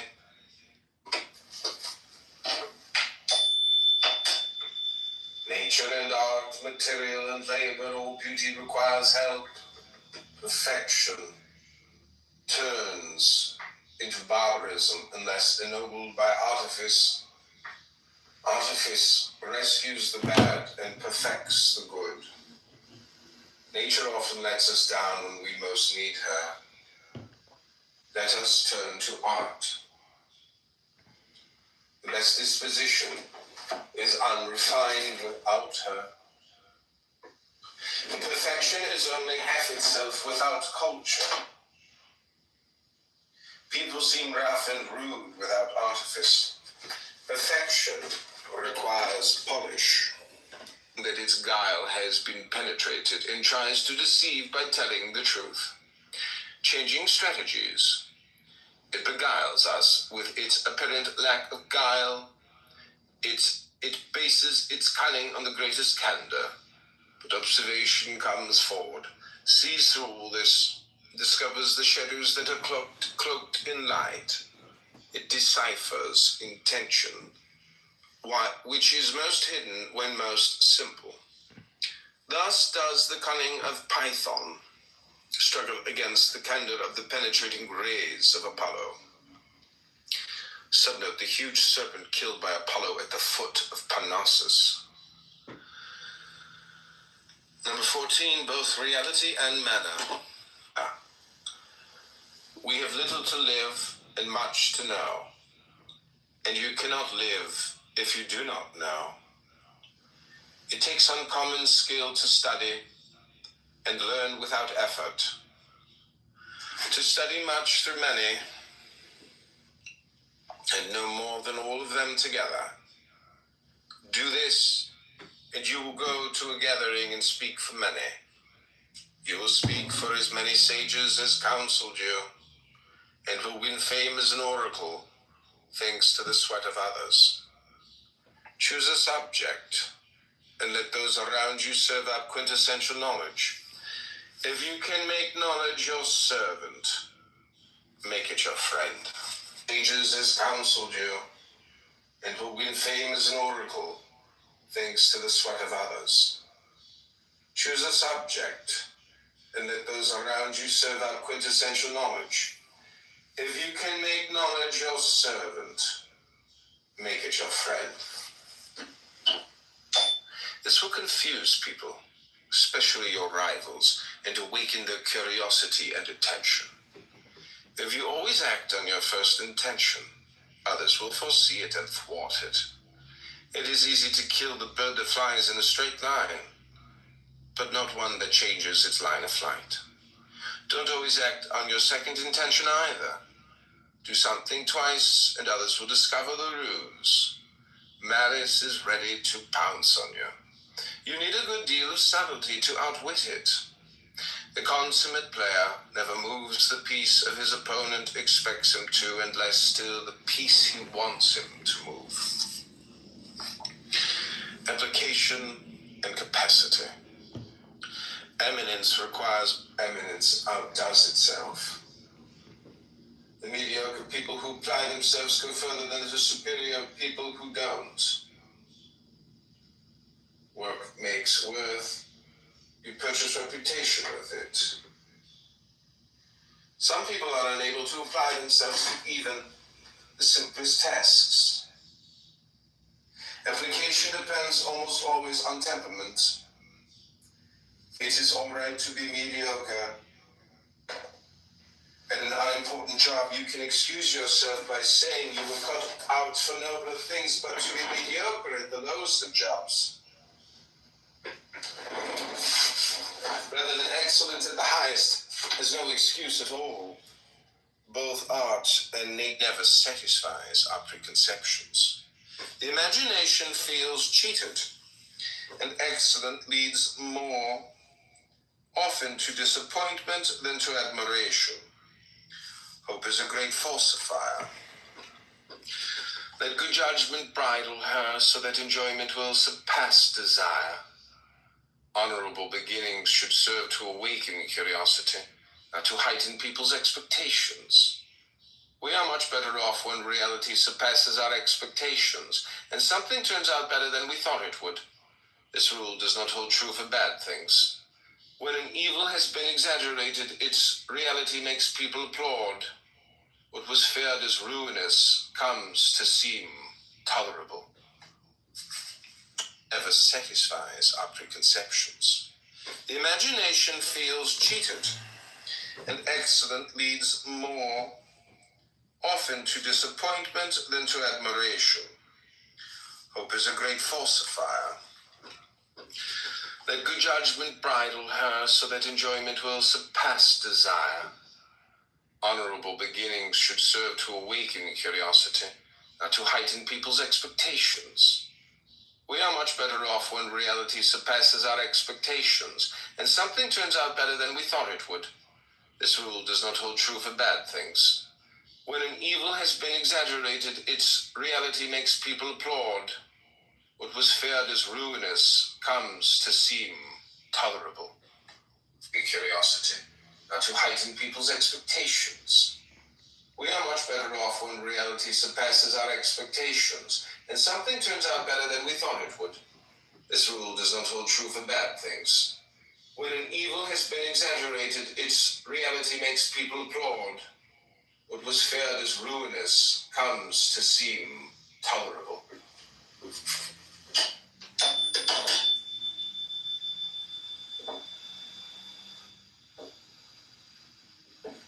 Few people live without some moral flaw or character defect, and they give in to it when it would be easy to cure. The prudence of others is grieved to see a universal, sublime talent threatened by a small defect. A single cloud eclipses the sun. Defects are moles on the face of reputation, and malevolence is good at noticing them. It takes supreme skill to turn them into beauty marks. Caesar covered his defects with laurels. Subnote, he hid his baldness under a crown of laurels.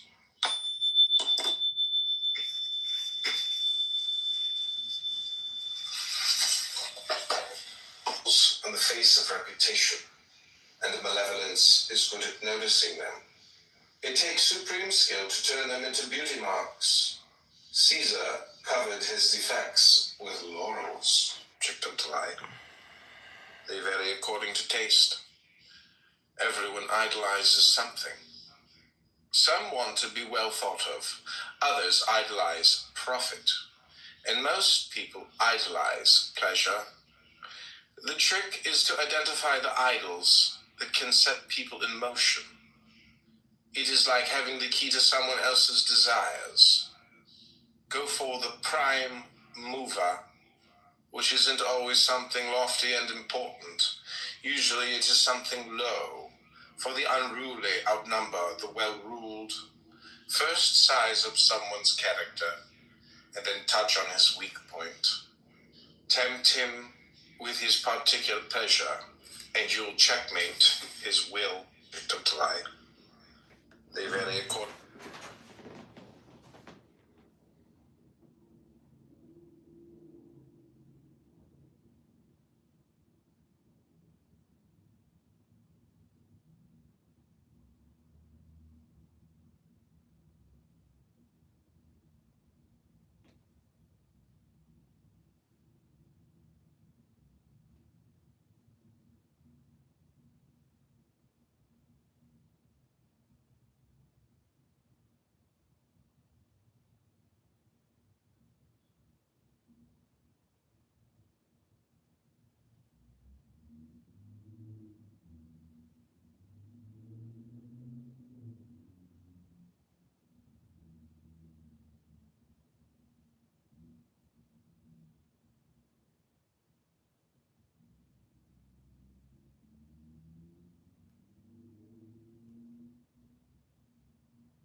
always something lofty and important. Usually it is something low, for the unruly outnumber the well-ruled. First size up someone's character, and then touch on his weak point. Tempt him with his particular pleasure, and you'll checkmate his will.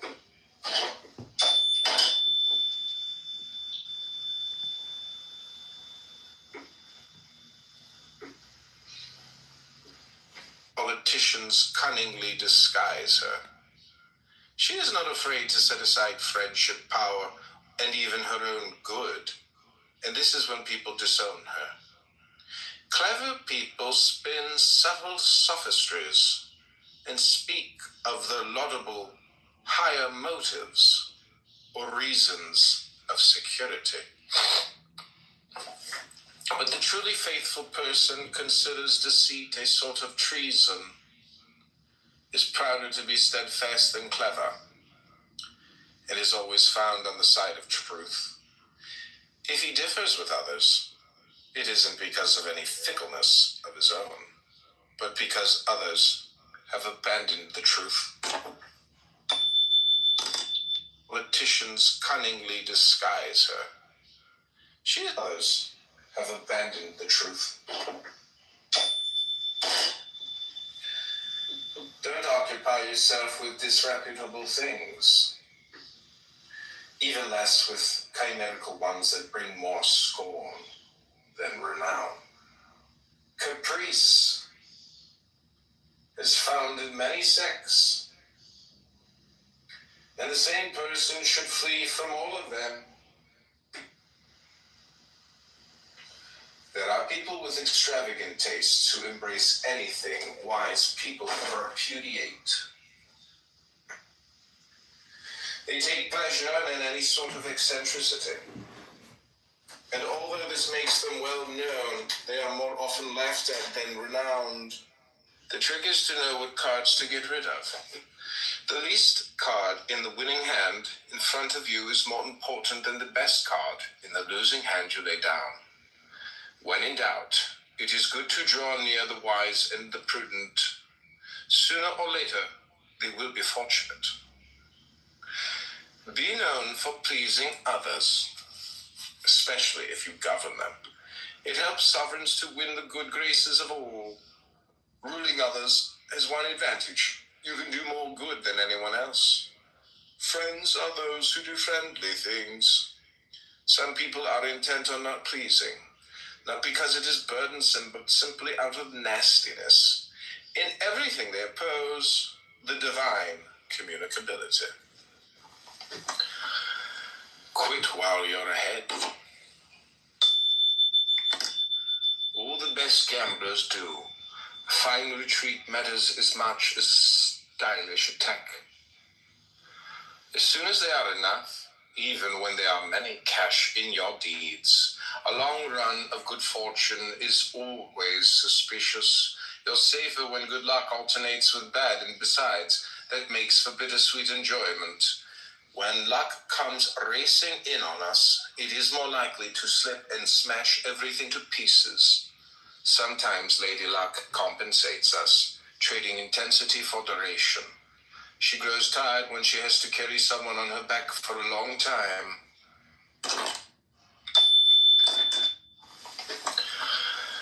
Quit.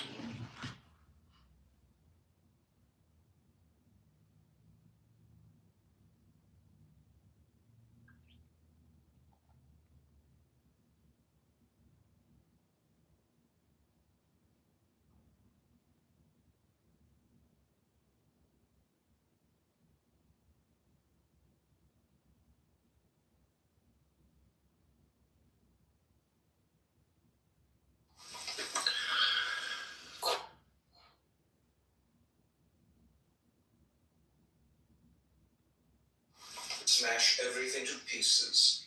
Sometimes Lady Luck compensates us.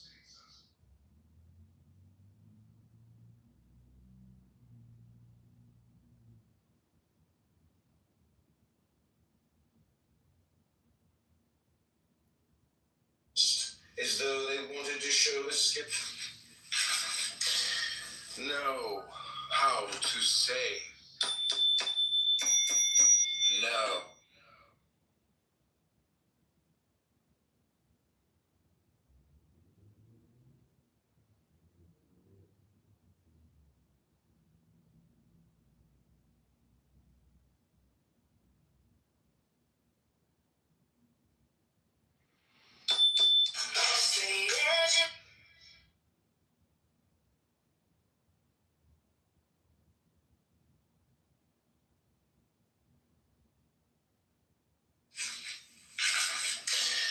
Know how to say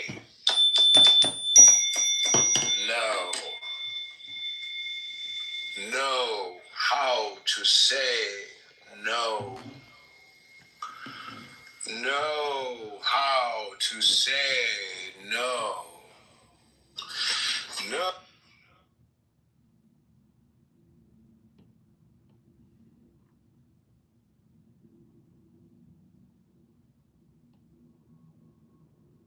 No.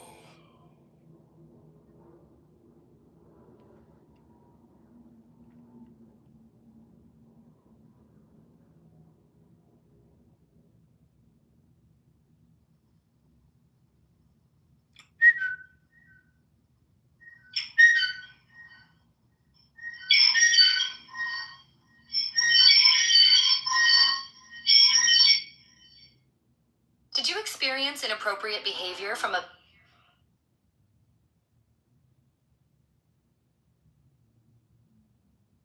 They say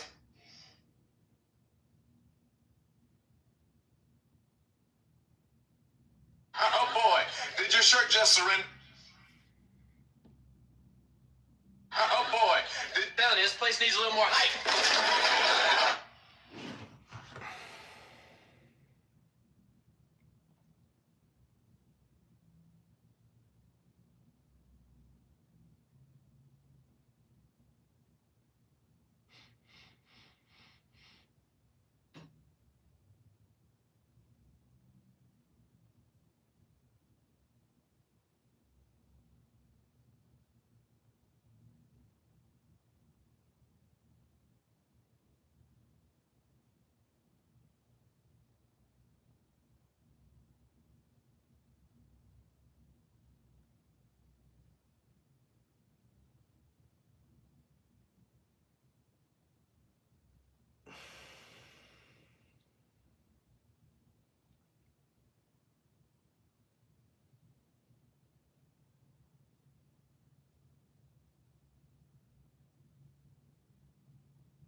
You rush to raise your flag, still shaking in your hands. You crave the final word, but don't know where you stand. You call each risk a war, you call each doubt a shame. You win a little fight, lose your own true name. This is the prudence of a victory, knowing which battles you can leave undone. Call back your anger from the edge of your soul. That's the wisdom of a victory. Quiet when you're silent, you can shout your later weapons are still one. That's the wisdom of a victory.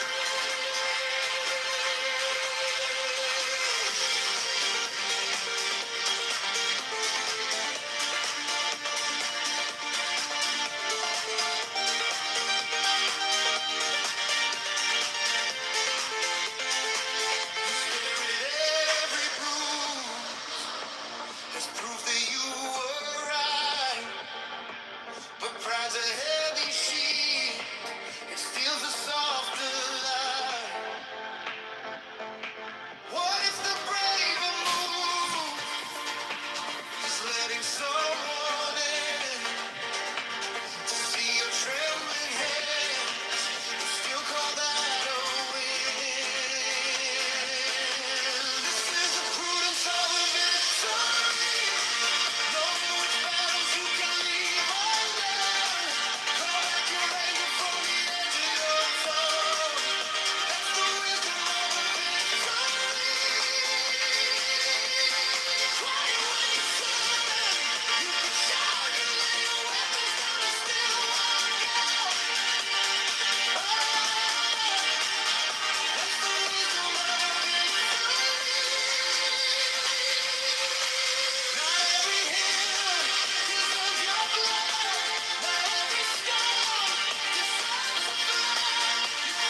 rush to raise your flag. Still shaking in your hands. You crave the final word.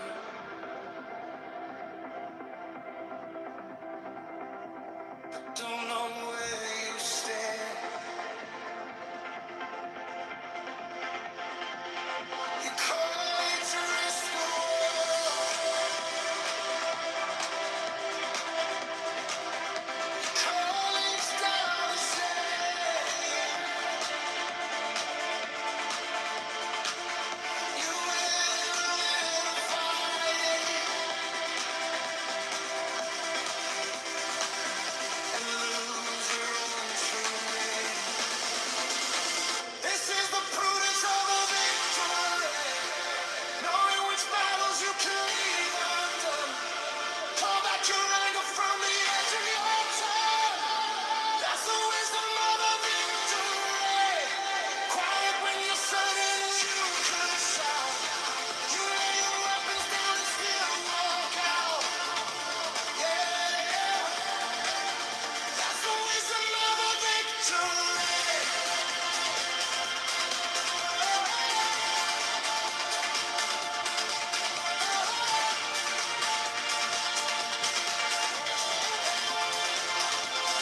gas rotated.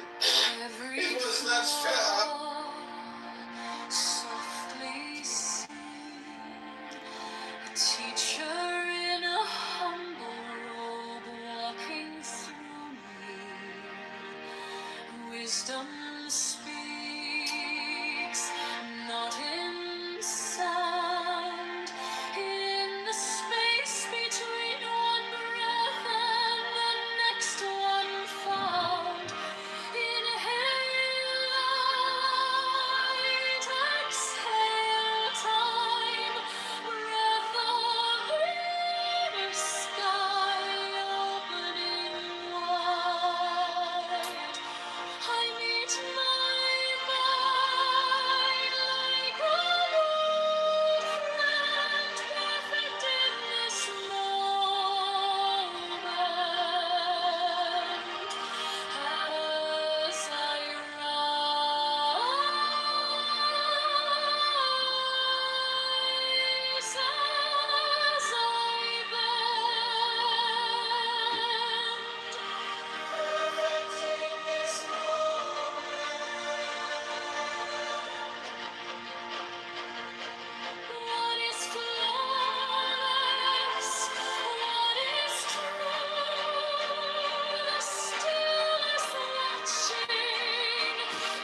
Okay, we're going to go back to Balthasar Gracian.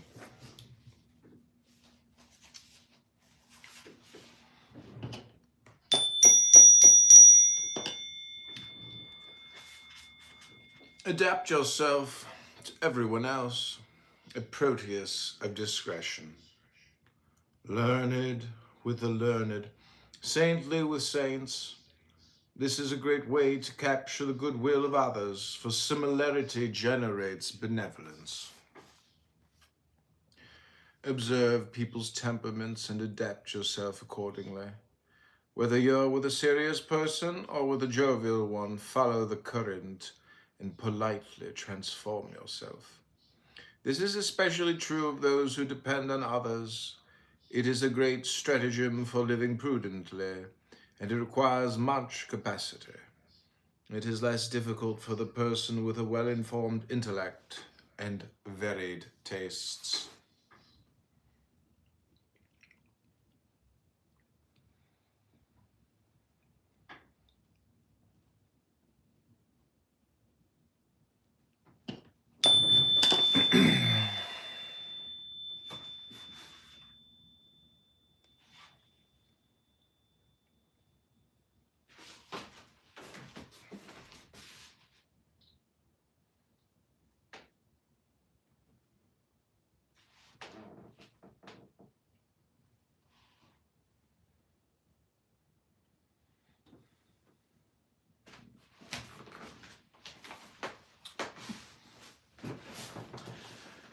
Skill at trying things out.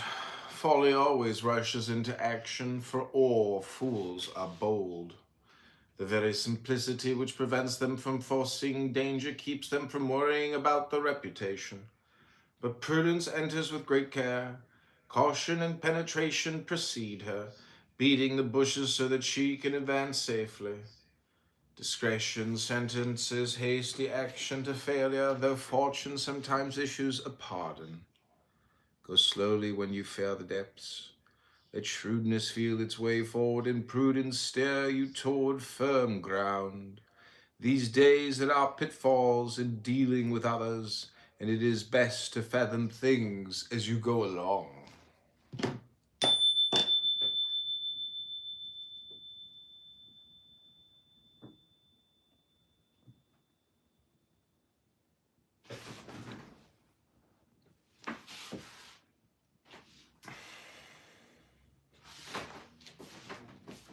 Be careful when you inform yourself about things.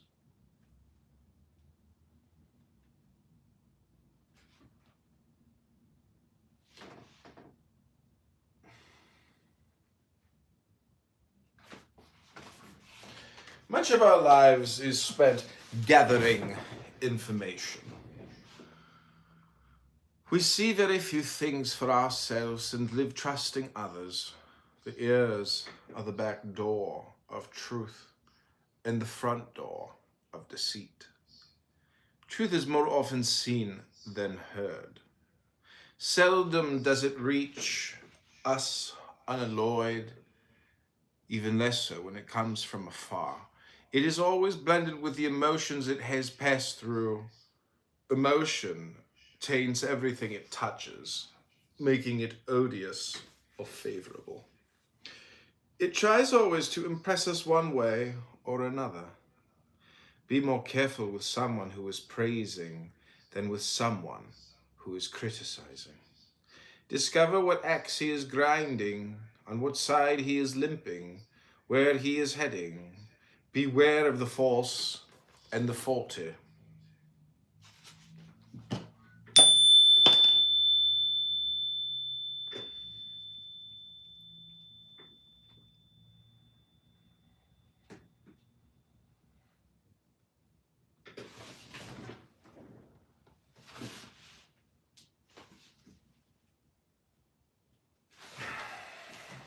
Renew your brilliance. Renew your brilliance. Renew your brilliance. It is the privilege of the phoenix Excellence grows old, and so does fame. Custom wears down our admiration, and a mediocre novelty can conquer the greatest eminence in its old age. So be reborn in courage, in intellect, in happiness, and in all else. Dare to renew your brilliance, dawning many times like the sun, only changing your surroundings. Withhold it and make people miss it. Renew it and make them applaud.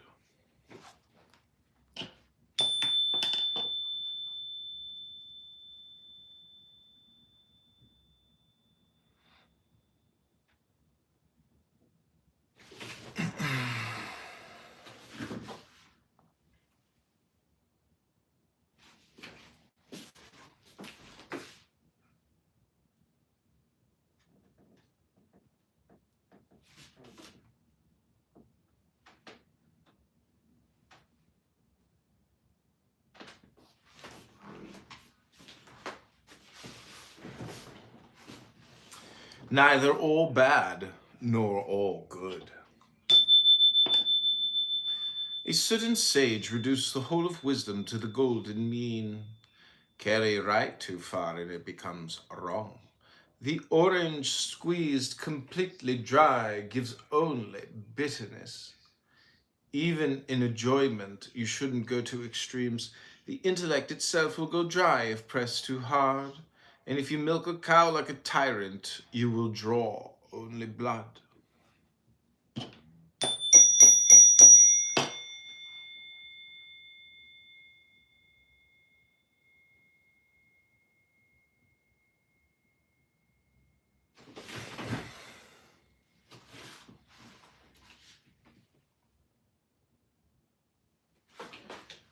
Allow yourself some venial fault.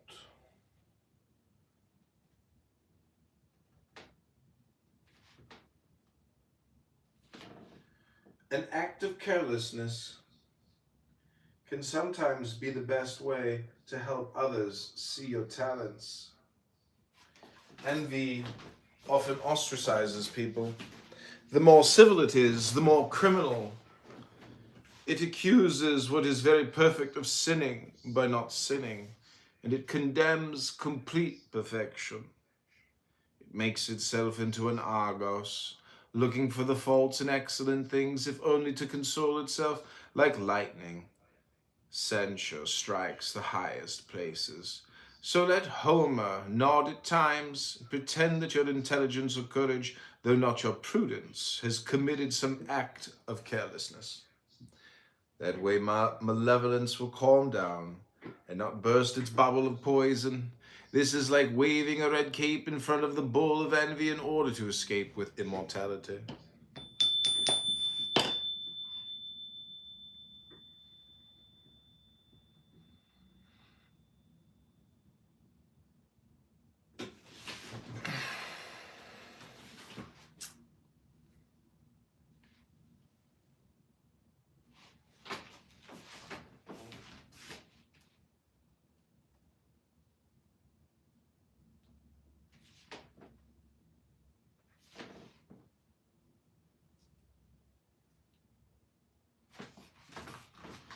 Know how to use your enemies. Grasp things not by the blade, which will harm you, but by the hilt, which will defend you. Same applies to emulation. The wise person finds enemies more useful than the fool does friends. Malevolence often levels the mountains of difficulty that favor made fearful. Many owe their greatness to their enemies. Flattery is fiercer than hatred, for hatred corrects the faults flattery had disguised. The prudent man makes a mirror out of the evil eye of others, and it is more truthful than that of affection, and helps him reduce his defects or amend them. One grows very cautious when living across the border from malevolent rivals.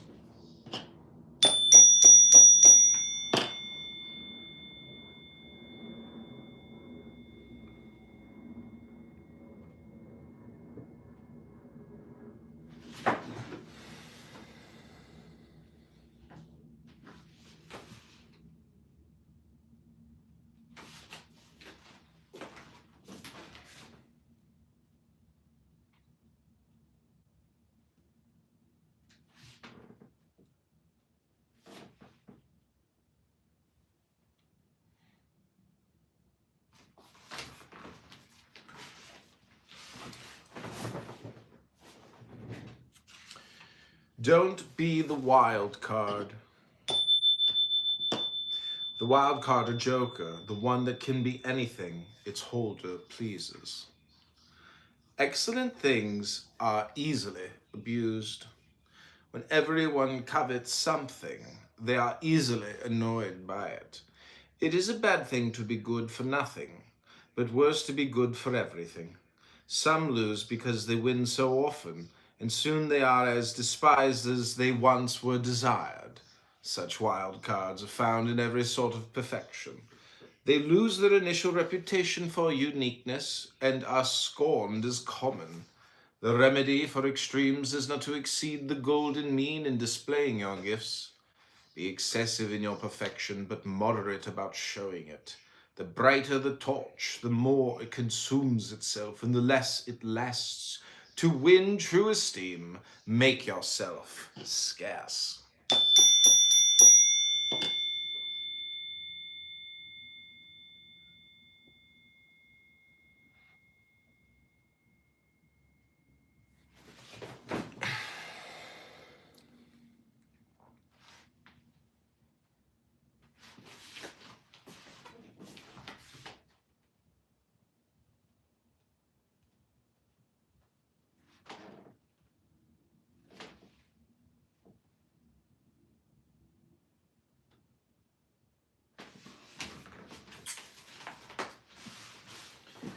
Head of rumor. The crowd is a many-headed monster, many eyes for malice, many tongues for slander. Sometimes a rumor arises and blights the best reputation, and if it sticks to like a nickname, your fame will perish. The crowd usually seizes on some outstanding weakness or some ridiculous defect fit material for its murmurings. At times it is our envious rivals who cunningly invent these defects. There are mean mouths, and they ruin a great reputation sooner with a joke than with a shameless, bold-faced lie. It is very easy to acquire a bad reputation, for badness is easily believed and hard to erase. Let the prudent person avoid all this and keep an eye on vulgar insolence, for an ounce of prevention is worth a pound of cure.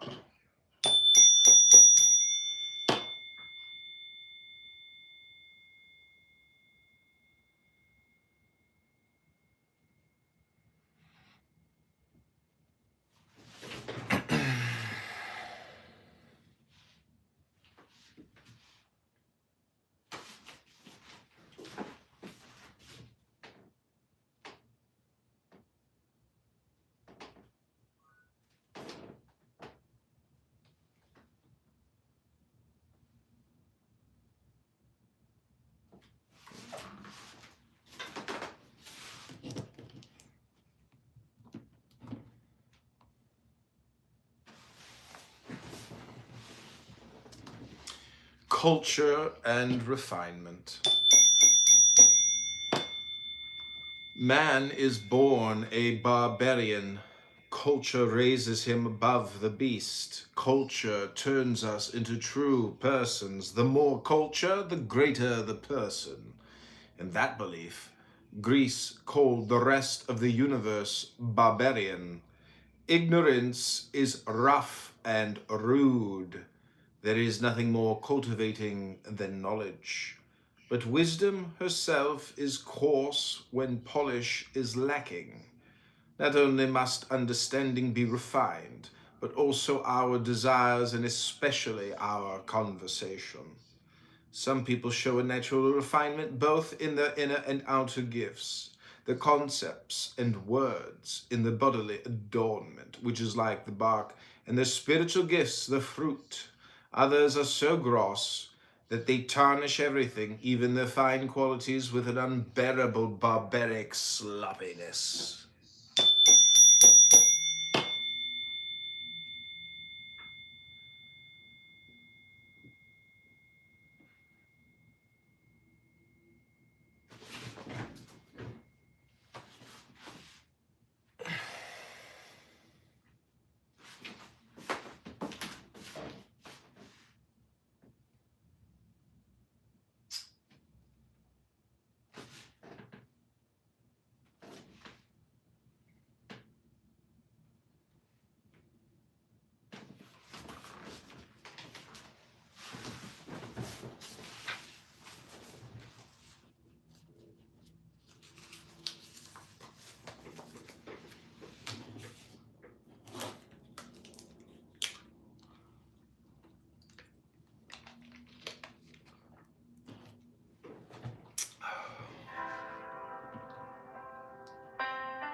Your breathing slows, my fingers trace every question on your face. You ask me what I'm searching for.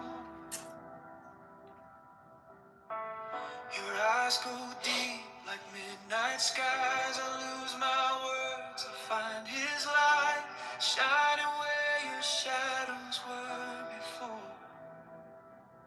There's a secret wisdom of God hidden in your heart. I hear it when you quiet. I feel it in the dark. When we're lying here in silence, you're a temple in my arms. Every kiss, every sigh pulls me closer to his heart.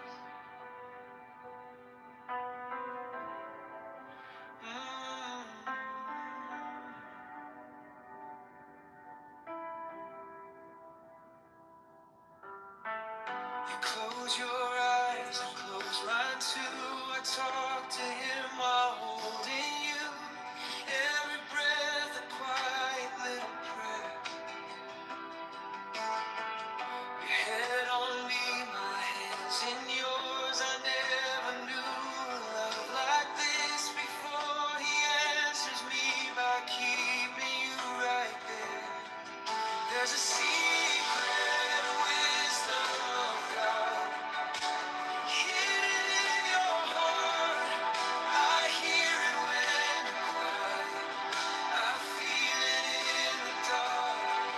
When we're lying here in silence, you're a temple in my arms. Every kiss, every sigh, How would you say?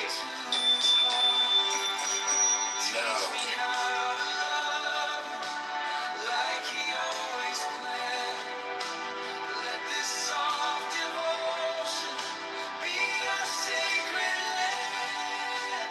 When the world grows louder, we'll just stay right here, listening for heaven, beating in your tears. Right here, right here. There's a secret wisdom of God hidden in your heart. I hear it when you cry. I feel it in the dark. When we're lying here in silence, you're a temple in my arms. Every kiss, every sigh pulls me closer to his heart. Every kiss, every sigh leads us deeper to his heart.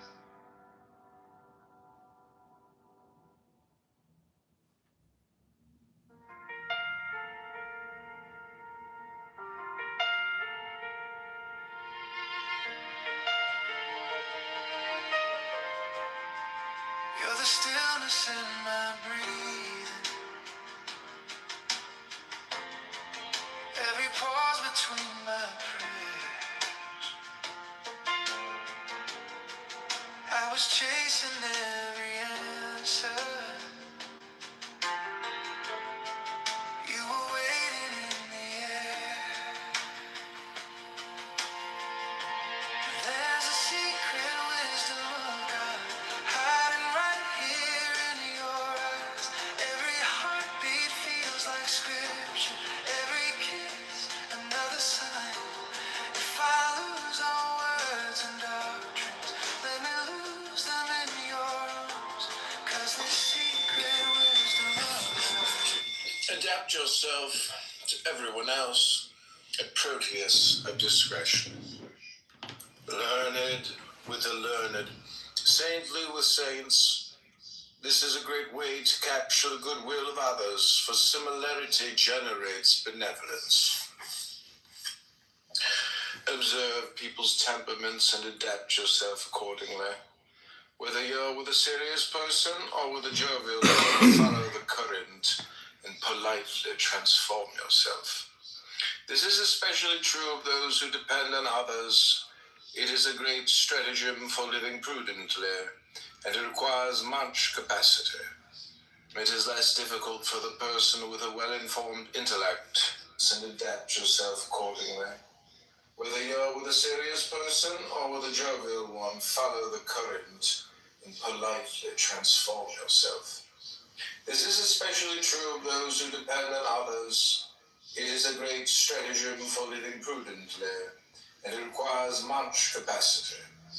It is less difficult for the person with a well-informed intellect and varied tastes.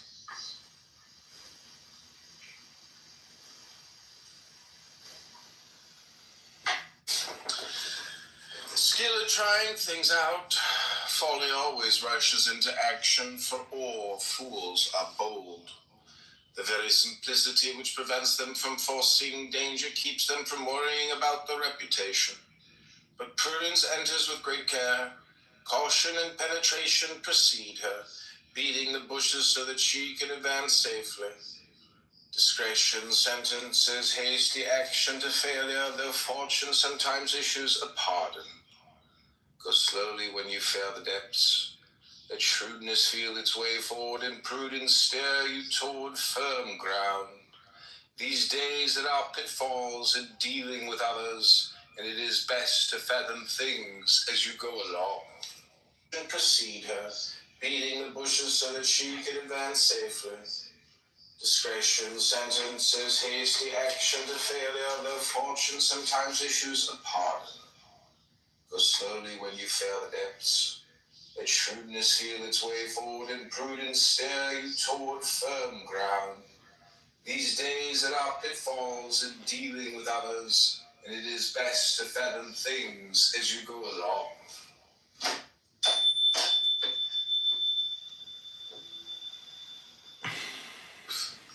In the front door of deceit. Truth is more often seen than heard. Seldom does it reach us unalloyed, even less so when it comes from afar. It is always blended with the emotions it has passed through. Emotion taints everything it touches, making it odious or favorable. It tries always to impress us one way or another. Be more careful with someone who is praising than with someone who is criticizing.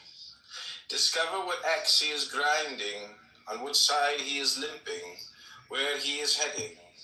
Beware of the false and the faulty, yes, or favorable.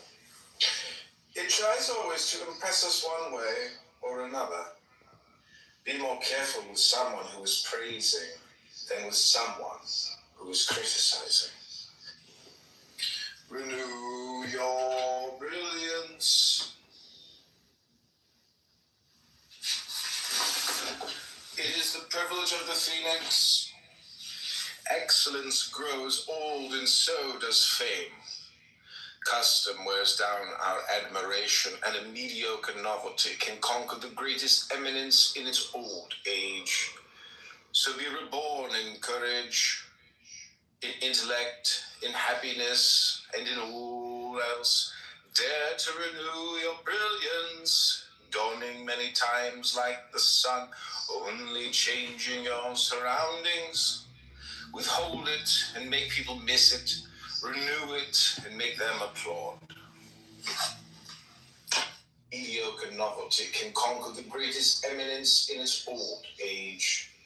So be reborn in courage, in intellect, in happiness, and in all else.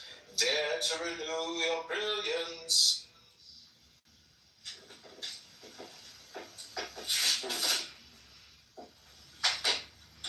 Wisdom to the golden mean. Carry right too far and it becomes a wrong. The orange squeezed completely dry gives only bitterness. Even in envy often ostracizes people.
and excellent things, if only to console itself like lightning.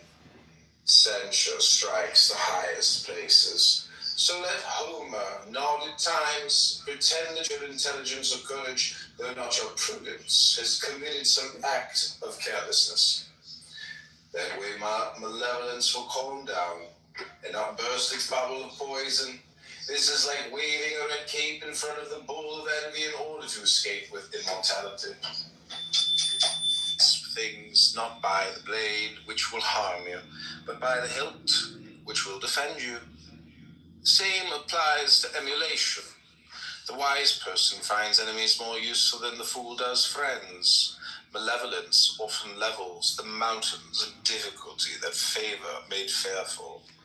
Many owe their greatness to their enemies.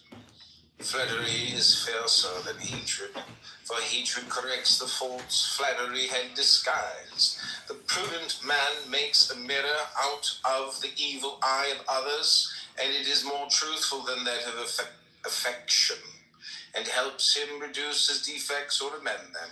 One grows very cautious when living across the border from malevolent rivals.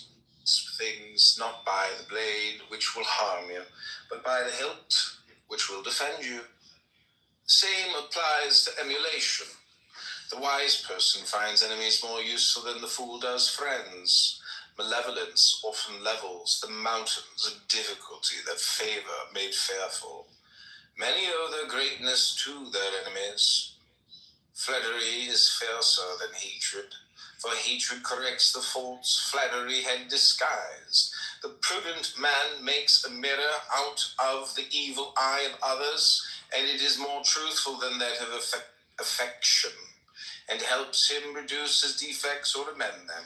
One grows very cautious when living across the border from malevolent rivals. Things not by the blade which will harm you, but by the hilt which will defend you. The same applies to emulation. The wise person finds enemies more useful than the fool does friends. Malevolence often levels the mountains of difficulty that favor made fearful. Many owe their greatness to their enemies. Flattery is fiercer than hatred, for hatred corrects the faults flattery had disguised. The prudent man makes a mirror out of the evil eye of others, and it is more truthful than that of affection, and helps him reduce his defects or amend them. One grows very cautious when living across the border from malevolent rivals. Things not by the blade which will harm you, but by the hilt which will defend you. The same applies to emulation. The wise person finds enemies more useful than the fool does friends. Malevolence often levels the mountains of difficulty that favor made fearful. Many owe their greatness to their enemies. Flattery is fiercer than hatred, for hatred corrects the faults flattery had disguised. The prudent man makes a mirror out of the evil eye of others, and it is more truthful than that of affection, and helps him reduce his defects or amend them. One grows very cautious when living across the border from malevolent rivals. Things not by the blade which will harm you, but by the hilt which will defend you. The same applies to emulation. The wise person finds enemies more useful than the fool does friends. Malevolence often levels the mountains of difficulty that favor made fearful. Many owe their greatness to their enemies. Flattery is fiercer than hatred, for hatred corrects the faults flattery had disguised. The prudent man makes a mirror out of the evil eye of others, and it is more truthful than that of affection, and helps him reduce his defects or amend them. One grows very cautious when living across the border from malevolent rivals. Things not by the blade which will harm you, but by the hilt which will defend you. The same applies to emulation. The wise person finds enemies more useful than the fool does friends. Malevolence often levels the mountains of difficulty that favor made fearful. Many owe their greatness to their enemies.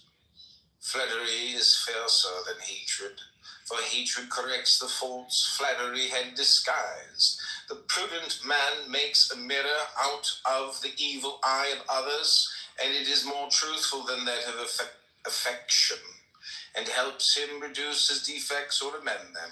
One grows very cautious when living across the border from malevolent rivals. Things not by the blade which will harm you, but by the hilt which will defend you. The same applies to emulation. The wise person finds enemies more useful than the fool does friends. Malevolence often levels the mountains of difficulty that favor made fearful. Many owe their greatness to their enemies. Flattery is fiercer than hatred, for hatred corrects the faults flattery had disguised. The prudent man makes a mirror out of the evil eye of others, and it is more truthful than that of affection, and helps him reduce his defects or amend them. One grows very cautious when living across the border from malevolent rivals. Things not by the blade which will harm you, but by the hilt which will defend you. The same applies to emulation. The wise person finds enemies more useful than the fool does friends. Malevolence often levels the mountains of difficulty that favor made fearful. Many owe their greatness to their enemies. Flattery is fiercer than hatred, for hatred corrects the faults flattery had disguised. The prudent man makes a mirror out of the evil eye of others, and it is more truthful than that of affection, and helps him reduce his defects or amend them. One grows very cautious when living across the border from malevolent rivals. Things not by the blade which will harm you, but by the hilt which will defend you. The same applies to emulation. The wise person finds enemies more useful than the fool does friends. Malevolence often levels the mountains of difficulty that favor made fearful. Many owe their greatness to their enemies. Flattery is fiercer than hatred, for hatred corrects the faults flattery had disguised. The prudent man makes a mirror out of the evil eye of others, and it is more truthful than that of affection fiercer than hatred. Excellent things are easily abused. When everyone covets something, they are easily annoyed by it. It is a bad thing to be good for nothing, but worse to be good for everything. Some lose because they win so often, and soon they are as despised as they once were desired. Such wild cards are found in every sort of perfection. They lose their initial reputation for uniqueness and are scorned as common. The remedy for extremes is not to exceed the golden mean in displaying your gifts. Be excessive in your perfection, but moderate about showing it. The brighter the torch, the more it consumes itself, and the less it lasts. To win true esteem, make yourself scarce. Excellent things are easily abused. When everyone covets something, they are easily annoyed by it. It is a bad thing to be good for nothing, but worse to be good for everything. Some lose because they win so often, and soon they are as despised as they once were desired. Such wild cards are found in every sort of perfection. They lose their initial reputation for uniqueness and are scorned as common. The remedy for extremes is not to exceed the golden mean in displaying your gifts. Be excessive in your perfection, but moderate about showing it. The brighter the torch, the more it consumes itself, and the less it lasts. To win true esteem, make yourself scarce. Excellent things are easily abused. When everyone covets something, they are easily annoyed by it. It is a bad thing to be good for nothing, but worse to be good for everything. Some lose because they win so often, and soon they are as despised or desired. Temptation and if it sticks to you like a nickname, your fame will perish. The crowd usually seizes on some outstanding weakness or some ridiculous defect fit material for its murmurings. At times it is our envious rivals who cunningly invent these defects. There are a mean mouse, and they ruin a great reputation sooner with a joke than with a shameless, bold-faced lie. It is very easy to acquire a bad reputation. The badness is easily believed and hard to erase. Let the prudent person avoid all this and keep an eye on vulgar insolence. For an ounce of prevention is worth a pound of cure.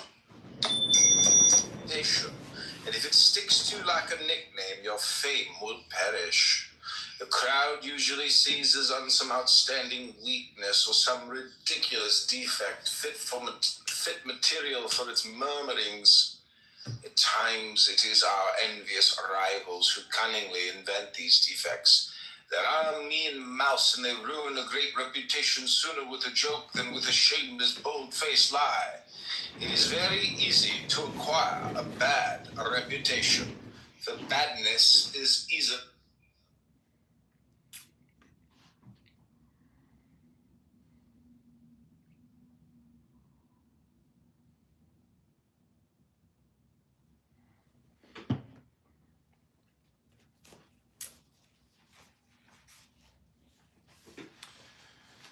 Deal with others in a grand way. Aspire to elevation.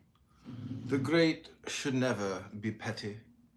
You needn't go into all the details when conversing with others, especially when the subject is distasteful. Notice things, but do so casually. It isn't good to turn conversation into detailed interrogation. Act with a courteous, noble generality, which is a sort of gallantry. A large part of ruling lies in feigning indifference. Learn to overlook most of the things that happen among your close friends, your acquaintances, and especially your enemies. Over-scrupulousness is irritating, and if it forms part of your character, you will be tiresome to others. To keep circling round something unpleasant is a sort of mania. Remember that people usually behave like what they are, according to their own heart and their own capacity.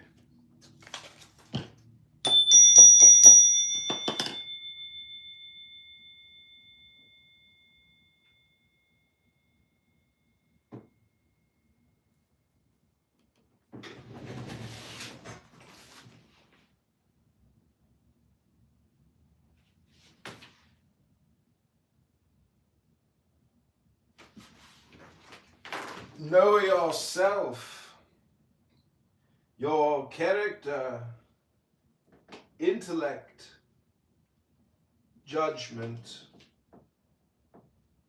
and emotions. You cannot master yourself if you do not understand yourself. There are mirrors for the face, but the only mirror for the spirit is wise self-reflection.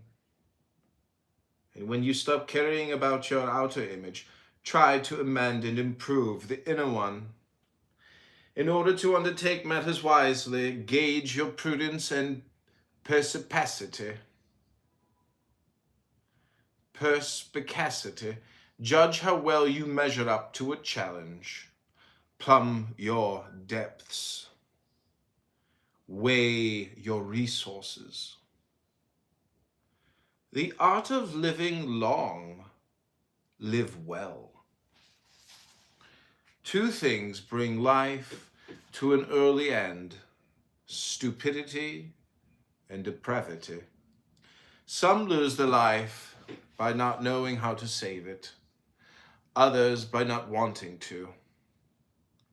just as virtue is its own reward. Vice is its own punishment. The person who races through a life of vice comes to a doubly quick end. The one who races through virtue never dies. The strength of the mind is communicated to the body. A good life is long both in intention and extension.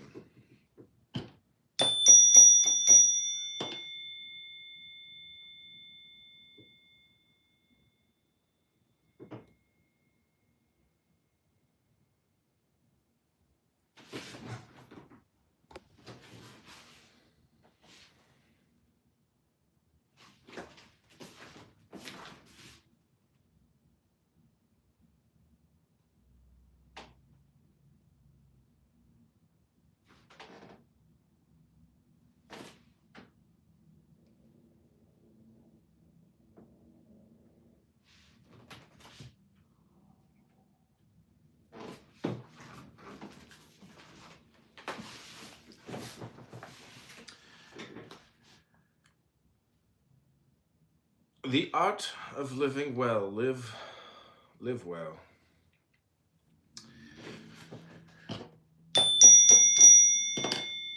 Never act unless you think it prudent to do so.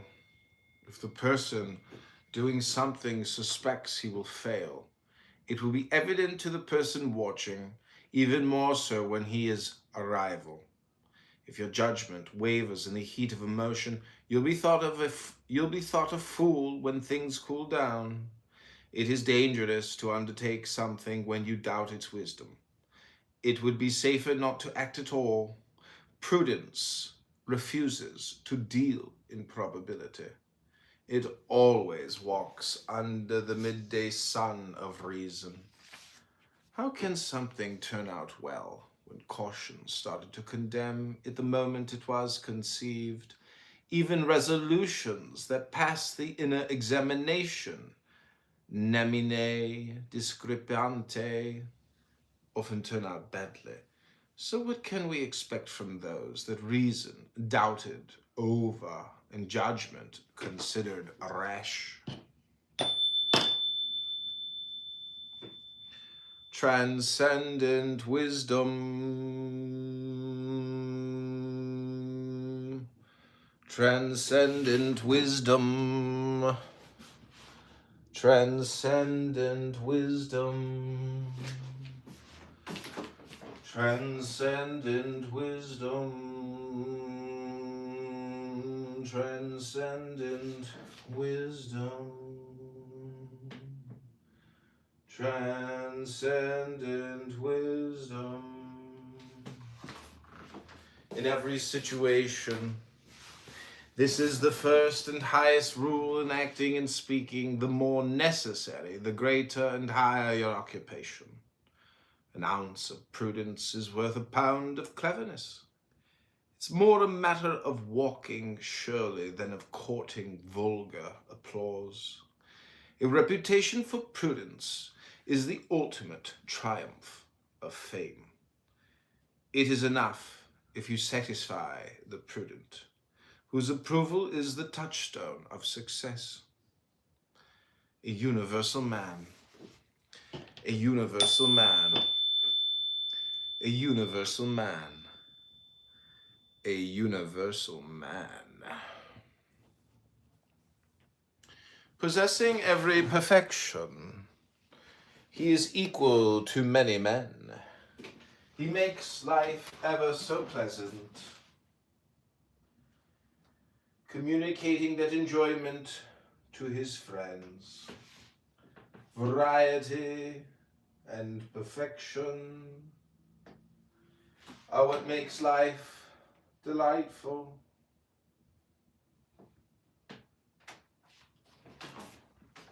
It is a great art to know how to enjoy all good things. And since nature made man a compendium of the whole natural world, let art make him a universe by training his taste and intellect. unfathomable gifts. The prudent person, if he wants to be revered by others, should never allow them to judge the extent of his knowledge and courage. Allow yourself to be known, but not comprehended. No one will discern the limits of your talent, and thus no one will be disappointed. You can win more admiration by keeping other people guessing the extent of your talent or even doubting it than you can by displaying it, however great.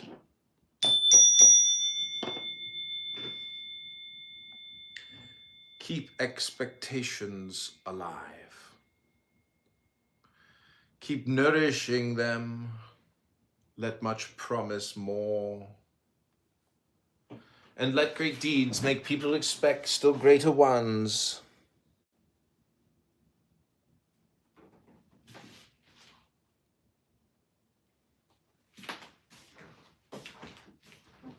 Don't show everything you have on the first roll of the dice. The trick is to moderate your strength and knowledge and advance little by little towards success. Good common sense, it is the throne of reason, foundation of prudence, and by its light it is easy to succeed. It is a gift from heaven, highly prized, because it is first and best. Good sense in our armor, so necessary that the lack of the single piece will make people call us lacking. When least present, most missed.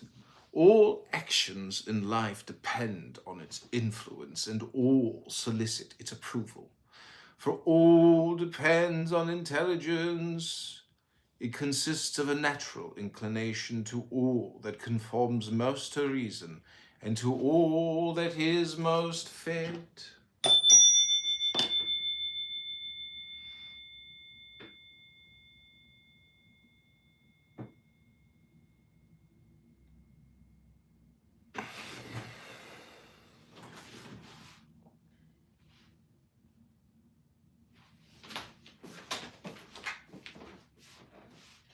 Make your reputation and keep it. We enjoy it on loan from fame.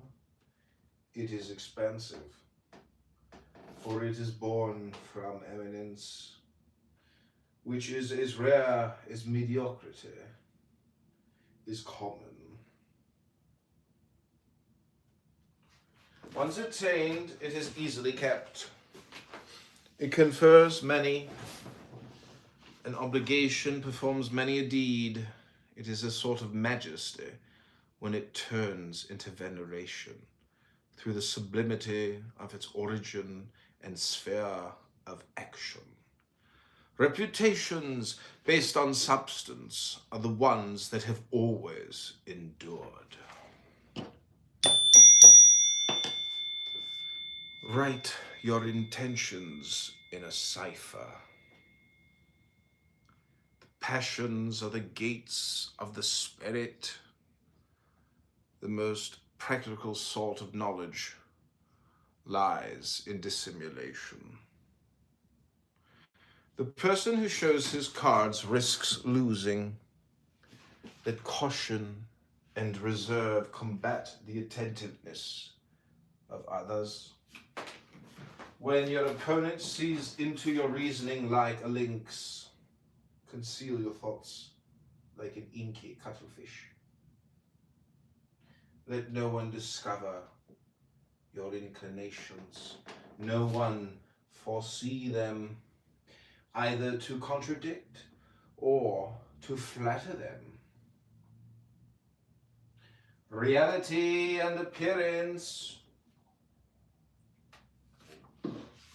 Things pass for what they seem, not for what they are.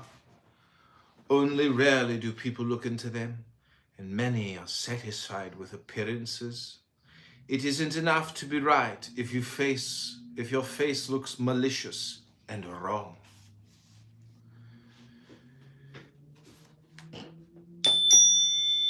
A man free of deceit and illusion, one who is virtuous and wise, a courtly philosopher. But do not be so only in appearance, or flaunt your virtue. Philosophy is no longer revered, although it is the chief pursuit of the wise. The science of prudence is no longer venerated. Seneca introduced it to Rome, and for a time it appealed to the noble, but now it is considered useless and bothersome.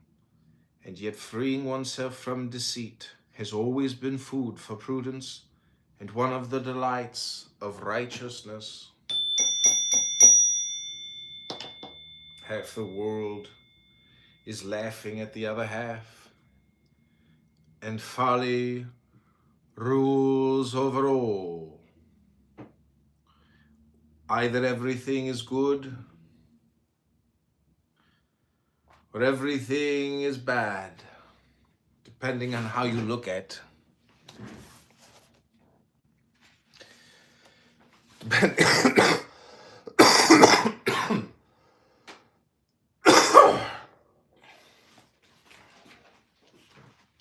Either everything is good or everything is bad, depending on how you look at it. What one person pursues, another shuns. It is an insufferable fool who measures all things by his own opinion. Perfection does not mean pleasing one person alone. Tastes are as abundant as faces and just as varied. There is no defect that someone does not value, and you need not lower your opinion because a thing doesn't please some people. There will be others to appreciate it, and their applause in turn will be condemned. The norm of true satisfaction is the approval of renowned people who know how to judge each class of things. One does not live by following one opinion, one custom, or one century.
You trace the lines on a page that's worn and bent, marginalia from another time, little notes of what they meant, coffee stains on chapter 10.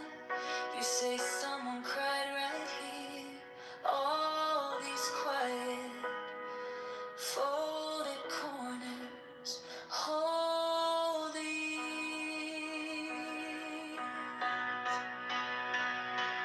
Teach me the wisdom of books, but the intelligence of love reads between the lines where the ink gives up. You say the brightest minds still have so much to learn, so turn that fragile page and let my stubborn heart turn with you.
Marginalia from another time, little notes of what they meant. Coffee stains on chapter 10, you say someone cried right here. All these quiet, folded corners hold the years. Teach me the wisdom of books, the intelligence of love. Reads between the lines where the ink gives up. You say the brightest minds still have so much to learn. So turn that fragile page and let my stubborn heart turn with you. Oh, with you.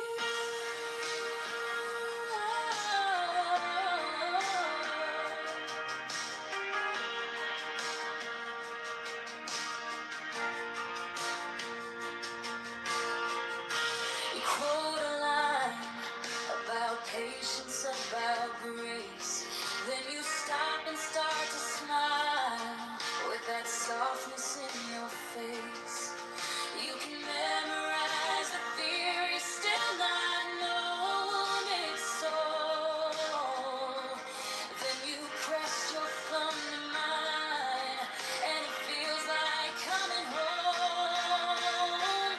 Teach me the wisdom of books, the intelligence of love, where apology is gentle and forgiveness is enough. You say the bravest hearts are the first ones to return. So turn that fragile page and let my restless heart learn from you.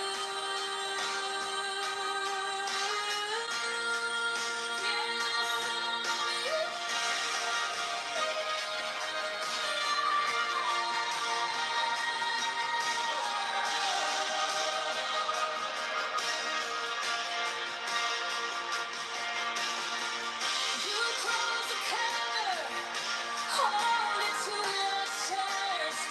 Say all of this is paper till we put it to the test. So I stumble through my sentences. You just take my hand instead. Understanding isn't spoken, it's how you're hearing what's unsaid. Teach me the wisdom of books and the intelligence of love.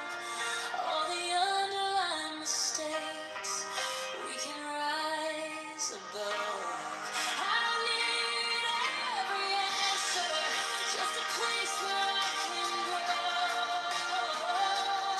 So turn another page and let our open heart Should be there, Kurt Paul.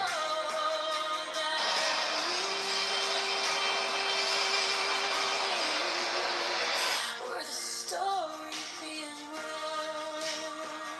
Oh, where the story being wrong. The art of living well, Liv. The art.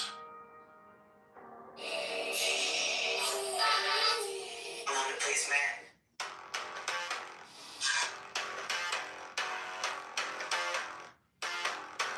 I drew maps on the backs of receipts, tiny plans in the dark of a cheap backseat. Told myself how I felt with my teeth clenched tight, how to stare down every locked door like it owed me life. This is the wisdom of success. Blueprints in my blood. Not like every scar a secret test. Every no, a loving trust. I built a life with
tools on a metal rack. They cut deep, but they keep me sharp. Keep me coming back.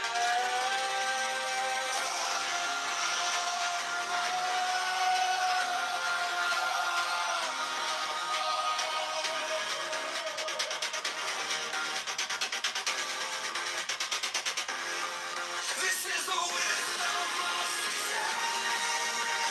Blueprints in my blood. Not luck, every scar a secret says. Every note a loaded truck. I got the language out of pressure. Turn all that friction into gold. This is the wisdom of success. I never did what I was told.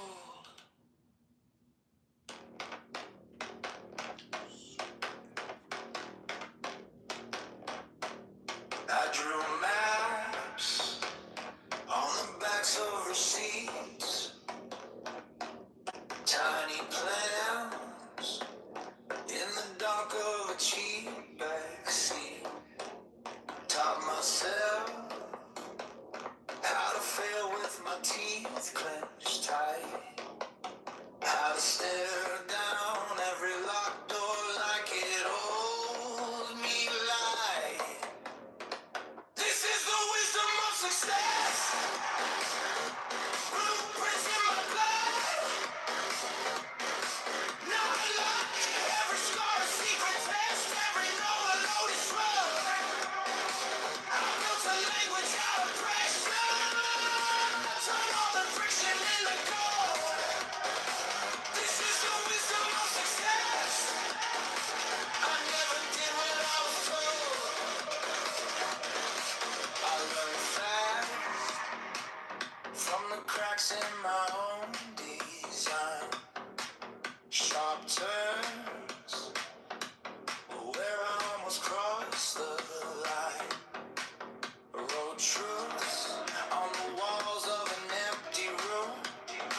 If they won't open up a space for you, you carve your own through stone and fume. This is the wisdom of success. Blueprints in my blood.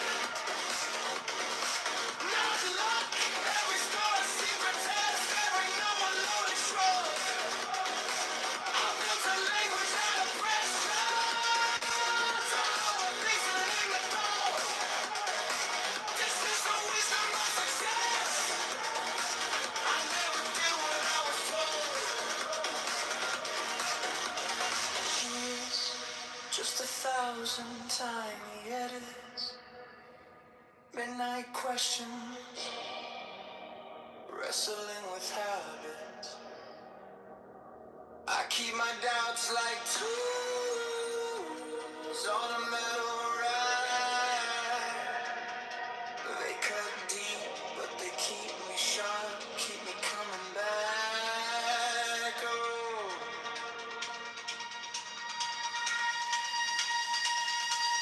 This is the wisdom of success. Blueprints in my blood. Not luck. Every scar a secret test. Every number loaded slug. I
is your mother humming in the kitchen? Peace is breathing through the ache and the strain. Knowledge is the question you still keep asking. Courage is a tremble as you take the step. Morals are the lines that you draw in the shadow. Virtue's what you guard when you got nothing left. I see the image of the golden man in the way you love, in the way you stand. Not some halo, not some distant sky, just a quiet grace in your tired eyes. If I get lost, if I lose my plan, teach me the heart of God in a human hand.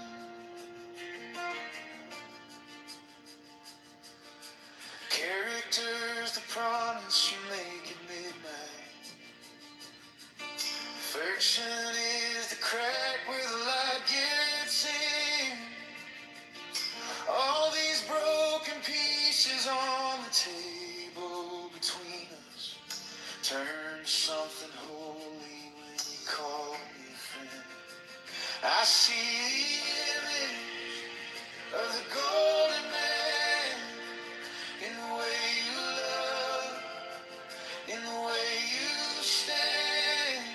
Not some halo, not some distant sky, just a quiet grace in your tired eyes.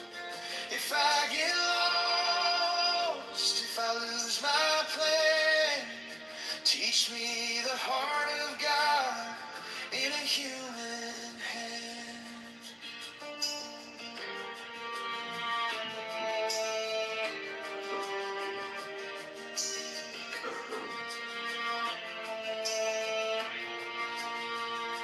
Every scar, a little stained glass window. Every failure folded into prayer. If heaven has a face, I know it looks a lot like mercy here. I see the image of the golden man in the way you love, in the way you stand. Not some halo, not some distant sky, just a quiet grace in your tired eyes. If I get lost, if I lose my plan, teach me the heart of God in a human hand. Teach me the heart of God in a human hand.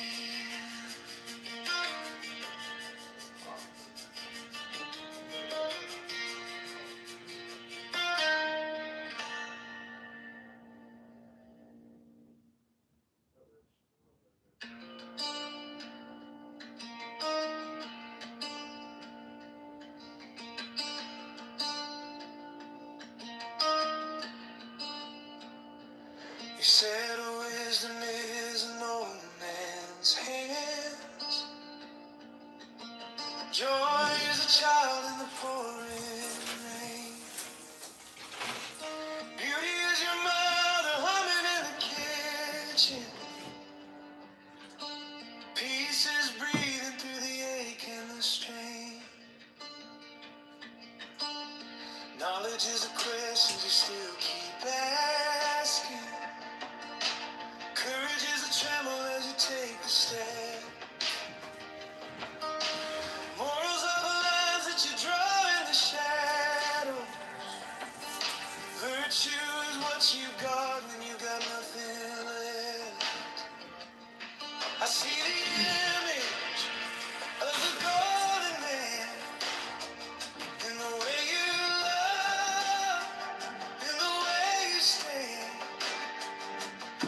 Not some halo, not some distant sky. Just a quiet grace in your tired eyes. If I get lost, if I lose my plan, teach me the heart of God in a human hand.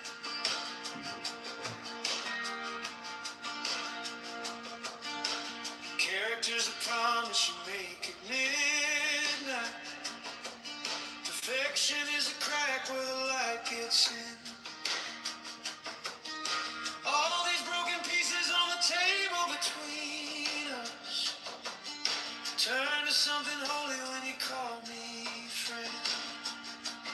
I see the image of the golden man in the way you love, in the way you stand. Not some halo, not some distant sky. Just a quiet grace in your tired eyes. If I get lost, Well, I haven't passed the bar. Since I'm running for Congress, I'm a candidate, aka potential lawmaker, though I haven't passed the bar. every scar a little stained glass window, every failure folded into prayer. If heaven has a face, I know Moment runs ads. looks a lot like mercy here. I see the image of the golden man in the way you love, in the way you stand. Not some halo, not some distant sky. Just a quiet grace in your tired Is it?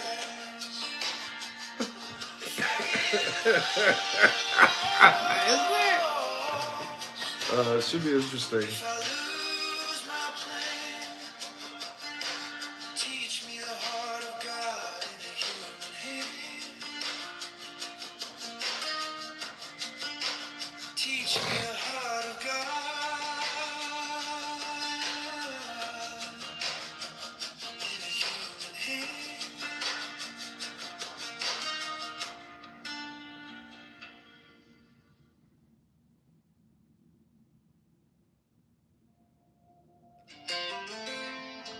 Hoping some hot.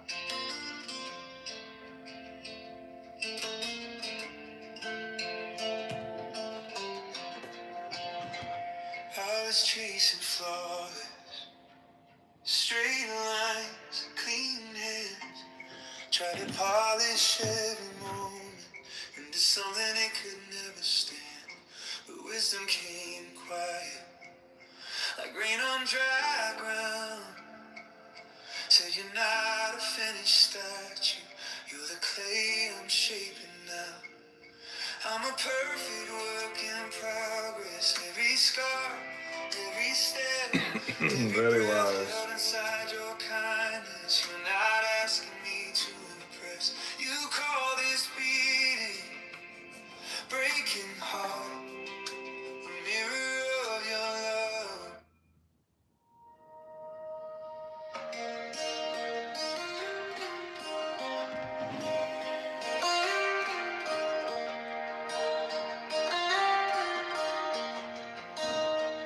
I was chasing flawless, straight lines, clean hands.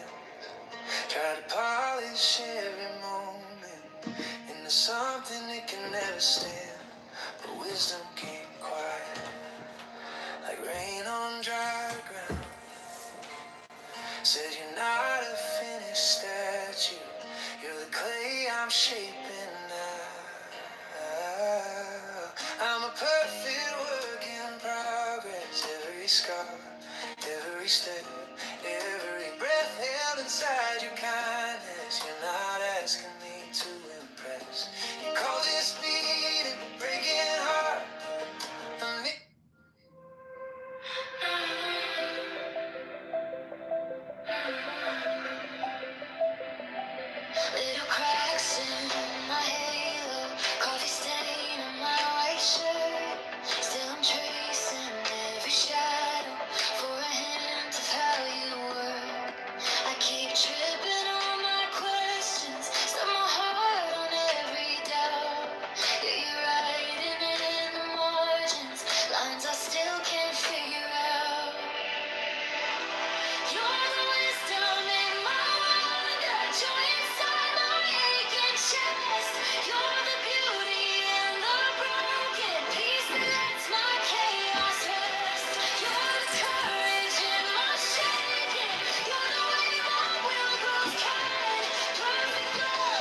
Have you read a good book?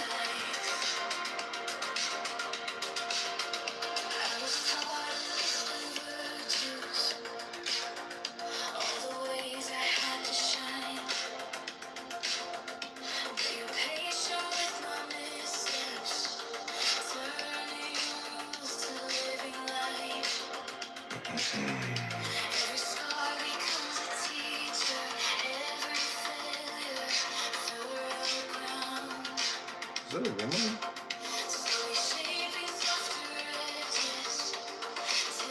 Is that a woman?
You trace a circle on the window. Breath on the glass turns to light. Ask me, what are we made for? I say more than just getting by. Little flashes in the mirror, patience, laughter, quiet grace. Every scar you try to cover writes a halo on your face. Heaven in our head, right now. Every step we stand is a sacred vow. Wisdom in your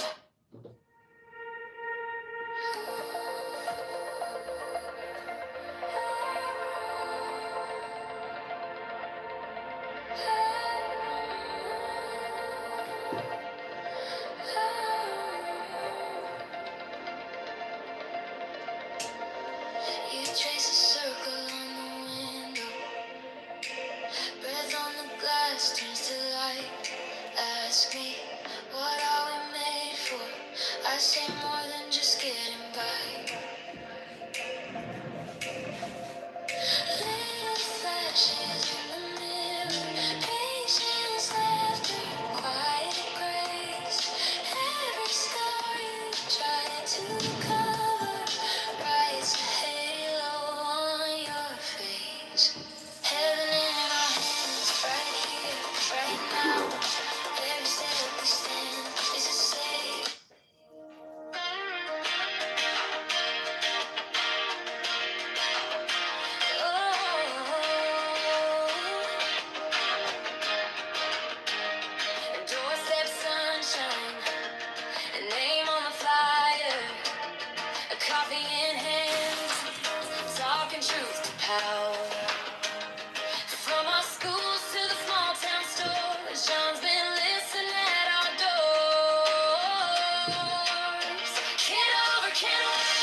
We can win this time. March 17, let your voice align. Every ballot cast, every hope we bring. John Kitover, let the people sing.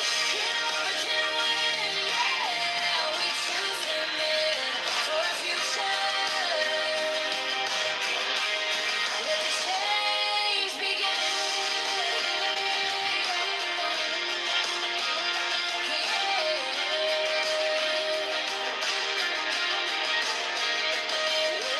Families, folks on the night shift too.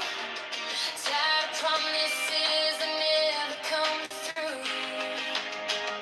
He's got plans, not just a polished line. Fair work, safe streets, and a vote that's mine.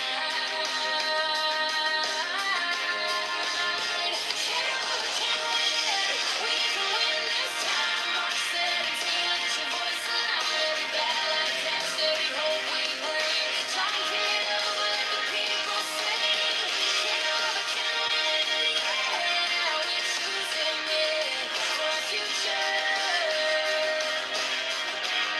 Let the change begin. This is our moment. This is our stage. We move the needle where we show up that day. Hand in hand, neighbor and friend. John's gonna fight for us to the end. Oh yeah.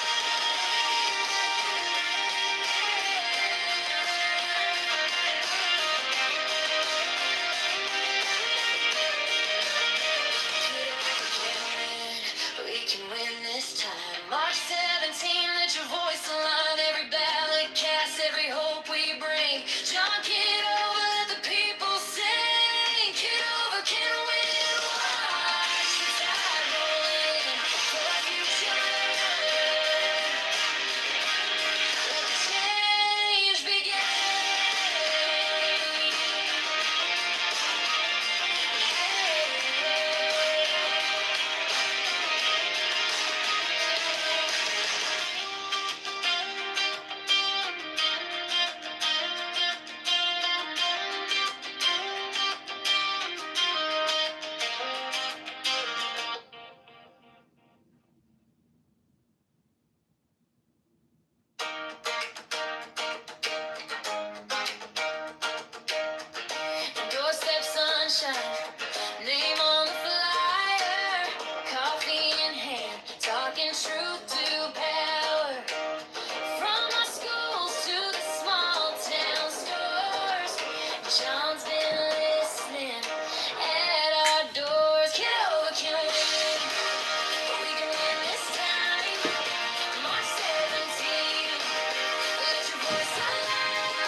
too when he starts. This is our time. Hey, I seen our town get brushed aside. Heard the tide, maybe next time. We've been patient, we've been kind. Now we're drawing a brand new line. You want schools that really shine, small biz dreams that actually thrive. Clean streets, safe days, calm nights. We need someone on our side. So when they say it's just the same old game, we answer back, we call his name. With John Kitover, let's make our future clearer. Every voice a little stronger, and we pull that lever together on March 17th. Stand up, let your hope show up. For honest, marching forward, side by side. 2026, this is our time. Hey! I've seen our town get brushed aside. Heard the time, maybe next time. We've been patient, we've been kind. Now we're drawing a brand new line. You want schools that really shine, small biz dreams that actually thrive. Clean streets, safe days, calm nights. We need someone on our side. So when they say it's just the same old game, we answer back, we call his name. With John Kitover, let's make our future clearer. Every voice a little stronger, when we pull that lever together on March 17th. Stand up, let your hope show up for honest change in our corner.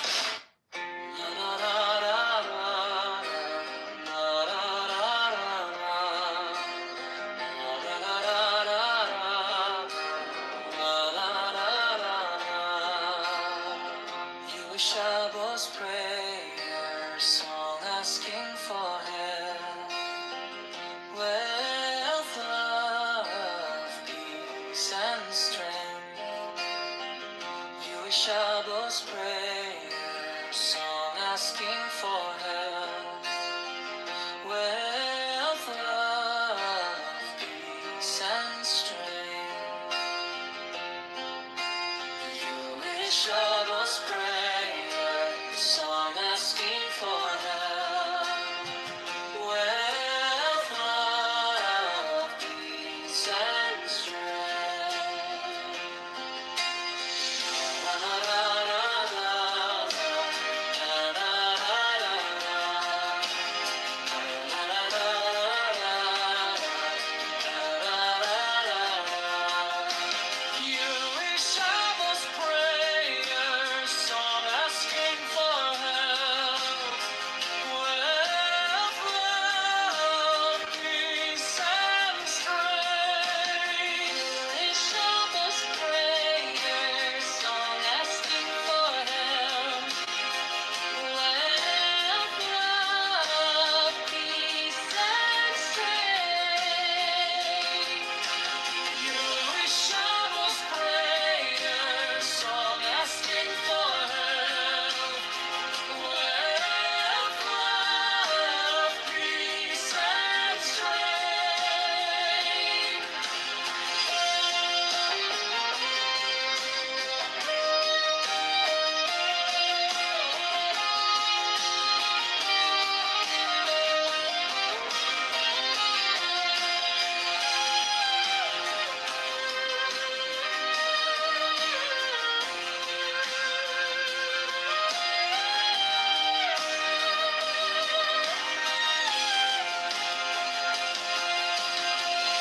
Wish I was prayer, song asking for help, wealth, love, peace, and strength. You wish I was prayer, song asking for help, wealth, love, peace, and strength. You wish I was prayer, song asking for help.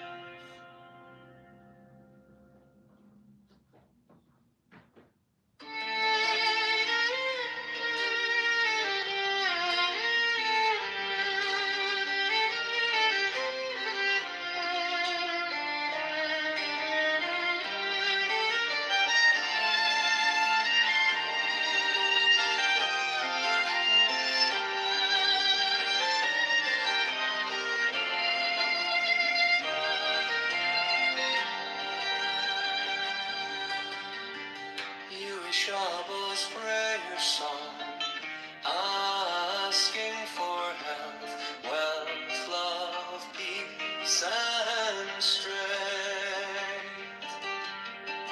You Shabbos prayer song, asking for health, wealth, love, peace, and strength. Shabbos prayer song, asking for health, wealth, peace, and strength.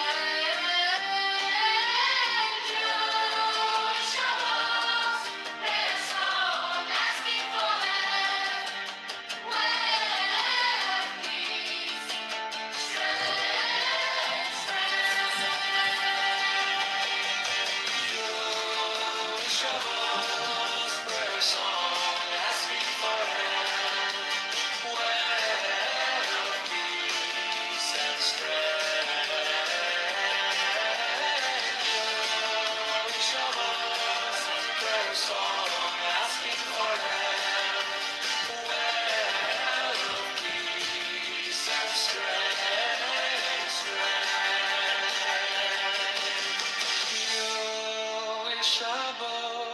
prayer song, asking for health, wealth, peace, and Shabbos prayer song, asking for help.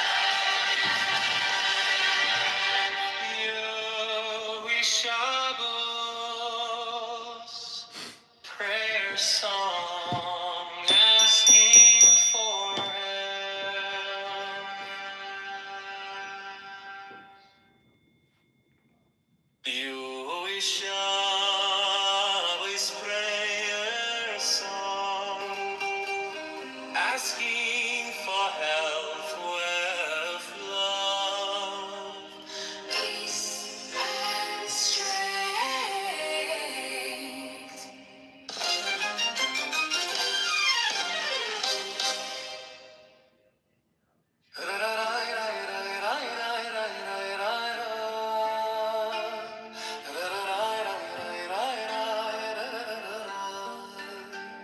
strength.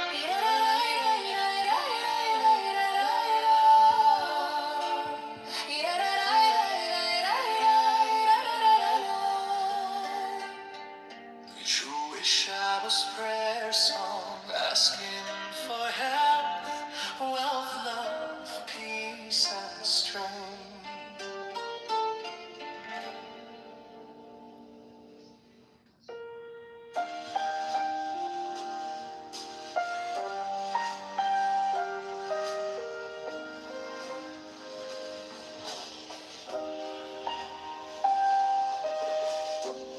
Learn first. O thou who aspirest unto our ancient order, that equilibrium is the basis of the work. If thou thyself hast not a sure foundation, whereon wilt thou stand to direct the forces of nature?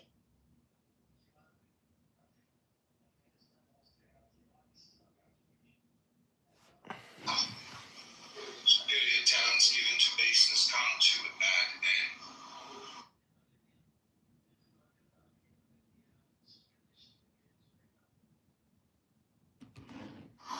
Knowledge without judgment is double madness.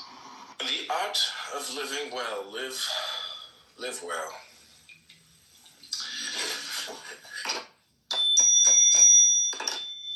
Never act unless you think it prudent to do so. If the person doing something suspects he will fail, It will be evident to the person watching, even more so when he is a rival. If your judgment wavers in the heat of emotion, you'll be thought a fool when things cool down. It is dangerous to undertake something when you doubt its wisdom. It would be safer not to act at all. Prudence refuses to deal in probability. A large part of ruling lies in feigning indifference. Learn to overlook most of the things that happen among your close friends, your acquaintances, and especially your enemies. Over-scrupulousness is irritating, and if it forms part of your character, you will be tiresome to others. To keep circling around something unpleasant is a sort of mania. Remember that people usually behave like what they are, according to their own heart and their own capacity.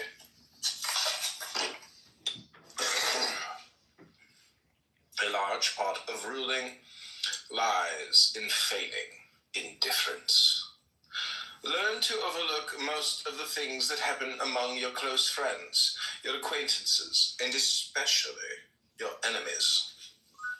Over-scrupulousness is irritating, and if it forms part of your character, you will be tiresome to others.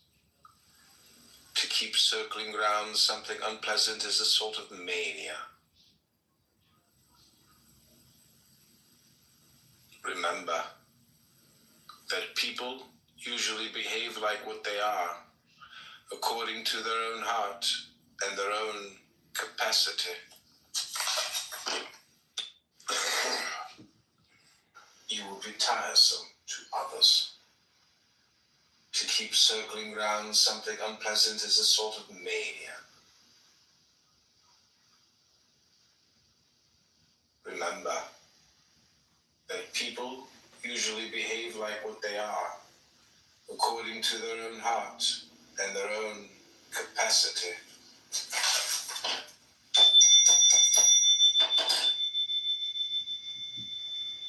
Live well.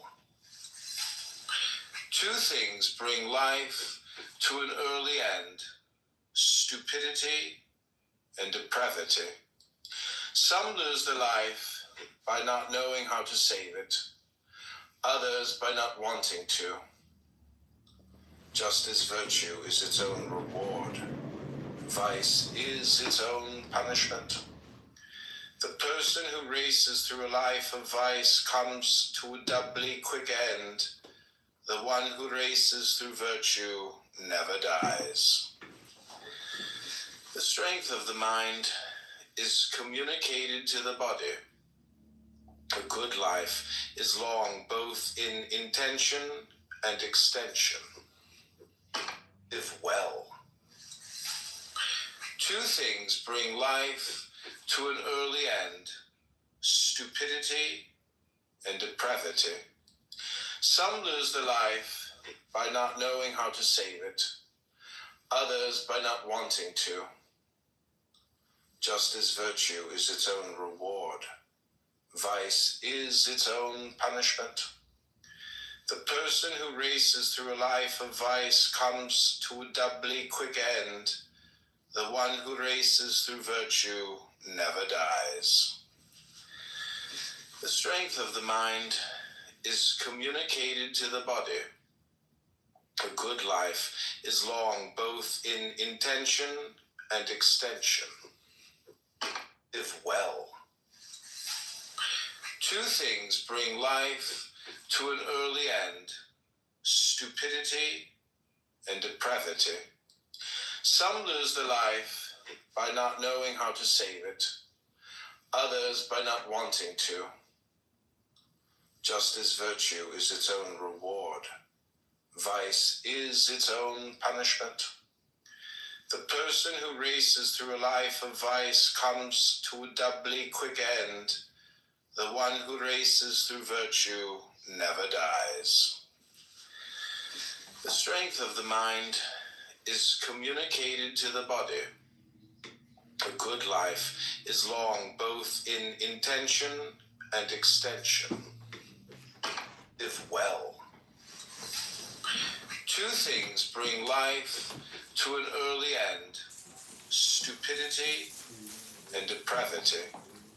Some lose their life by not knowing how to save it, others by not wanting to. Just as virtue is its own reward, vice is its own punishment. The person who races through a life of vice comes to a doubly quick end. The one who races through virtue never dies. The strength of the mind is communicated to the body. A good life is long both in intention and extension, if well. Two things bring life to an early end: stupidity and depravity. Some lose their life by not knowing how to save it, others by not wanting to. Just as virtue is its own reward, vice is its own punishment. The person who races through a life of vice comes to a doubly quick end. The one who races through virtue never dies. The strength of the mind is communicated to the body. A good life is long both in intention and extension, if well.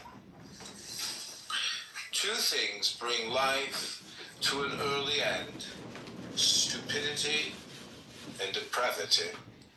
Some lose their life by not knowing how to save it, others by not wanting to. Just as virtue is its own reward, vice is its own punishment. The person who races through a life of vice comes to a doubly quick end. The one who races through virtue never dies. The strength of the mind is communicated to the body. A good life is long both in intention and extension. Virtue is its own reward. Vice is its own punishment. The person who races through a life of vice comes to a doubly quick end.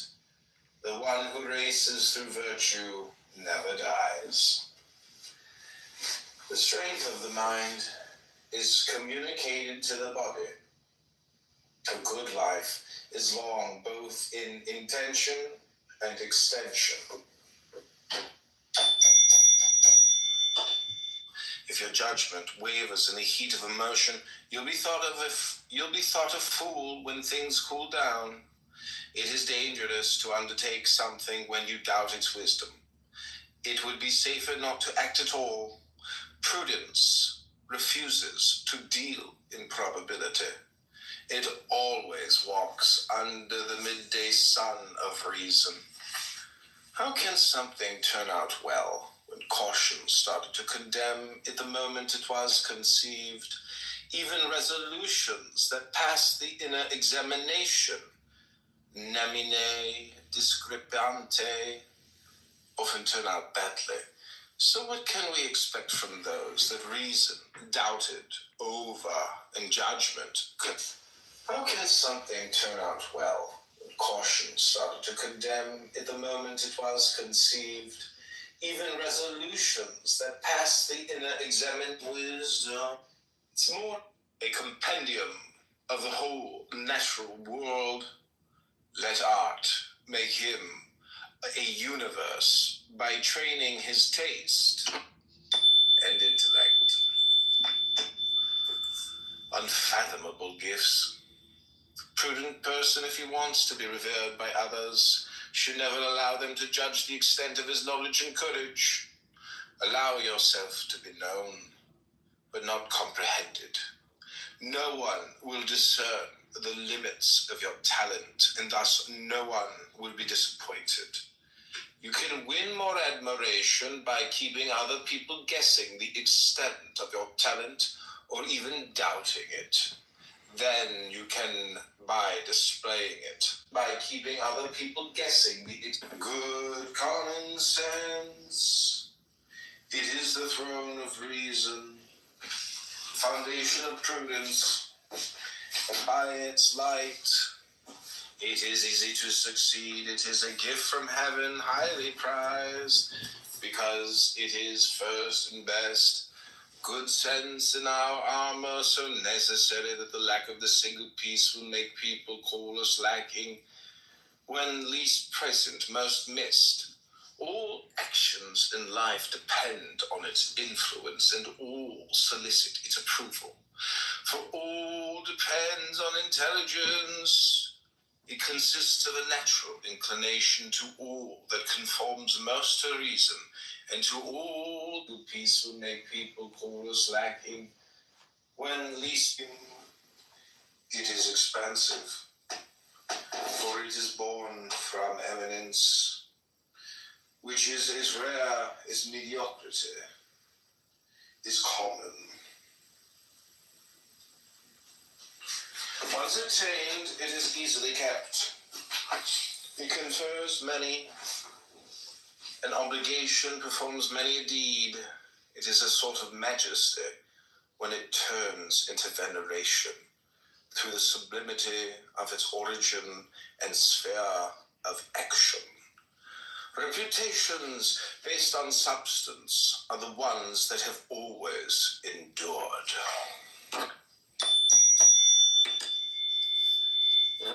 Of action. A man free of deceit and illusion, one who is virtuous and wise, a courtly philosopher. But do not be so only in appearance, or flaunt your virtue. Philosophy is no longer revered, although it is the chief pursuit of the wise. The science of prudence is no longer venerated. Seneca introduced it to Rome, and for a time it appealed to the noble, but now it is considered useless and bothersome. And yet freeing oneself from deceit has always been food for prudence, and one of the delights of righteousness.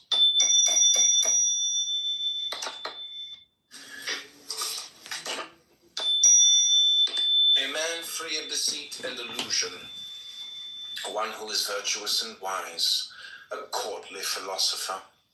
But do not be so only in appearance, or flaunt your virtue. Philosophy is no longer revered, although it is the chief pursuit of the wise. The science of prudence is no longer venerated. Seneca introduced it to Rome, and for a time it appealed to the noble, but now it is considered useless and bothersome. And yet freeing oneself from deceit has always been food for prudence, and one of the delights of righteousness. By his own opinion. Perfection does not mean pleasing one person alone. Tastes are as abundant as faces, and just as varied. There is no defect that someone does not value, and you need not lower your opinion because a thing doesn't please some people. There will be others to appreciate it, and their applause in turn will be condemned. The norm of true satisfaction is the approval of renowned people who know how to judge each class of things. One does not live by following one opinion, one custom, or one century.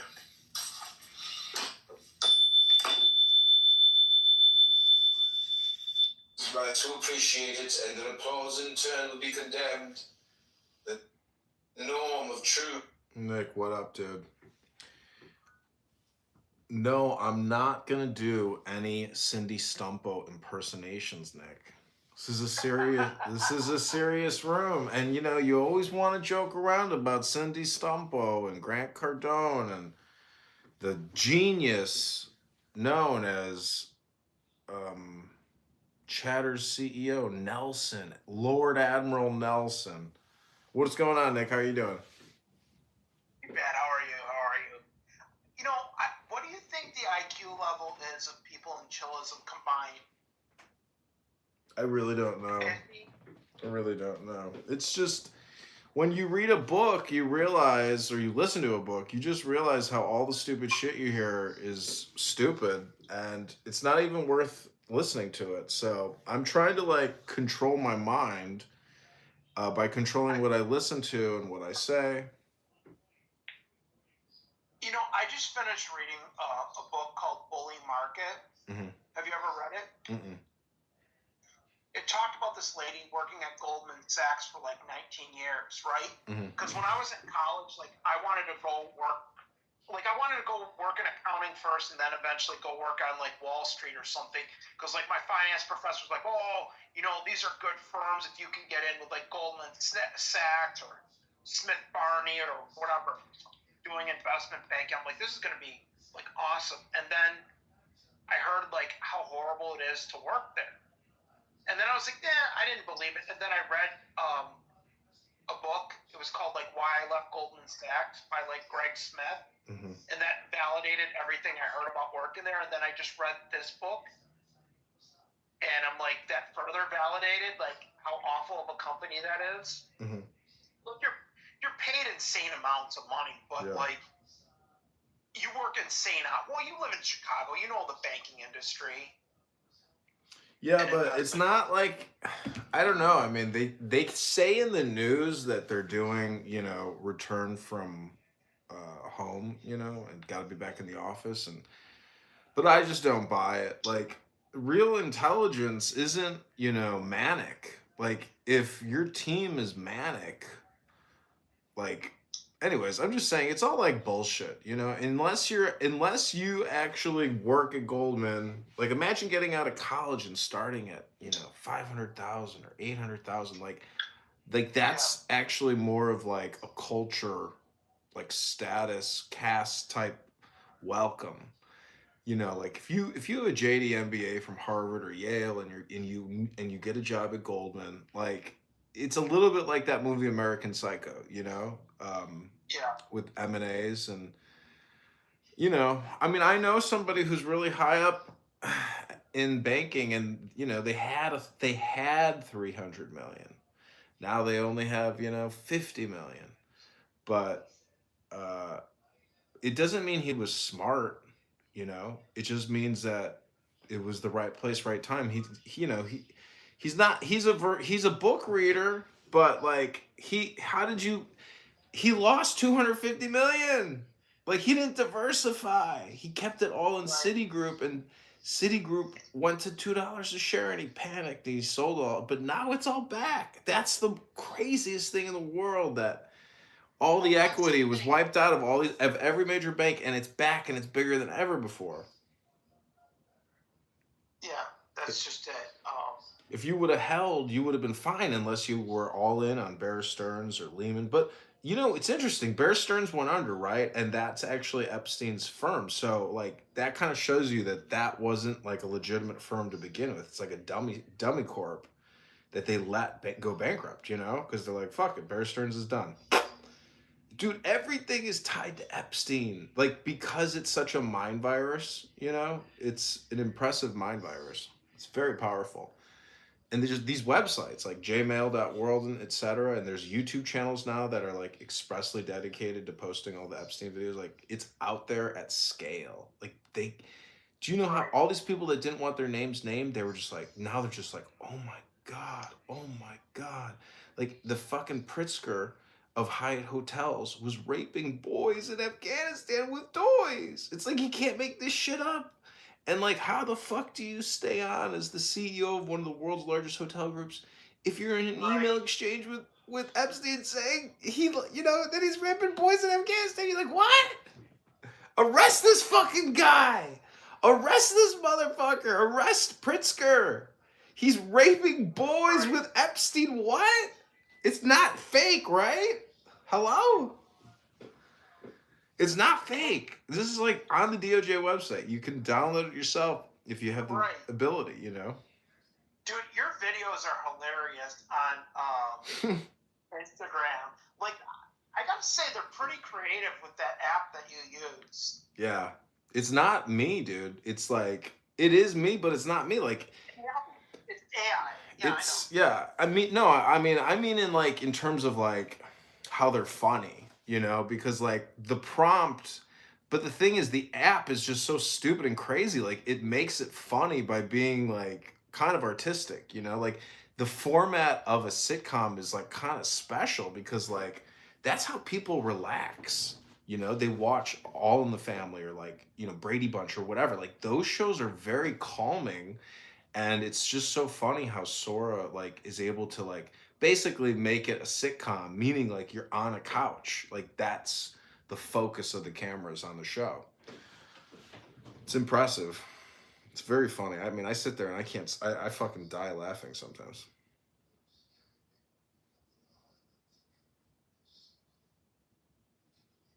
So it's pretty entertaining. Yeah, I mean, I'm never really gonna get distribution. The whole thing, like, if you want to try to succeed in web publishing, it's all keywords. You have to be able to, you know, get placement for keywords. Otherwise, you have no audience. Right. But I'm going to the gym shortly. I've been reading a book all day by Balthasar Gracian called The Art of Wisdom. It's very smart, and I'm trying to control what I listen to on this app because this app is like a tractor beam, like Star Trek. You know, it can capture you. It's like I said, just being a finance nerd. I like reading books about like finance and economics. And when I read the one like Bully Market with this lady's like 19-year experience at like Goldman Sachs, it was really, really enlightening. Another really good book. You ever read The End of Loyalty: The Rise and Fall of Good Jobs in America? Mm-mm. That's a really good one too. What's another one that's pretty good? Well, you've read End the Fed by Ron Paul and Ron Paul Revolution, I'm sure. The Revolution Manifesto. I don't think I ever read them. Maybe parts of it online. I think I read like some of his publishings that he put out. But I haven't read a Ron Paul book in a long, you know, since I gave him a bunch of money and I got a photo with him. Yeah, that is pretty amazing. That he went to my college one night, and then he showed up at like some restaurant to say hi. I was gonna go, but you know, I had to work late that night, so I didn't get a chance to go see him. But that was in 2012 when. I mean, I thought at one point, I didn't think he was going to win, but I thought he was at one point going to go against Mitt Romney, but that never ended up happening. I mean, he was in the top 4 at one point, but I don't know about his son. I think Rand Paul and Massey are done.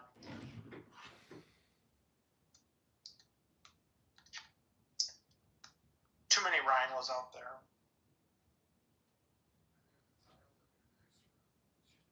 Pritzker just said that he erased $1 billion in a medical debt.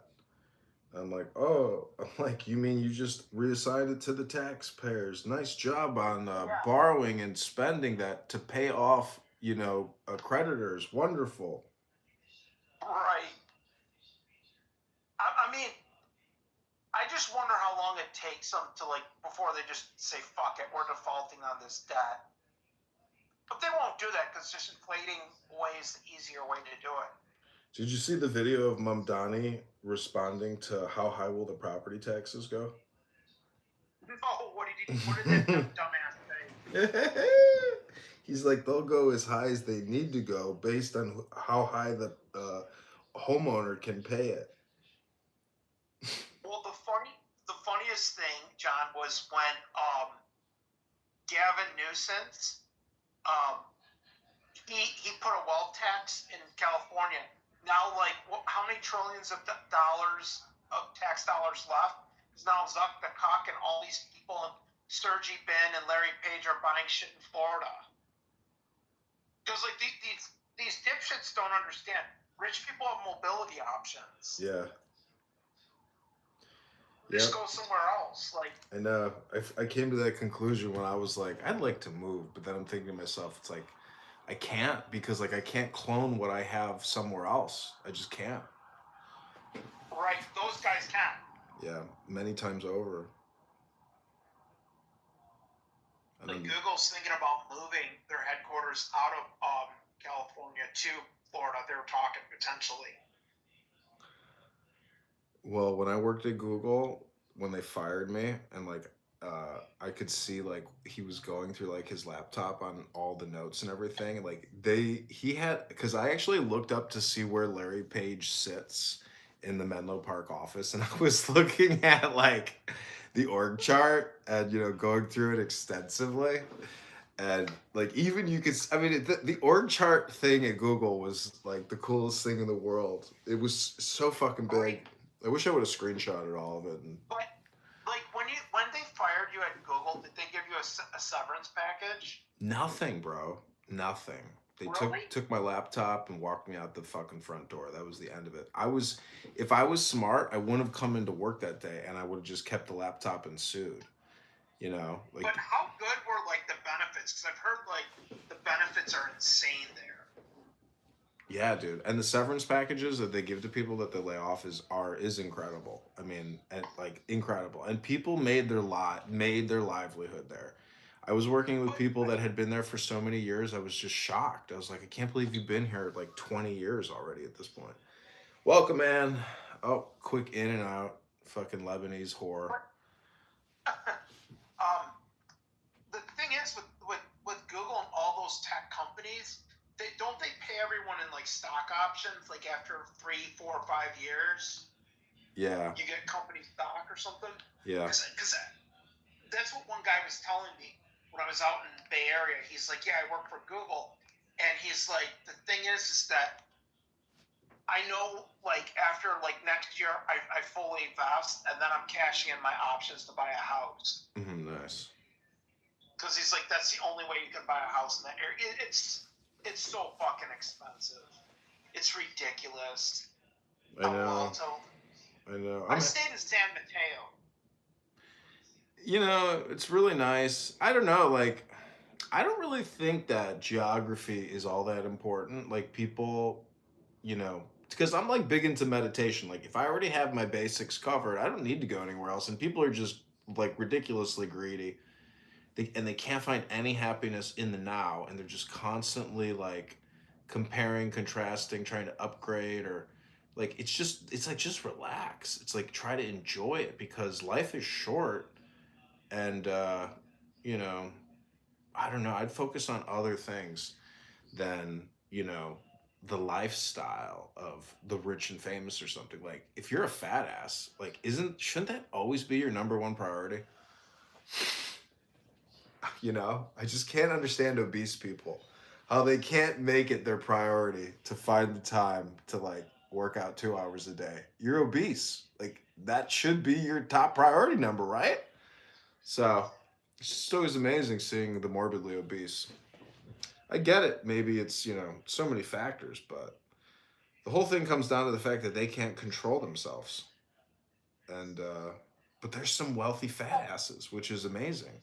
Because that shows you, like, making money is not all about intelligence. A lot of it is about, like, sociopathic, psychopathic behavior, manipulation, and lying, and cheating, or stealing, or... Anyways, like, look at Reid Hoffman, and basically... See, this whole Epstein thing is It is basically...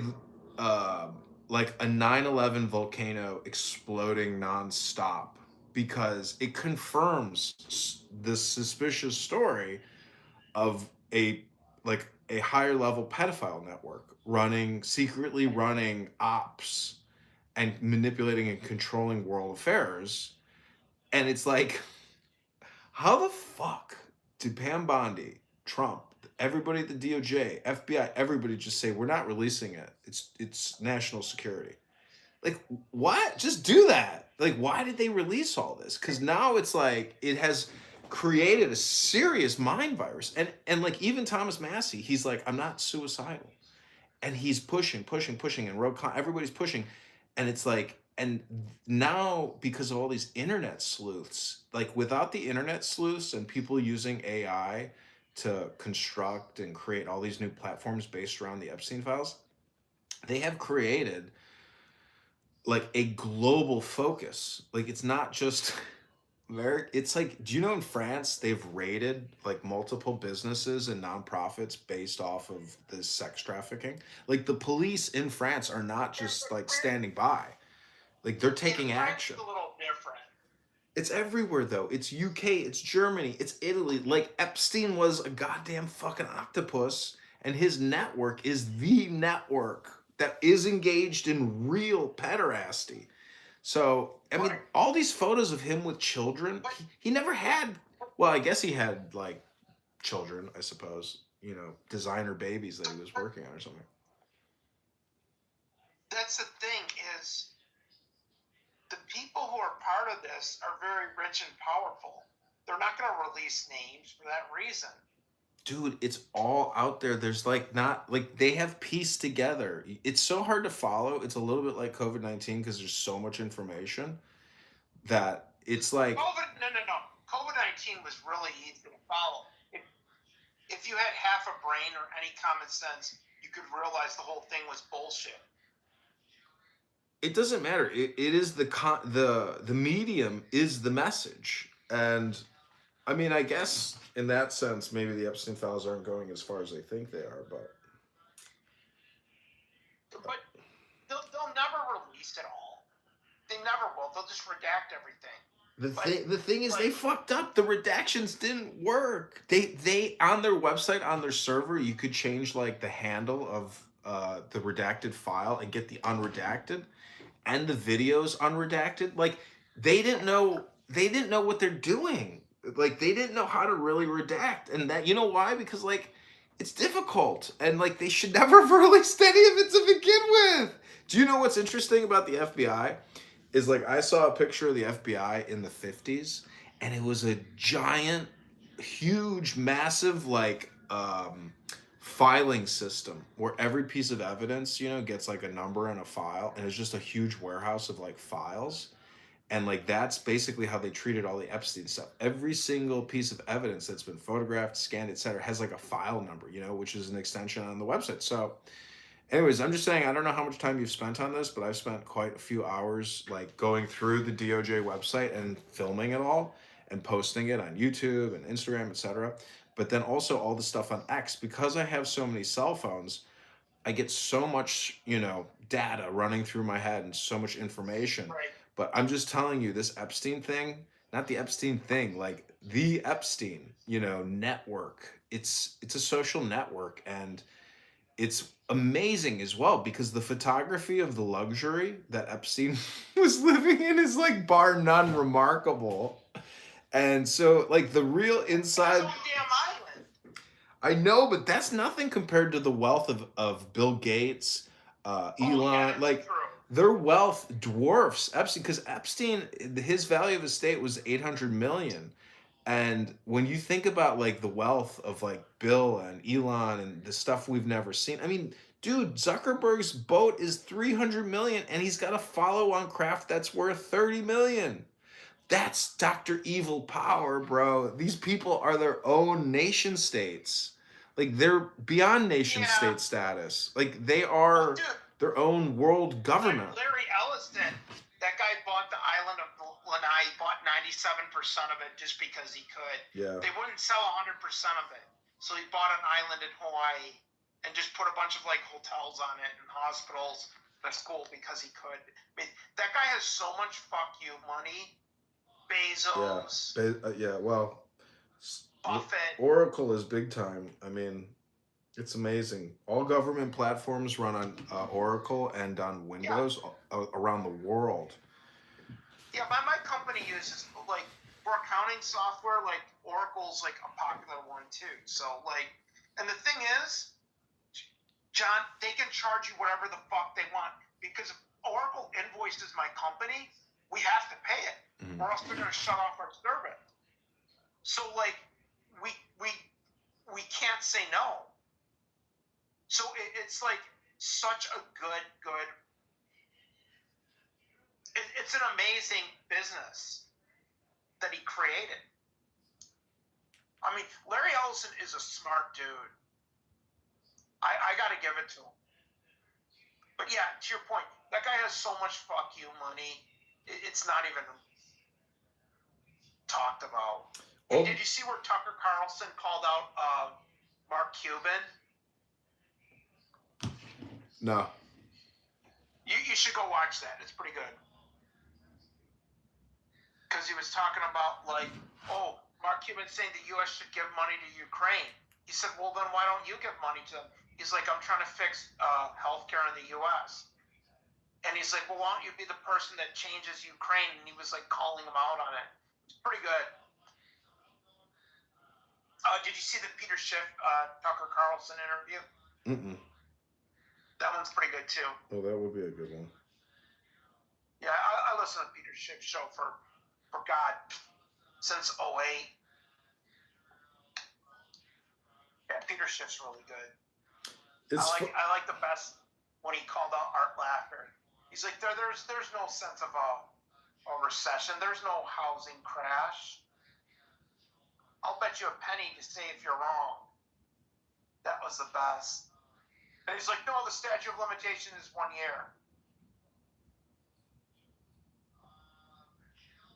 But do you know anybody that works in wealth management?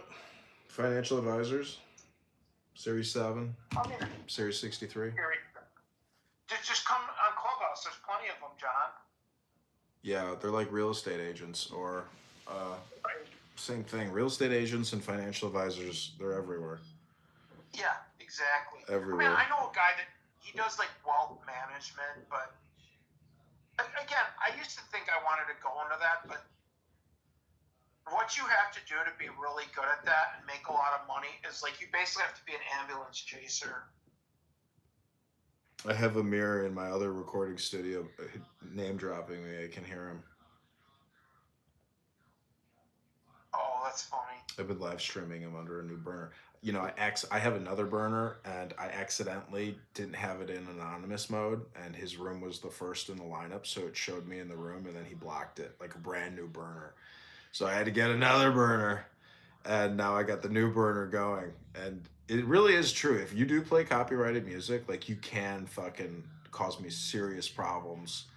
And so it's challenging because like I want to just like leave, you know, and go to the gym.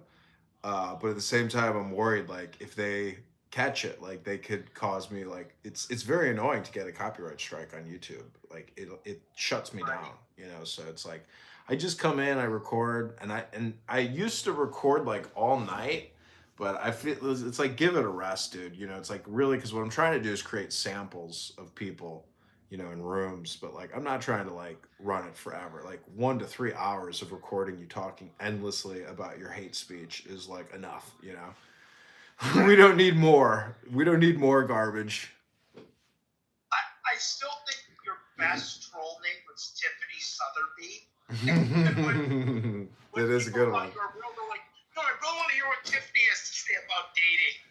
I was like eating or something. I almost spit out my food because I was crying of laughter. But I knew it was your troll name, and you were just trolling the fuck out of these people. And then that other one with like Jean-Jacques Ferrer or something, that was a hilarious troll name because you used to go and debate the news and troll Jonathan Bing, and he'd be like, damn it, moderators. Don't bring that motherfucker back up. Don't bring that guy back up. Stop bringing that guy up. Thank God, Daphne was there. Otherwise, I would have been arrested for fucking rape. Thank God Daphne was there to fucking provide a witness statement. Oh my God. Thank fucking God Daphne was there. And that was like the funniest shit I've ever heard. It's like, bro, what are you talking about? Why is this like your content about how you know, abused somebody and then you had somebody on Clown House to back you up against their accusations? Right. I'm like, is this how you clear the slander, I guess? You know, he used to get so pissed at you when you'd have that Jean-Jacques name. You used to I used to laugh my ass off when he used to run rooms and debate the news, and you just go up there and troll them, and he would say the same, "Moderate, put him down to the audience. Moderate is moderate." People are crazy, dude. Like every day for like 2 weeks straight, I would just laugh my ass off on it.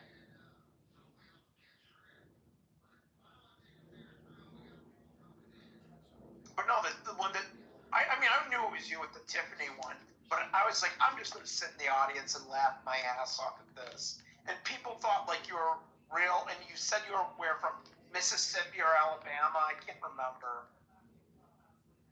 And you had the Southern accent. Kind of like a Monica mix, but it was like something else too. Dude, Monica has been on Politically Correct, and people just fucking drag her. It's so funny how she gets attacked, and I assume it's like that in all rooms. But when people specifically like won't let up and they just keep dragging her, like that is very funny.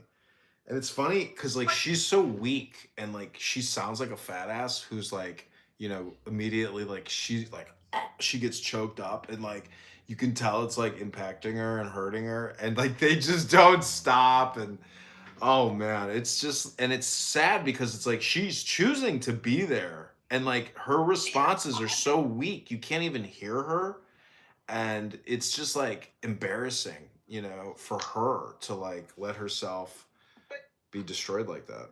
Politically Correct, I'll go in there for 5 to 10 minutes and they always remove me. They always remove me because I always put in the chat if Goats mods. I'm like, Rutgers plays Duke today. I'm rooting for Rutgers. What about you, Douglas?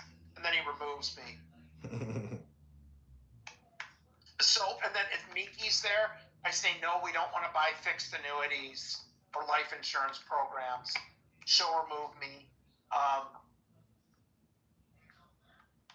But yeah, those people are fucking dumb. You know that guy, Aaron Parham, or whatever?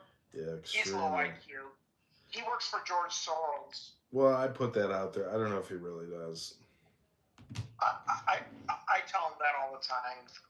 Yeah, it's funny because it's like these people have, been here for a long time, and it's unbelievable like how boring they must be to like just continually repeat the same mantras for so many years.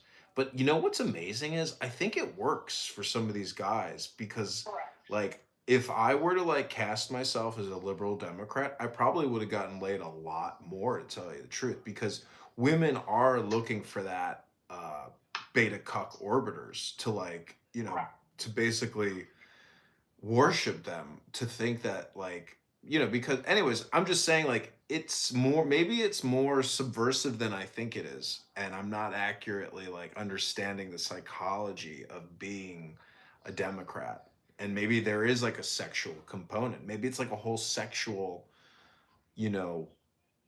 network that I'm not involved in because I don't present myself as being an N-word, F-word. I think that's probably what's probably fucking myself by not having fake profiles of being like a liberal cuck Democrat. Well, what do you think though is going to happen at this like midterm election? Do you think the Democrats are going to get a clean sweep? It's pretty status quo, dude. Whatever the status quo is probably what the status quo will be, based on my interactions and knowing the Democrat candidate versus the Republican candidate. People talk about this +3, +4, +5. You're not gonna flip shit, and you know what? They're right. Like it's pretty fucking status quo, because it's like fully automated. I mean, all these voter rolls and databases, and the fact that Trump won, that's the fucking miracle. Because how the fuck does our electoral college, vote Trump when we know they're mostly all fucking woke Democrat leftists? Like, how the fuck did Trump become the president? I still can't understand that. That to me is like a fucking miracle. That fucking Kamala couldn't get the electoral college to say, you're our new Madam President, when most of them are all left. It's got to be at least 51% leftists. Gotta be. So how the fuck did Trump become president? But I just wonder, like, you know, you see people like Massey that are probably going to be gone, Rand Paul that might be gone. Dude, how can you say Massey's gonna be gone? The guy's been there for a long time, and he's got real, actual people like that worship him like a god. Like he's a like he's. Massey. I know, and none of these Trump endorsements carry any weight. It's all just paper tiger shit because you know people vote for Massey because like they know what's up, dude. Like I'm telling you, he's not. Dude, he's highly organized. He's gonna win. If I could bet on it, I would bet on it. Maybe he's on Polymarket. I would put money on him. I hope so. But like Mitch McConnell's gone. Nancy Pelosi's gone. Isn't that bitch Maxine Waters gone? No, no. Dude, she's 87. She just got in a fight with Secretary Bessent, and Bessent's like, "Have some dignity." And she's like, "Shut him up! Shut him up! Shut up! Shut up!" He's like, "Have some dignity." She doesn't even live there. She represents Compton, Inglewood, and Watt. You think that she lives there? No, she lived in like Beverly Hills or something. But like, Did you see? I thought she was. You know Judge Judy? Yeah. I read how she negotiated her like $45 million a year salary. She would show up at like an annual dinner with CBS and like give him an envelope every year with like an upgrade to her salary and her contract. And one year they gave her an envelope and she threw it back at them. She said, I'm not accepting this. And she says, if I accept this, this is a negotiation. She says, there's no negotiating with Judge Judy. And they just acquiesced and said, yes, Judge. Because the show made a lot of money, you know? If she's pulling in $45 million a year, that show's bringing in like $100 million, $200 million a year. So, yeah, she can. They have to almost pay her what she's asking. Yeah, they'd be stupid to walk away from $150 million net a year to say, fuck you. Like, no. But Seinfeld, they kind of pulled the same thing. And their royalties ended up being so huge that like that no one. How the fuck could Larry David and Jerry Seinfeld have ever guessed that they'd become a billionaire? Like no way. Like unless the thing called residuals, which is probably rapidly dying, but they were smart enough to get that, especially for Jerry and Larry. But nobody else got that sweetheart deal. But everybody's set, dude. More money than they can ever spend.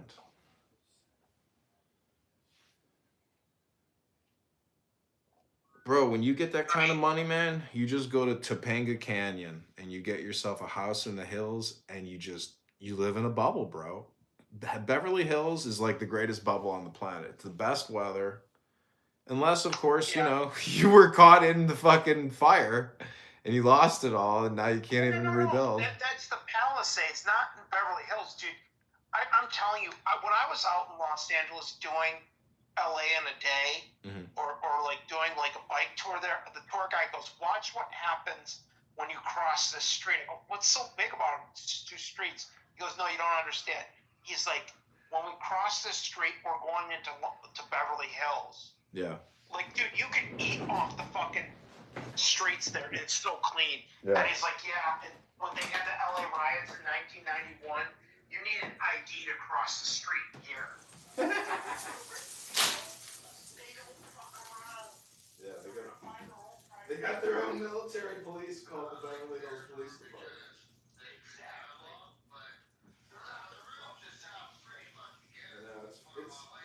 It's still dangerous though. Like people in Beverly Hills, you know, because all these crazy people are attracted to it, and homeless are definitely attracted to Beverly Hills.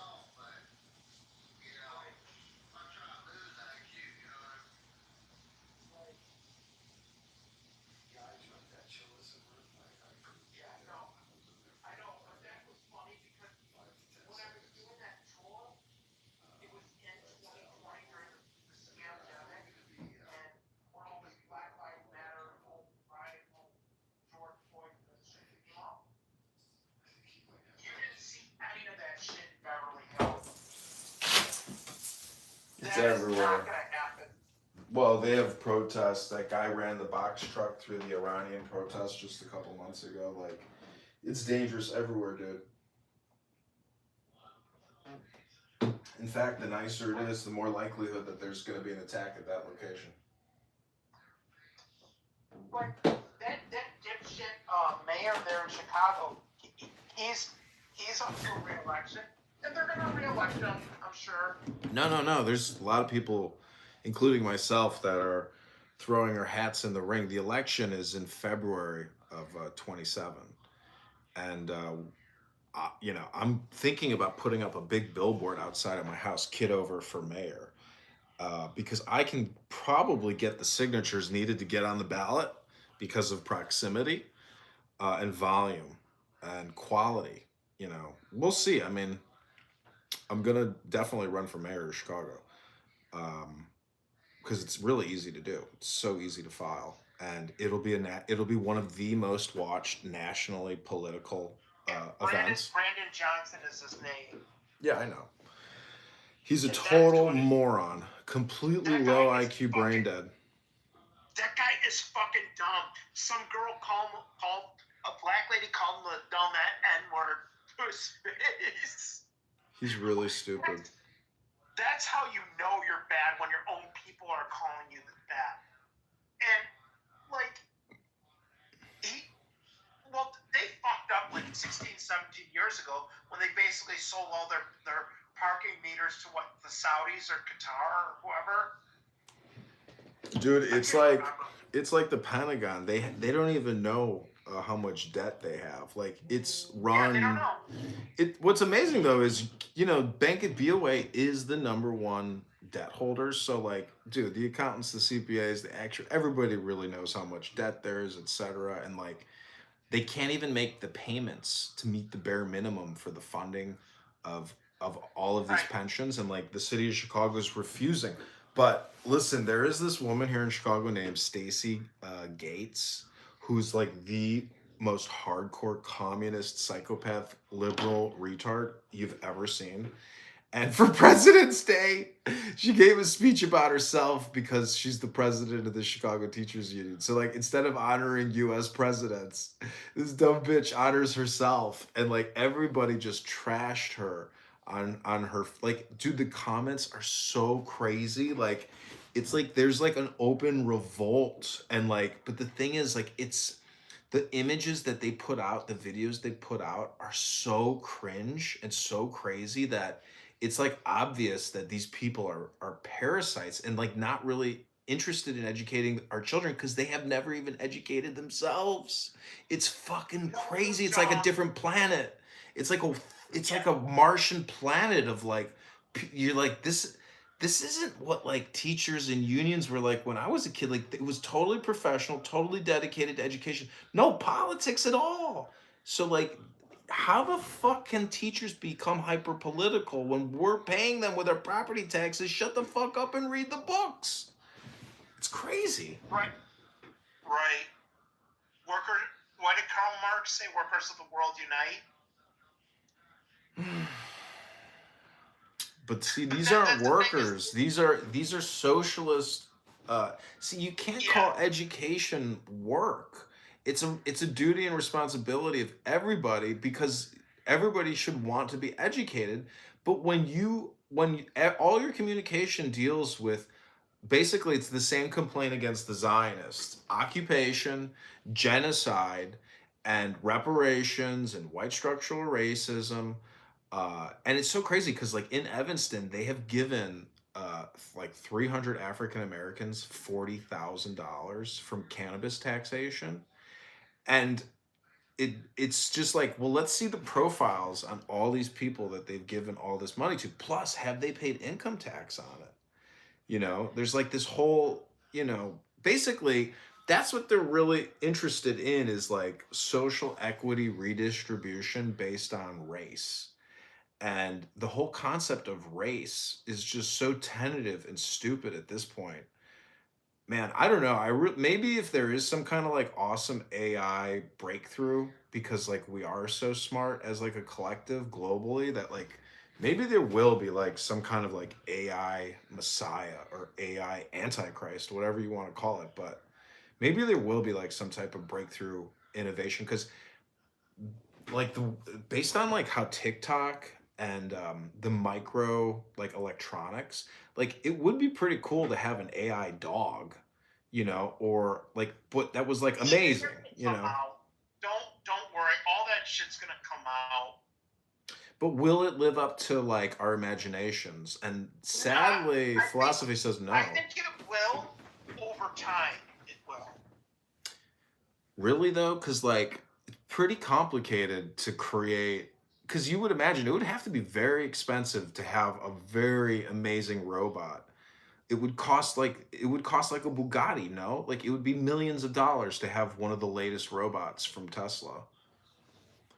I'm sure, but Because it's basically a slave. Like you now have a slave. Like you don't have to cook, you don't have to clean. Like that's what it's. People would first go for the housekeeper, no?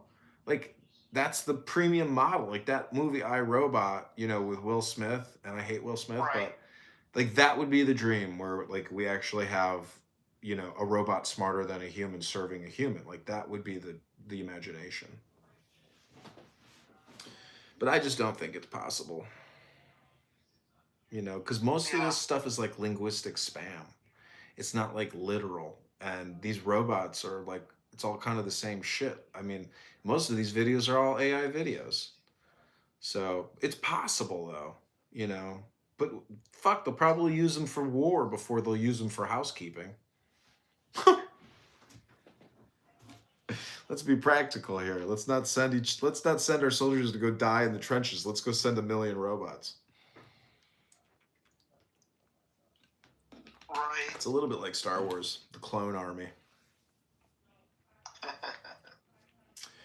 But I'm optimistic, you know, because it's like the world, like I'm glad that I live in America versus, you know, I'm glad we have the leadership that we have in America. Like I would be very demoralized if Kamala Harris and Tim Walz were our president right now. I would be very upset regularly. I think Tim Walz was probably one of the dumbest fucking vice presidents I've seen in our lifetime. Although, I mean, we thought Dan Quayle was bad.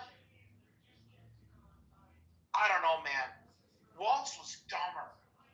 Dude, Waltz is leading and in charge and responsible for like one of the, not the biggest, but a massive fraud and drain on our system in California. Like, have you seen, so Doge, HHS, have you seen the Health and Human Services, which is tracking all the spending for Medicare, Medicaid? And they're outing all of these massive fraud rings in Boston, in California, everywhere. Like now they have the actual data and the expenditures. And I even had a post on Grok because Thomas Massey was like posting about this HHS fraud. And then I just posted a reply like, hey, Grok, identify the top 10 most suspicious fraud line. And then it got 20,000 views on X because right time, right place, right question. And then all these other accounts, like big accounts with huge research capabilities, are really doing deep diving into the expenditures. And they're like, how the fuck can an office with one person bill $74 million out of Brooklyn? Like they're saying the fraud in Brooklyn is like insane levels of purport, like per capita and all this shit. So like they're able to do a lot of this on per capita. So all this analysis is coming out, but will there be action? You know, I mean, will there be clawback? Because most of these IRS criminal investigators, you know, they're going after these fraud rings, and but it's everybody. Everybody should be going after these fraud rings now that like the government data is public and internet sleuths are doing the work that people in the government can't even do because they're too stupid and like can't do it at scale. So there's, you know, dude, it's gonna be a banger of a year. It's just getting started. And the weather's pretty good. They keep spraying aluminum into the sky though, but I gotta tell you, the weather's pretty good for February. Yeah, that's very interesting. There should be a lot of arrests, and there's so many arrests on pederasty and other sexual abuse crimes, which is like crazy because it's like, why are they publishing all this stuff now and doing all these arrests now? It's like it's got to be timed to like the Epstein release, where it looks like the government is taking action on a lot of these child sex trafficking rings, which are criminal, global criminal conspiracies, etc., and tied to narco terrorists, tied to just criminals. Like, have you been to the DHS website and seen the booking photos of all these ICE arrests? I've seen some. Well, I looked at like over 300 booking photos in the state of Illinois, and I didn't even go to other states. But if you were to just like sit there and watch a video of 5,000 mugshots, you'd be like, bro, holy shit. Like, wow, talk about like a job well done, and talk about like trying to save America and getting like real criminal narcotic terrorists arrested. I mean, it's these booking photos and the associated description on their rap sheet is terrifying, dude. You're like, what? Yeah, you gotta realize that like this whole country, like in every major city, really does have a serious criminal, illegal alien presence that is living here illegally and will not leave unless forcibly arrested. And they've got big rap sheets, and you're talking about like probably hundreds of thousands of more people that need to be arrested, who are like the most dangerous, and they're living in major US cities, but they're protected. And we don't have enough people to do these arrests. But a lot of this is also a scam. Like, they're buying these huge like warehouses to like create these new like prison max facilities, etc. Dude, there's just no debt crisis, man. There's like never a debt crisis. It doesn't seem, there's just like spending opportunities. They sweep it under the rug and they put something else up there. Here's another 50 billion to build prisons. It's like, wow, 50 billion. Yeah. Where did you come from, 50 billion? Oh, you mean Congress just said, here's 50 billion, and the Federal Reserve put it into their systems, into their models. Here's your 50 billion. Thank you, Federal Reserve. No problem. Glad to help. So, Yep. dude, this Epstein thing has fucking caused lots of problems, even for replacing Chairman Powell. Because the guy that they wanted to put in is in the Epstein emails. Well, you know what's interesting about this guy replacing Powell? I think he's going to be a little different. He's not going to be what Trump expects. I don't think he's going to cut rates. Dude, never say never. Like, Trump is the miracle man. And a lot of this deals with his legacy and his appraisal of his ministers and his, cabinet. So, also the thing is, when people get outed, he's got to take action. And if somebody's dishonor requires that they be terminated, like, they're going to lose their job, And, like, this ain't no Watergate, I saw a picture of the police officer who arrested the operatives that were doing Watergate. And, like, Watergate, became, like, a huge, massive machine, that brought down the presidency. He didn't have to, retire, but he's like, I didn't want to damage the presidency anymore. Dude, the guy didn't have to step down. Like, what the fuck, Nixon probably regretted that over time. He's like, fuck it, I never should have stepped. Fuck it, I was the president. What the fuck? Did you ever read his book, Watergate? No. It's very good. Very, very interesting. But, to your point, I don't think he had to step down either. Dude, that's the mandate, man. The fucking guy is Caesar. Like, maybe he stepped down because he got a deal. That's probably what happened. He probably got a deal. And they're like, we won't arrest you, we won't kill you. And you can have all this shit. Just step down. Yeah, that was his plea bargain, is what you're saying. Yeah. I get it. Because he lived a great life, man. That guy had a fucking baller ass ranch in California. I went to his library Mhm. in California. It's very nice. Yeah, the guy had incredible. The guy was, you know, he didn't flaunt his wealth, and I liked how he's like, I work. I don't go to Newport Beach on the weekend and hang out on my boat with a bunch of faggots. Like the guy was pretty based, I mean, he didn't seem like you know, I mean, when you just compare like him to Obama and everything that Obama has done since leaving the presidency, it's like, dude, this guy is such a fucking F word, N word, and his Tower of Mordor in Chicago that he wants people to create misinformation out of. It's like the Tower of Babel. It's just like never ending American hate. And how are we going to fix this? How are we going to come back after Trump is gone? It's like he has created his own industry, and it's totally territorial and anti-American. It's like there's so many brainwashed people look at him as the GOAT, and they look at Brandon Johnson as the GOAT, the GOAT, the GOAT. It's like, bitch, why don't you try to become a GOAT? It's just, I mean, we have a problem in this country where the most unqualified, most woke, most deranged, biggest liars and misinformationists do become our leaders. And it's all based off of like this lie of racism and, brown, black reparations by electing people who are unqualified. Like, the guy is not a learned man. We need to elect extremely wise and learned people with extreme experience of incredible, brilliancy. Like, we can't let these insane Marxists, socialists, liberal, Democrat, communist, liars, and traitors. Like, they have to keep the Constitution in their mind and their heart at all times with what they're thinking and saying, and they just don't. They're crazy. They're history revisionists that hate American culture and history.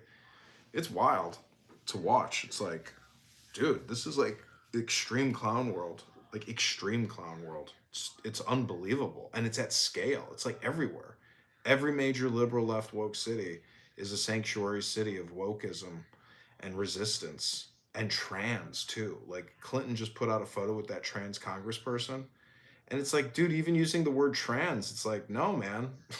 I'm not gonna do these word games with people that want to create words. They're the most sinister amongst us that demand that we even use words like trans or gay. No. Homosexual faggots. Like, don't be afraid to use the word faggot.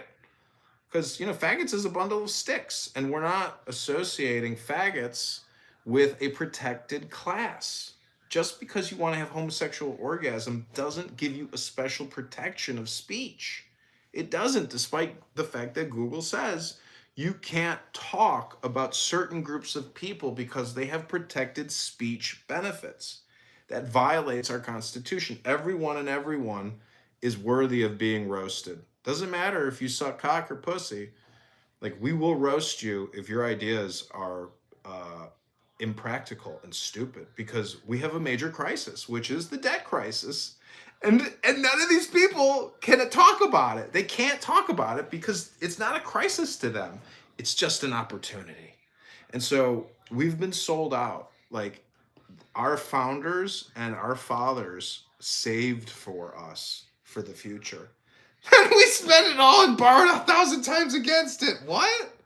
Dude, Nick, I'm telling you, man, it is a crisis, and it's real. Like, it's not impacting me, but there's other people out there that shouldn't have it so rough because they got sold out, 1,000 times over. Think about it.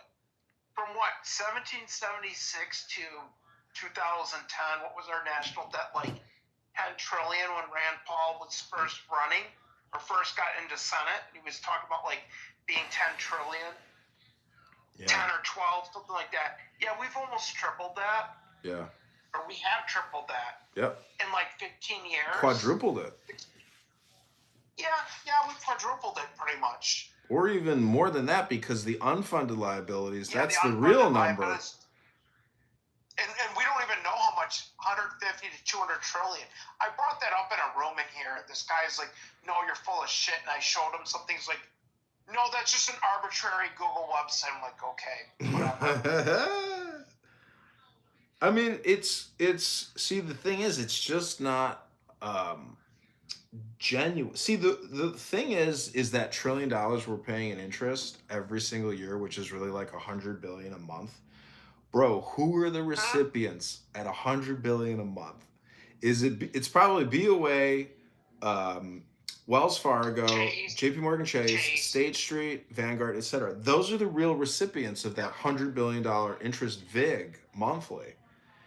And that's what's bleeding us. And because that's pure profit, dude. These financial services companies don't have to manufacture a car to net that. Wow, what a life. What a life. There's no labor that goes into netting that, dude. That's just fucking finance profit, which is beautiful. Like fucking margins out the wazoo. But if you look at the margin of BOA or JPM, it's like 25%. You know, it's not like the craziest profit margin in the world. It's not like a 4-to-1, but still, we're talking about $100 billion a month.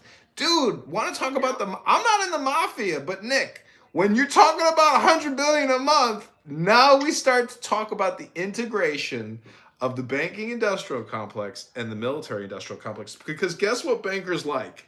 They like former special, forces, soldiers. Like, you can go from the Rangers into banking. You can. I mean, they recognize, like, they want dangerous people or sociopaths, psychopaths working with them because they need the security. They want killers with them because it's that much money. Like, that's how dangerous it is, really. Because, that's life. But anyways, in the Epstein files, one of the scariest things that I read was, do you know what the Winter Hill Gang is? No, I don't. It's like one of the most psychotic, brutal narcotics trafficking gangs in American history with Whitey Bulger.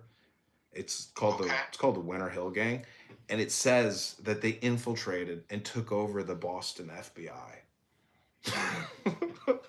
Wow. Can you imagine, like, the FBI is not the FBI. It's being run by a gang, a terrorist, narcotic, psychopathic, deranged gang led by a former MK Ultra, subject participant known as Whitey Bulger, who they captured in Santa Monica with $1 million stuffed in the wall. But, he was like an MK Ultra participant who did like all this lysergic acid and reprogramming that the CIA was doing. So they created a monster. They basically created a Frankenstein through the MK Ultra program, and there's multiple people who basically are Frankensteins as a result of their experimentation, but it's all taxpayer funded. So, in conclusion, if you run a cult about deprogramming people from cults, guess what? That's your cult. You run a deprogramming cult. So the question is, who's going to watch the prison guards? Who's going to president the president? Who's going to, watch the teachers? I mean, like, I'm just saying that we live in a very such a robust, hyper-dynamic society. And I was reading in this book today by Balthasar Grassi, and it was talking about what is perfection, and then also variety, and what was the other term for perfection? But anyways, variety is the spice of life, in my opinion. And it was also saying, don't live your life by just one century. And that's what a lot of people do, especially a lot of Muslims. They live their life by one century as opposed to, like, consuming multiple centuries of information and then living their life without so much judgment, but more living a life based on wisdom accumulation and information accumulation. And, we're accumulating a lot of information, but a lot of the information that people are accumulating, it's just garbage. So garbage in, garbage out. This app is actually like a recycling center and a garbage dump.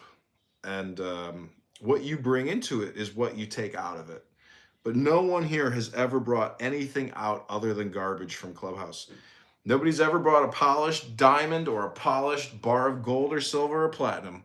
They've only brought out emotion. And that's what is tied.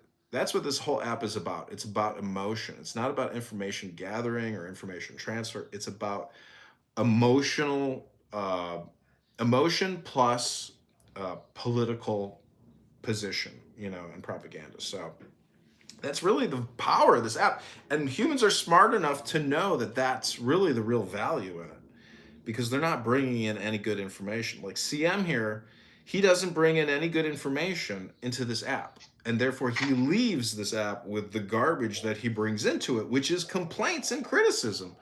And he's a terrible critic. There are professional critics out there. People that get paid because their critique is valued, but not CM's. CM has very negative critique. And I would challenge him to say, okay, John, I'll bring some value. I'm going to open up a book and read something. If you'll listen to me for 60 seconds or 3 minutes, you're here all day. You probably would listen to me if I had something valuable to say, because you're here all day, dude. You're here on this app like all day, 7 days a week, bro. How are you here so much? Are you getting paid? Well, I guess I don't have anything important to say or anything intelligent to say that you'd want to listen to give me some of your time and recording, but that's okay because I actually don't have anything interesting or intelligent to say. So that's my show. And there's a Clubhouse speaker here who's a super F word, super N word. Oh, Nick, do you know what an NFFN is? No. It stands for nigger, fucker, fucker, nigger. And you got to say it real quick. Otherwise, it would be considered hate speech. So you got to say it real quick so nobody can really know what an NFFN is. But that's my comedy, and I'm sticking to it. And, it's freedom of speech to be funny, to get around the censors in creative ways. That's what people get paid for, to be creative against the censors. Because the censors are the enemy of we the people, enemy of intelligence. They want to, I was talking about 9/11, on YouTube, and they literally gave me a community guideline strike and said that it's hate speech. And it's like 100, everything and that's the craziest thing, Nick. It's like when the censor says that you can't say this, then you're like, oh my God, then it's the truth. It's the truth. They don't want the truth to come out. It's so crazy. It's like, dude, they're telling me exactly, I'm hitting the nail on the head, dude.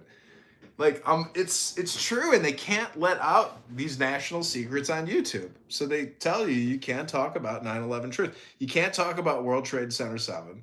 You can't talk about, the videos of people saying there's explosives going off in the lobby of the building. I mean, it's just like, dude, it was a CIA operation. I mean, controlled, So Right. if you have a problem with your government lying to you and deceiving you still to this day and covering it all up when it was like such a huge catastrophe, and even to this day with all the fucking chemicals, the asbestos poisoning, etc. Like there's just, and talking about Silverstein and all this shit, it's like, dude, like, how can you censor us if we want to talk about 9/11? It's like, it's unbelievable. I mean, I don't believe that. Anyways, if I talk about it, I'll get another community guideline strike, so I can't talk about it. But I was just going to mention the Pentagon in Shanksville and the fact that those were not airplanes, those were rockets. It's obvious. Like, it's fucking obvious. It was there's no evidence that there were planes ever until like years later when they released photos and they showed like the tail of the plane. And you're like, why did they release it so many years later? And why does it look like this is photoshopped? So, anyways, it's reality, dude. Like, I'm not in on it, but there are people whose whole careers, were dedicated to this operation and this project. And it's terrifying to think that like millions of people died based off of communication, hypnosis, and narrative. Because as soon as like it all happened, Osama bin Laden, Osama bin Laden, Osama bin Laden, Osama bin Laden, Osama bin Laden, Osama bin. Like what? Talk about buzzword and keyword of the day every day was terrorism, terrorism, terrorist, terrorist, Osama bin Laden, Osama, terrorist, Islamic terrorism, Osama. Like, you know, it's just obvious that, I mean, but this is business, dude. And the thing is, the whole thing really does deal with how intelligent are you. But also the whole thing is censorship too, because, you know, like I specifically went on eBay and bought a bunch of 9/11 materials, like 9/11 newspapers, 9/11 books, stuff that was made like right after the attacks, you know, to like try to keep a sample of what I would consider propaganda, because now that we know the truth that, you know, 9/11 and COVID-19 were pre-programmed projects. Like they're not they're not organic, dude. I mean, you can ask Ludwig on the app all about 9/11. He's an expert. Yeah. See, many people are just repeating the memories that they've, you know, seen on the internet. Exactly. So, you know, I take everything with a grain of salt, because like if we were to find out, anyways, I'm just saying, who are the family members of the people on the planes, and why haven't we ever seen any videos with them crying about their deceased, you know, husband or uncle, and how that bastard Muhammad who was on that plane was the guy that did it? Like, there's just not enough. See, there's like fiction movies about this shit, but there's never any like, there's no like video of somebody like piecing it all together and showing the victim statements and showing their profiles and their LinkedIn accounts. And, you know, it's like, dude, so much of life is just what you're told. And that's when you've really got to realize that all communication is hypnosis and propaganda and projection and politics. And it's a huge manipulation and propaganda, because like your 8th grade education, right after that, like you might as well just, you know, anyways, it's all just water under the bridge for young people, because all these people die. A lot of this is just generational, I think, where like the Bushes, you know, from JFK to George Bush, like at George Bush's funeral, like that was the end of like our Emperor Palpatine, you know, and George Bush Jr. Doesn't seem to me to be like the most evil guy in the world. He seems actually to be like kind of an aloof American, but maybe he's not. Like, if his dad was eating the entrails of baby feces, I mean, you know, he's the product of that. So like the Bohemian Grove, you know, illumination crowd of what you could call like CIA Satanists or something. Did you ever see the movie The Good Shepherd? With Matt Damon. Yeah. I've only seen parts of it. I've never seen the full thing. Well, you know, Israel did really well because all their enemies except for Iran have been knocked offline, dude. Everybody that really hated Israel, they're gone, you know? Bashar Assad, gone. Muammar Gaddafi, gone. Saddam Hussein, gone. Like, dude, I mean, Israel is like, they had to do it. They had to do it. They had to do it, and it worked out well for them. They have, you know, and oh my God, did you know that MBS is actually Jewish in Saudi Arabia? I heard a room out here talking about how his grandmother is Jewish, and I was like, that is so funny. Really? Yeah, because like you got to think about like the House of Saud is a mirror and a creation, really, of Britain, not so much America. Like Aramco. God, you know, Aramco had the biggest IPO of all time at $1 trillion, you know, like that. Yeah. And it's only grown. It's gotten bigger. So, you know, it's a big club, bro. And I'm not. George Carlin said it best. I'm not big in club it. I ain't in it. But, you know, if you are aware of it, in a way, you're just like tangential. Because, like, many people will never apply to BlackRock. and they'll never apply to the Federal Reserve because they don't even know anything about it. And they don't even think about it. But like, if you think about it, you know, if you want to be a saint, you got to be saintly. And, you know, a lot of life is people never achieve anything because they never attempt it. They never even attempt it. That's what I was reading about today. Let's see what the market cap of Aramco is now. $6 trillion! Jesus Christ. It's got a 5% dividend yield. Holy fuck. Yeah, it's insane how much 6 money that company is trillion. worth. Dude, Aramco, Saudi Arabian oil company, is worth $6 trillion. I can't believe it. Fuck, dude. I think Nvidia's like 5 trillion, 4 trillion. Apple's at 4 trillion. Damn. It's amazing, like, oil is used everywhere. Cell phones are used everywhere. So, like, they're pretty much on par. And what's amazing is when you're worth $6 trillion, you're not even so much an oil producer as you are a financial services company. Because, like, so much of your work is, oh my God, we're making all this fucking money. You know, like, oh, God. And Aramco invests, you know, Aramco has a portfolio. It's an institution. So there's a lot of money. You're a CPA, bro. If you got your Series 7 or you know, because a lot of this is also marketing. Like, how are you going to get hired at Goldman Sachs? How are you going to get on, like, you know, a Saudi trading desk for Aramco? I mean, it's real. It's out there, you know. A lot of this also is your investigation into it. Who are the people? And what's their LinkedIn? What's their X account? What's their Facebook page? Like, you know, because a lot of this is just communication and sales. Like, I was reading about, like, famous art brokers. And, like, if you want to make a lot of money as an art broker, like, you got to basically get a patron, a billionaire who wants to spend, you know, $100 million a year on artwork, and you're his broker. You know, you got to get that position. So, but those people earn it by cultivating it, by researching it, and basically running a psyop on their victim, on their client. So the question is, you know, how much time and effort are you going to invest in trying to achieve whatever your desire is? You know, you might be satisfied with what you got, and, you know, but a lot of this is really just awareness, knowledge, and doing a little work.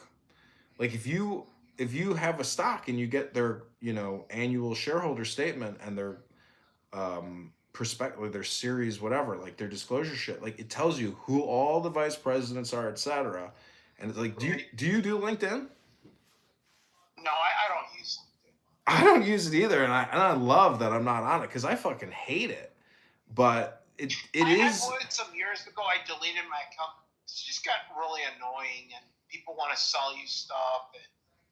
Yeah, but people who work at publicly traded corporations are on there because they are actually, like, trying to, like, survive. Meaning, like, if they get cut, like, they're gonna get picked up because they have that network, and they're on there. And, like, if you own a share in any of these companies, you know who their board and who their key executives are because they publish it.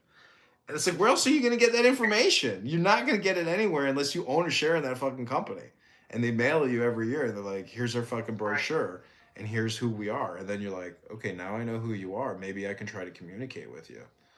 You know, and most people are open to communication. That's the amazing thing. And we're living in this communication technology revolution of mind control. Like, the cell phone is our beta orbiter, and people live their lives imprisoned in a cell phone now. You know, even the rich, like, it's a drug, dude. It's a medical device technology delivery. And this app is like a thing of it, you know. And Elon still does this, but he doesn't do it here. He does it on his own platform now, under Adrian Dittman. So you can talk with Elon Musk, but you got to know how to talk to him. You can't talk to him as Elon Musk. Isn't there multiple, like, Adrian Dittman accounts on X? No, there's one Adrian Dittman account. He's got all these other little feeder accounts that, like, all go back to the Adrian Dittman. And he even took over my profile handle. Adrian Dittman, or he suspended it. Because I spelled it with one T and one N. He goes with two T's and two N's, I believe. But it's a big profile. And he just plays video games now. He just live streams himself playing video games. And if you knew that the richest man on the planet wastes all his time picking his ass playing video games, I'm actually kind of like, amazed. But I'm not, because I understand how ridiculous life is at this point. Like, Clown World runs it, but Elon Musk has the time and the desire to just give no fucks and play video games and sit there and make stupid memes. And, he calls it art. Yo! Yo! Are you a Muslim? Am I a Muslim? What's a Muslim? A Muslim is the one who pray, the one who believes in God, and who believes the Prophet is the messenger, Muhammad sallallahu alaihi wasallam. What was all that at the end there? I couldn't hear you. You said a bunch of quick stuff in like a snake tongue. What was that? I say like the Prophet. We say like peace be on him in Arabic. Muhammad. Oh, Muhammad. Does he go by any other names? Nah, we say like Prophet Muhammad in Arabic is Muhammad sallallahu alaihi wasallam means peace be on him. Like, my English is kind of bad. Who's the God of who's Muhammad's God? Muhammad's God is Allah. And who is Allah? Allah is the one all-knowing, the almighty, the king, the master, the sustainer, the everything.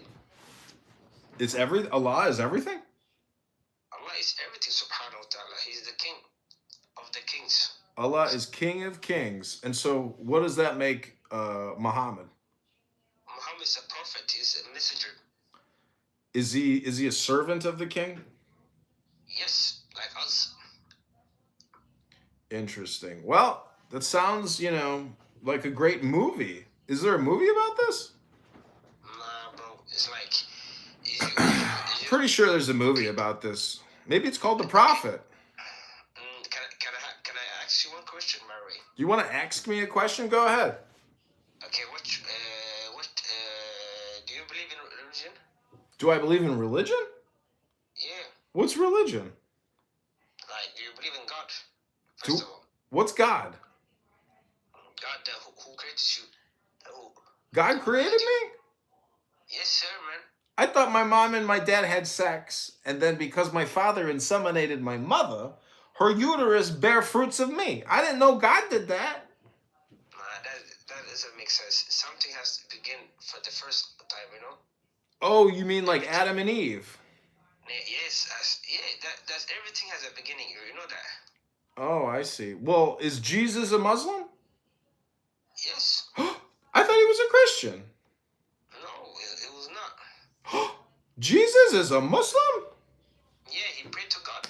Oh my God! Listen, let me clarify that the word Muslim is the who want to submit himself to God.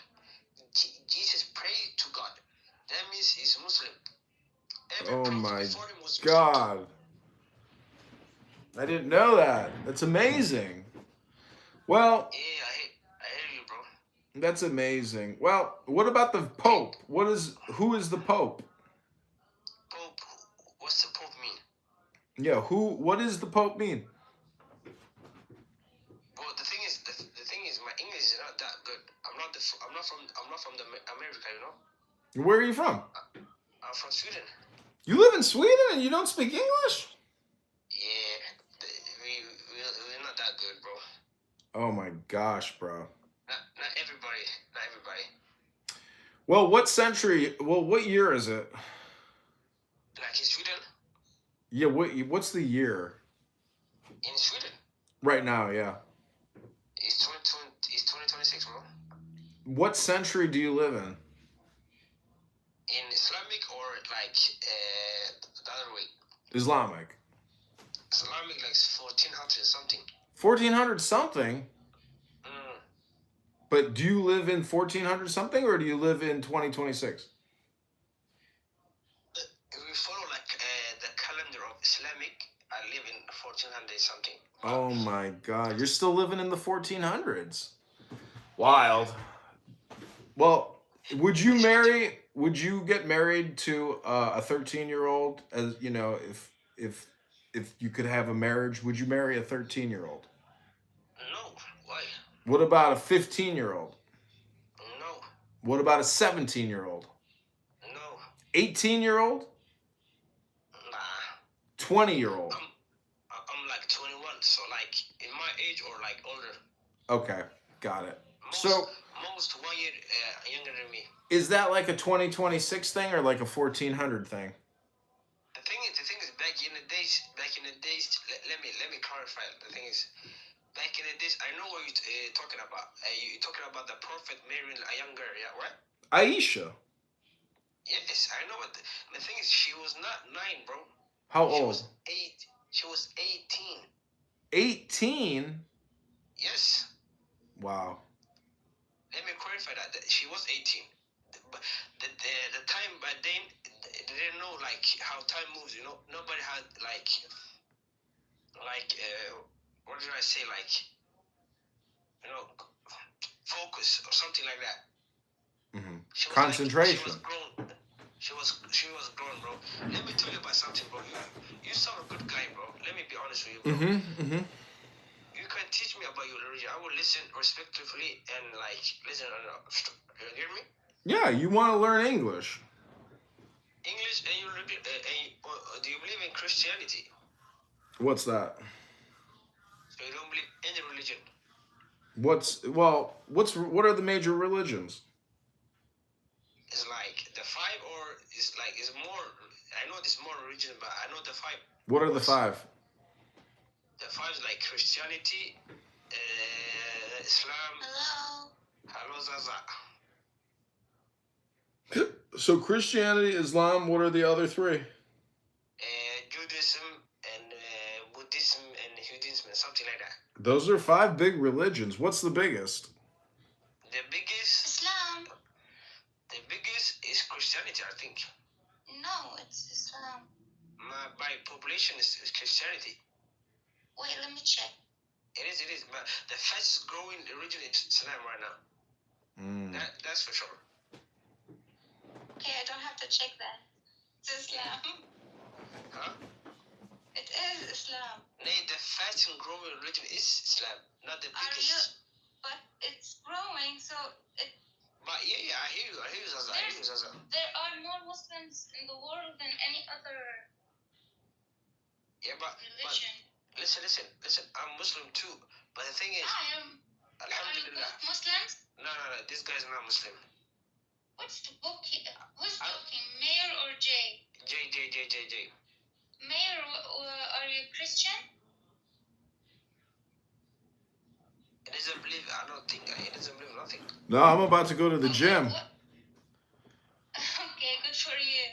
Yeah, I'm about to go work out and sweat. Do you know what the religion of sweating at the gym is called on a treadmill, and then lifting weights and stretching? Discipline. The Supreme? Discipline. Oh, that's called discipline. Yeah, man. The religion of discipline. What does it call? The religion of discipline. It's the discipline religion. I'm a member of the biggest faith of all time. It's called the discipline religion. We have a prophet named Dr. Discipline. Have you heard of Dr. Discipline? He's his uncle is called Dr. Good, and he's got an auntie named Dr. Evil. Do you know Dr. Good? Zaza. Yes. What? Where are you from? I'm from Libya.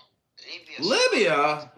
So you're Arabic. Do you own an oil well? No, I don't. But all the oil are like it's not for anyone. It's for the country. Oh, the government. I see. Yes. Well, what's going on in Libya? How's the capital? It's okay. Is Don't there? believe the media. What about Muammar Gaddafi? His son just got killed a couple weeks ago. It's doubtful. There's nobody. Doubtful? The guy got killed. But no, he didn't. I don't think he got killed. I think he's just he disappeared. Oh, it's fake Like, news. I see. Just like Jeffrey Epstein. He yes, didn't die in the jail cell. They put him on another island. yes. I Got think it. he just disappeared Got because it. there's nobody. Got it. I Like when understand. Muammar Gaddafi died, there were an autopsy Uh-huh. and there were a body and like everything was normal, but his son there is no body. I don't buy it. Interesting. And I'm a forensic doctor, so Uh-huh. if there were a body, I would have known. Zaza, What? how old are you? I'm 31. Okay, you got like a little baby voice. I get that a lot. So you are married or like that? Is you married? Oh no. Okay. Oh God, no. Okay, why not? I'm too young for that. It's too much responsibility. You're 31. Like, it's not you old. No, but I'm not. I spent all my life like studying, and I'm still learning about the real world. And maybe another year, maybe next year I'm gonna get married. Inshallah, that sounds good. Just I'm trying to figure things out now. Do you live in Libya or you gonna move like to France? No, I live in Libya. I don't. Do you know like? Why France? Because you said you studied in France. No, forensic. Forensic, okay. What does that mean? Like you're a special doctor? Yes, I'm specialized in forensic histopathology. Like when someone dies, a forensic doctor must determine the cause of death. Okay. But he can't tell how the person died. They sent me like pieces of tissues. I examine it under the microscope and I tell them what's going on. So it's a subspecialty. So you're a smart woman. Yes, I guess so. That sounds good. And I thought the mayor was holding a mushaf. What's that in your profile picture? Zaza. What? This guy mayor, he holding like Quran or something. Yes, I thought it's a mushaf Quran. Yeah, I use Sunni or Shia. There is no Shia in Libya. We're all like Sunni. MashaAllah, Allahumma barik. That sounds good, MashaAllah. Hey, Mayor. He's not talking, man. I'm here. Brother, you sound like a good guy, man. Why are you not giving Islam a chance and learn about Islam first? I did. I read half of the Quran. Okay, tell me what you know. It's political because the Muslims say we sent the prophet to you, and so they're claiming more than they can claim. It's ridiculous, but it's what they claim, but it's just a claim. So it's really very specific geographically, and Muhammad and his history. So it's a book club called the Quran, and it's just a book club. But if you only want to be a part of that book club, that's the only book club you want to be a part of, that's your choice. But I like more than one book in my life. I like multiple books, just like multiple movies. And when I get pizza, I like pineapple and chicken on it. Sometimes giardiniera, sometimes onion and garlic. I don't just eat one type of pizza. I like a pizza with a lot of toppings. And so, if you only like the Quran on your pizza, but you don't like the 1,000 other books in the book club, well, that's your choice to just eat one book. That's totally your choice. But there's a lot of books out there. So what are you going to do? Hello? Okay. Hello? Quran, we Muslims believe in the Bible too. Mm-hmm. Well, then you got two books. But that's still pretty poor. What are you only going to do? What are you going to do with 2 books? It's not much. And there's a lot of other books out there from people that thought about this very deeply for a long time, their whole lives. And they've written better books that can compete with your favorite book. What are you going to do? Who did? Oh my gosh, there's like 100 books, the top books. I could show you my library. You'd be like, that's a lot of books. That's a lot of books. And those are some of those books are really good books. Very smart books. Really smart books. Really smart book. What are you going to do? You're going to say this book is better than the... No, you just read the book. You don't say this book is better than that book. You just read the books. And then you see what happens in your life. It's not just a book. It's a book. When you say it is not just a book, it is a book. It's not a book, but it's a miracle. It's your opinion that it's not a book, and it's your opinion that it's a miracle. Because I could show you other books that are also, not just books and also miracle books. Because is it your opinion? Do you think the Bible is a miracle book? It got corrupted, right? Oh, the Bible's corrupted, but the Quran is not corrupted, eh? All right. Wait. No, wait. Do you know, you're by innate, you're a Muslim? Your innate nature. Yeah, I know. I hear that. But that is you claiming that's your opinion, first of all. And second of all, you're making a final claim. You are superseding other people who claim the same thing. It's not about claiming. No. The word Islam and Muslim is it's taken from peace. Yeah. The word peaceful and peace. Yeah, I get it. I understand, but it's not special enough because it's redundant. It's the same thing. You got to understand, it's not. It's a historical thing because of Muhammad. Without Muhammad, there could be no Quran and no Allah. It is specific and special to the life of Muhammad and all of the people associated to Muhammad. You can say this about Jesus too. Are you Yeah, I get it, but Jesus is God, and he is the king of the universe and the king of the earth. But Muhammad is not. Muhammad is a murderer and a pedophile. Jesus was not a murderer or a pedophile, and he's the son of God. Muhammad was a pirate, and you got to understand that it's a cult. And the chief cult leader, pirate's name is Muhammad Abdul. Do you know Abdul? You don't know Abdul. Abdul is Muhammad's Dr. Jekyll. It's the guy you never met in the Quran. It's the guy that killed a lot of people with a sword, and raped a lot of people. Hey, you don't like people that kill and rape, do you? No, of course not. But Stop it! No, this is offensive. Can you offensive?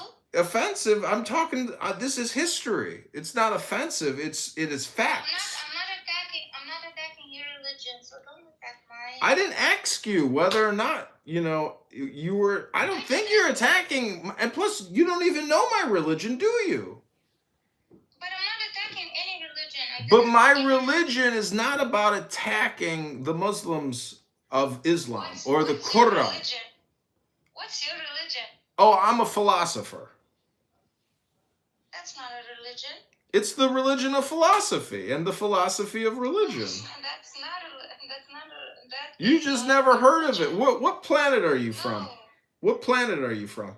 It's not a religion. Well, can you at least answer me one question? What planet are you from?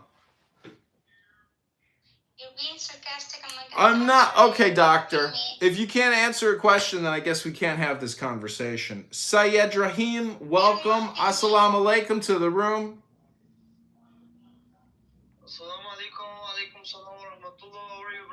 I am good, brother. How are you? I'm talking to Zaza here. She's sitting here and won't stop talking. She doesn't know how to meditate in her religion for peace. She's got to come here and attack my religion. It's ridiculous. I didn't attack your religion. You are attacking my religion. My religion is special. And you are sitting here criticizing what I am doing in my religion. I didn't criticize your religion. There is no religion called philosophy. There is. I created it. I'm a prophet of philosophy. I started it. I'm the philosopher prophet. And I am the New Testament of the newest testament. I'm here to give you the final revelation. I'm the guy. I'm the philosopher king. The king of philosophy. It's my religion. I've been studying my religion for many years. I call it philosophy. You just don't like my opinion. And that's okay. No. I don't care. Oh, you don't even care about it. Okay, you don't even have an opinion. You just don't care. So, Syed Rahim, I've tried to have a conversation with this one. She's very difficult. She is apparently a coroner. She works in, crime scene investigations or something like that. She's an oil well beneficiary in Libya. The oil is for the people, and she is a devout Muslim, and she thinks I'm making fun of her, and she has protected speech that I can't criticize her. But that's what protected speech is. It's class protection. But she's just a censor. Are you a censor, Zaza? Do you try to censor people from saying what they think and feel? No, but I don't think it's okay for you to attack me. I didn't attack you. You're on a social audio chat app on the internet in a public room having a conversation or trying to. Are you just here to practice your English? أنا بعرف شوي عربي حبيبتي. عفوا حبيبتي. Is that Arabic? نعم أنا بعرف شوي عربي. Hello? For you. Hello? Arabic is a really hard language. نعم. Do you want to speak in Arabic instead of English? If you want to. Okay حبيبتي. Okay. وين محطة الحجاز؟ ما عادش تتكلم بطريقة بتاعت استهزاء. عفوا حبيبتي. إن سوري. أنت سوري؟ نعم إن سوري. أنت مش أنت قصدك عربي. هنسميك بالعربي طبعا. بتاخة. Mayor, can what's your definition about Islam or, I slam. Mo. Muhammad. You know why Muhammad and Moses both have the Mo in front of their name? Why you hate Muhammad? Why? Mo, his name is Abdul. He goes by Abdul. Do you guys know Abdul? Yes, his name is Abdul also. Abdul. Abdul's his real name. It isn't Mo. Hamad. Do you guys eat ham? You have already told that, Abdul killed a lot of people, Afwan Habibi, what? Brother, in Islam it has rules. When the before the fight, Islam has some rules that they inform the non-Muslims that if you come to our religion, it's it doesn't have any problem. If you don't want to come, you have to pay money. Yeah, jizz. You guys want my jizz? The jizz. Let me finish my word, and I will hear you. Okay, 30 seconds. Land your plane. The final, if they don't pay the money, the tax, then the Islamic will fight with them, will kill them. It doesn't matter. Okay, cool. That's far out, man. What's the rules, brother? It's far out, bro. I'm pretty sure there's a movie about this. Have you seen the movie about it? It's called The Prophet. It's a movie. It's a movie called The Prophet.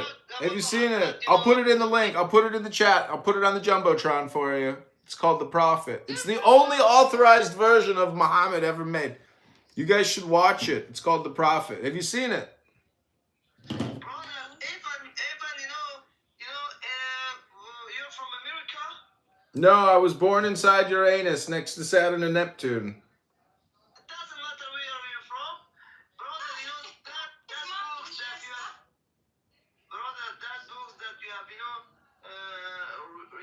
read it. Mhm. That books are, mutilated. It's something. Mhm. Written wrong from the people. Mutilated that. Even in the Injil and the Torah and these books, if you research, you will realize that how Muhammad alayhi salam was a very good, a very Mhm. All right, well, link is up top. Click that link above and watch the movie about Muhammad the Prophet. And then you come back and let's talk again after you watch the movie. Watch the movie and tell me what you think about it. It's a great movie. You're going to love it. It's a very, very, very, very, very good movie. Many, many people love that movie. It's a great movie. And then come back and we'll talk about it. Hello? No, I know. Do you know what's the movie? It's Risala. I got to get going to the gym, guys. I got, We all know this movie. I gotta go worship my God, Dr. Disciple. Discipline, I mean. Mr. Discipline. Lift weights so you can get rid of your anger. let's come, brother, and speak. Click the link above, guys. Watch the movie. We know this movie. Brother, ask me, if you watched the Hazrat Umar radiallahu anhu movie. Have you ever watched that movie? Afwan Habibi, which movie? Umar radiallahu anhu, Umar movie. Omar? Please, yes, please, if you have time, once you watch that movie, you will realize everything. Oh. No, wait. This movie It's a serial. It's a serial. Yes. It's not a movie, it's a serial. But this movie is talking about Risala. Risala? Film Risala. Risala movie. Every Muslim knows it. No, you know what? Check the link. You're gonna know what movie is talking about. Yes. It's a famous movie. We've all seen it. It's a good movie, actually. It's a very good movie. It's about Muhammad. Yes. It's about Islam.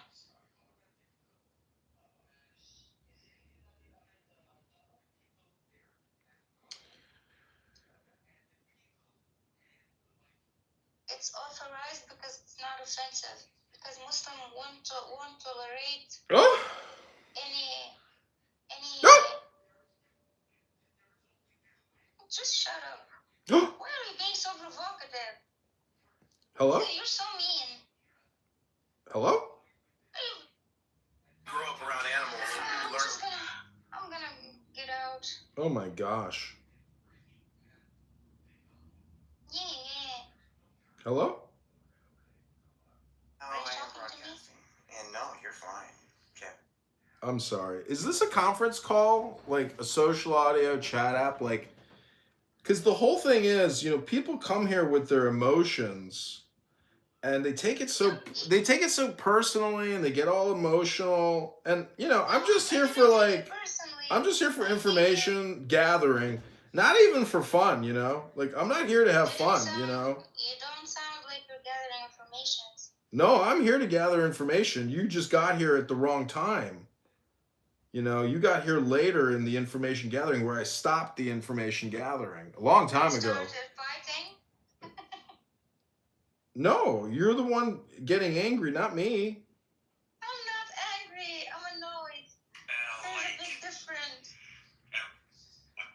I can, share the link of that movie. Mm-hmm. But if you research, Omar radiallahu anhu or Omar movie, you see that. Once you watch that movie, I'm sure, that you will, The series in Urdu? Everything about Islam, even your mind, your vision will change. I'm sure, completely, brother.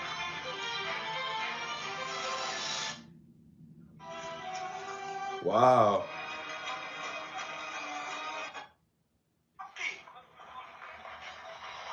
What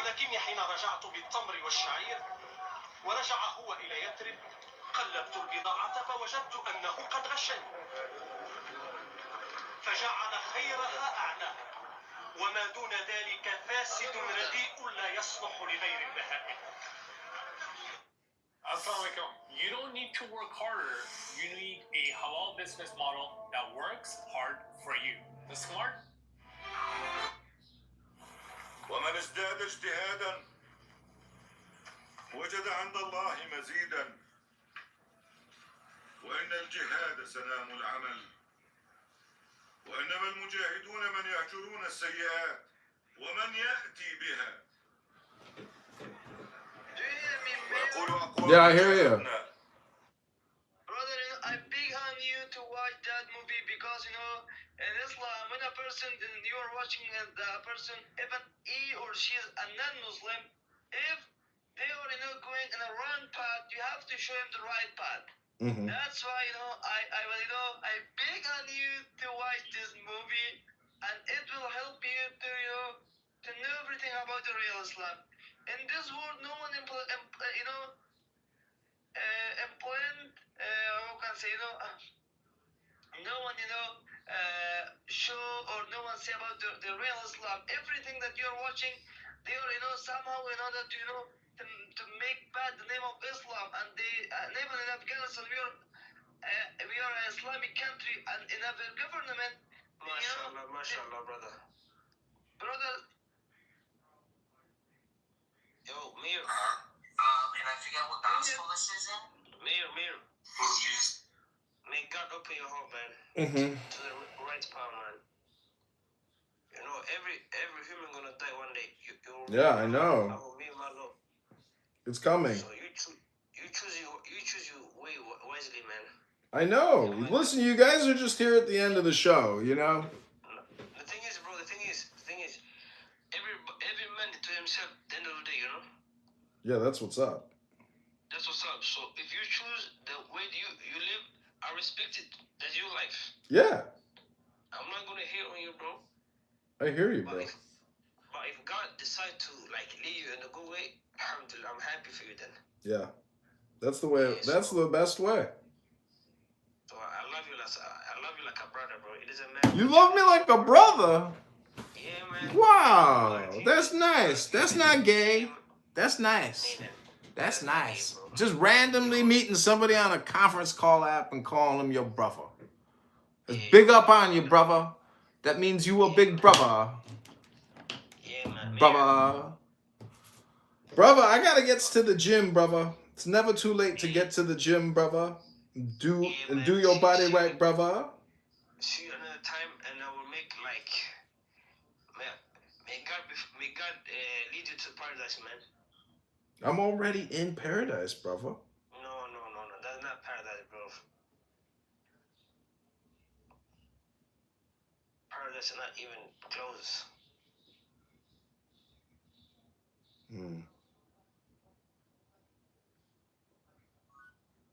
Hello?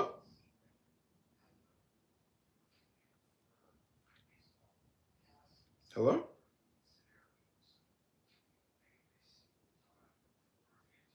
Hello?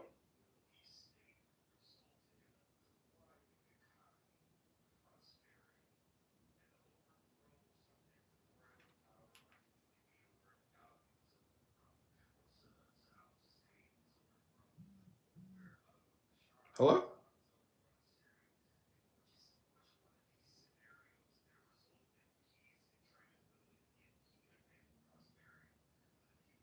Hello?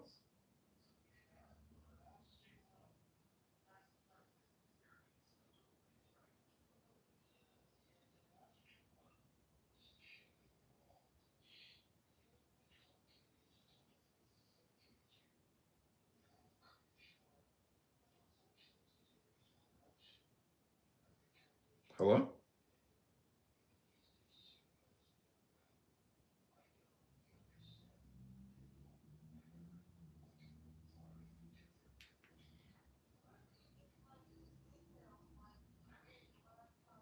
Hello?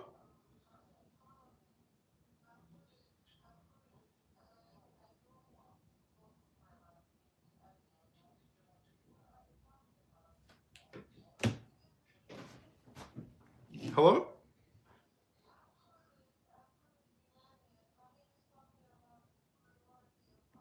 Hello?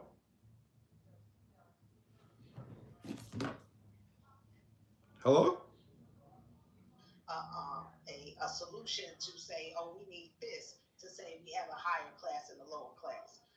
But I yield. Thank you. It was added to keep the lower class low. It's just a logical fallacy off rip. So the fact that you guys keep rating within it is why you will forever lose. NPC, that was kind of lead, Chris. That was good. Hello? Hello? Hello?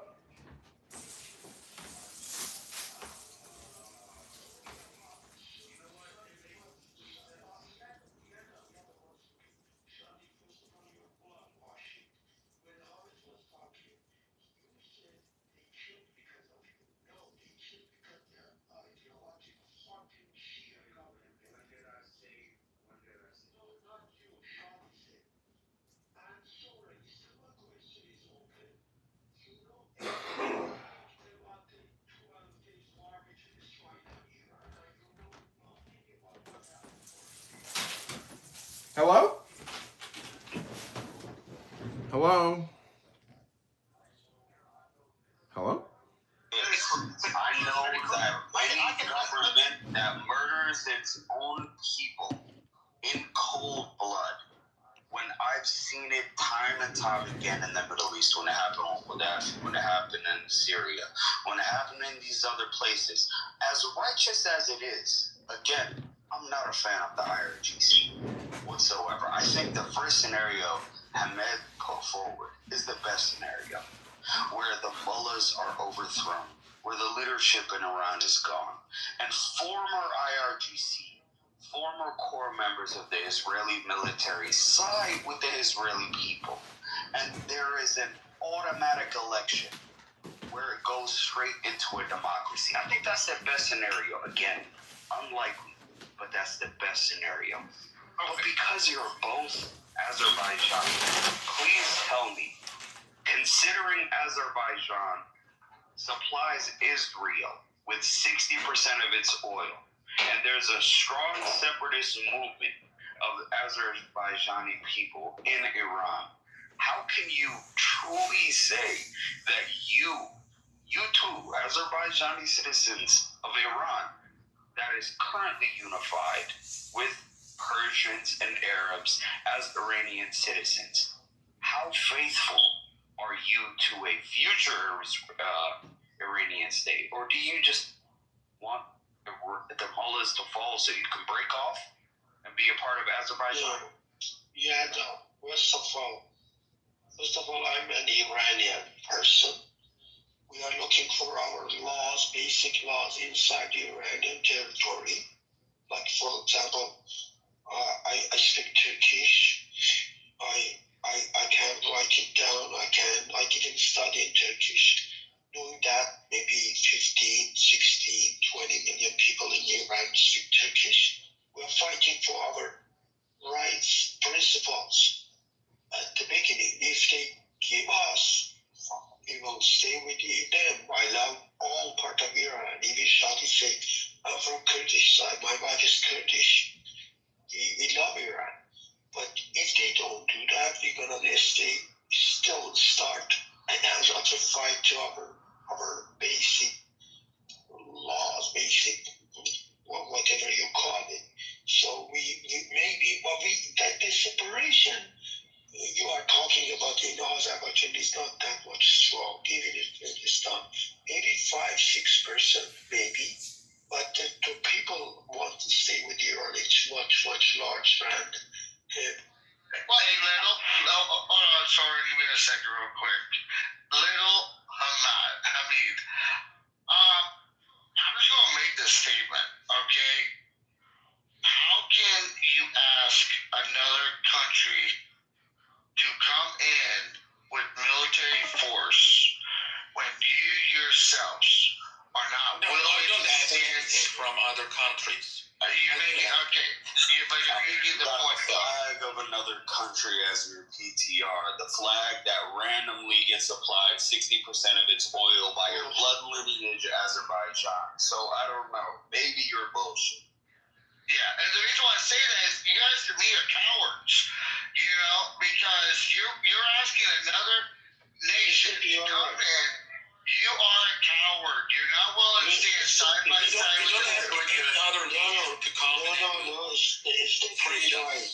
Steph is right. I'm not asking. I'm just justifying their request. Yes, what did you say? You justify a request for military action to your country, while you have countrymen and women who are not cowards, who are doing what they believe is right, while you're sitting on a platform and debating this. Where, you know, I don't know about you, but if a country, I answered my nations, I fought 23 years for my country. Whether it's good in one person's eyes or bad in the other, I answered my country's call, and I have good friends of mine that are around the world, and they have answered it. I got Ukrainian buddies that left America. They left $200,000-$300,000 a year. They went to their country and fought for their country, still fighting for their country. Okay, but you're sitting here asking for other nations to step in on your behalf because you have no spine in the flesh you call your body to stand with your countrymen and women and fight for it. But you have the audacity to dialogue and debate why everybody else should die for your I think really little, like, that is you asked me a question about the Republic of Azerbaijan, yeah? They sell 60% of their oil to Israel, yeah? You asked about that? Yes, okay. They have a control. Yes, what's the problem with this business? Yeah, what is the problem with this business? No, here's the problem. Number one, I'm an American, right? Okay. I'm an American nationally. I absolutely hate Zionism from my core. Anyone in this room who knows me, especially Amir, can attest to that. I hate Zionism. My president is a Zionist. His followers, for the most part, are Zionists. Okay, but I would never, ever, in the history of ever, advocate for any foreign power to murder them in cold blood on my soil, in my homeland. What about Azerbaijan? The Republic of Azerbaijan. What about the Republic of Azerbaijan? Yes. Aren't you Iranian? No, I'm asking you, what's the matter about their selling 60% of their oil to the country you don't like? So, what's the matter with doing commerce with a genocidal, bloodthirsty state? Okay. I don't know. Do you know why? What's the matter with Middle Eastern countries in 1932 selling oil to the Nazi regime? They slaughtered the predators of this state that you're for. What's the matter with Iran selling oil to China? What's the matter with... Like, commerce is commerce. I get it. I can understand that. I'm not saying Azerbaijan is evil for selling oil to Israel. I'm saying you're ethnically Azerbaijani in Iran, in a region where there are people in that community, not all, but there are people in that community that want to break away and want to be a part. Yeah, 100 years ago. Here's the point. Same people, same language, same religion. The only thing currently holding that entire nation together is the IRGC. As evil as they are, that's the only thing holding Persia or the remains of Persia together. If you don't want to know about the Republic of Azerbaijan doing business with Israel, for the Republic of I have to tell you a story of Azerbaijan to understand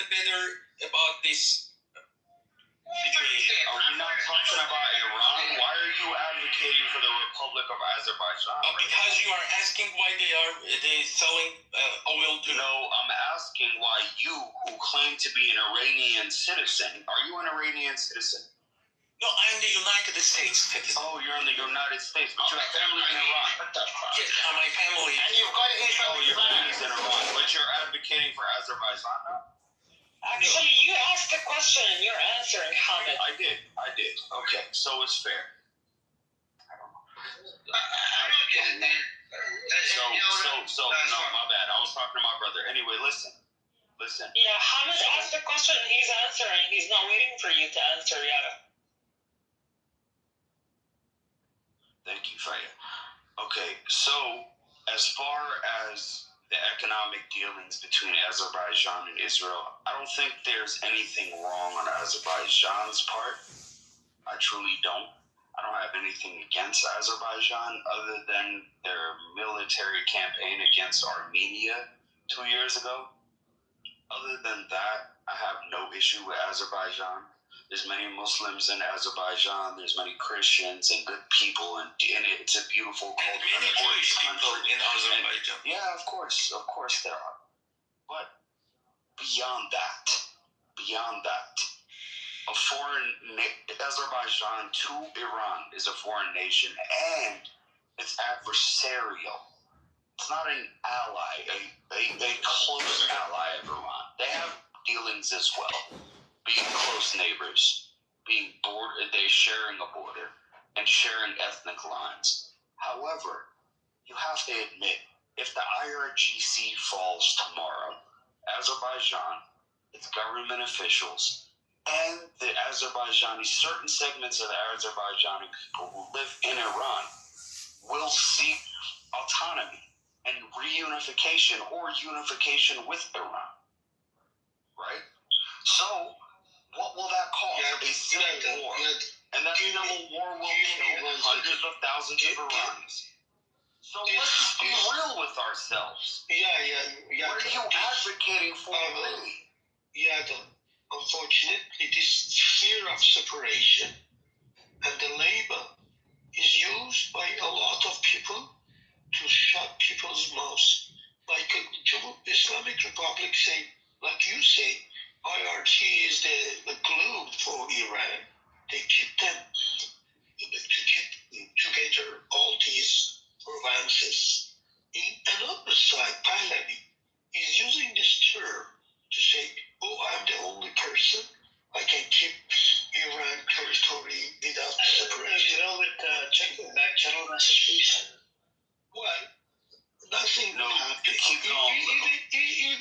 Even Yada, what's wrong with separation? If the people want to separate, the people, what do you mean the people? Like the people of where? Who want Azerbaijan. People of Azerbaijan, for example. The people in Iran want separation? Azerbaijan from Iran. I'm in Canada. But didn't you say like you are Iranian and Turk? How is it possible you want to be separated? So wait a minute. Little, you're saying which people in Iran want the entire province of Iran separated? I am saying what's wrong with separation. In Canada, you ask the people that are in Tehran that are going to pick up their AK-74s and force and go to war on separation. They have to be educated. Listen, Yata, in Canada, Alberta these days they want to separate. Quebec these days they want to separate. Nobody say no's. No, guys, I feel like they want to turn Iran into Yugoslavia. You know what happened in Yugoslavia? We don't. So what do you do? You made a claim earlier. Hold on a second. You made a claim earlier that if IRGC falls, they're going to start working together with Azerbaijan. Do you have any sources on that? Oh, no. I didn't make the claim that they and quote unquote, they would start working with Azerbaijan. I say there is a prominent, although not notable, currently separatist movement within Iran amongst Azerbaijani ethnic groups in Iran that want to separate from Iran and become a part of Azerbaijan. I mean, do you have any sources on this? Yeah, Do you have any sources? Amir, I'm Azerbaijan, I'm from Tabriz. I think this is wrong. As I said, the rate of separation is very little. I mean, that's the. I would say that's Sorry, before going there, explain me. I have my question open for you. Yeah. You cared about the 1,200 people killed when Israel attacked, but you didn't care about the people killed by brutal regime as Yadash. The problem with you guys is. Hold on, you ask the question and you go on and on. This is not the way you ask the question. The problem with this truth. Okay, so you want the truth is, one side is Israel, other side whatever is good. The problem is this. So that's a rhetorical question. That's not a question. That was a okay. That was a question. So first thing first. I mean, you made a lot of unsubstantiated claim. You claim that Iraq and Iraqis are actually better now than during the Saddam Hussein. That's what you just said. And obviously, like any other claim that you just made, you just keep unsubstantiated claim. I'll say 1 second, sir. So I actually looked that up. Actually, most of the Azeris, they actually prefer the autonomy. Do not want full separation, by the way. No, I never made the claim that most Azerbaijanis wanted to. I said a notable segment of Azerbaijanis in Iran. We don't have any sources yet. Even if it's really, let's be real with ourselves here. If 30% of that entire population wants separation and the mullahs fall, there will be a civil war in the northwest of Iran.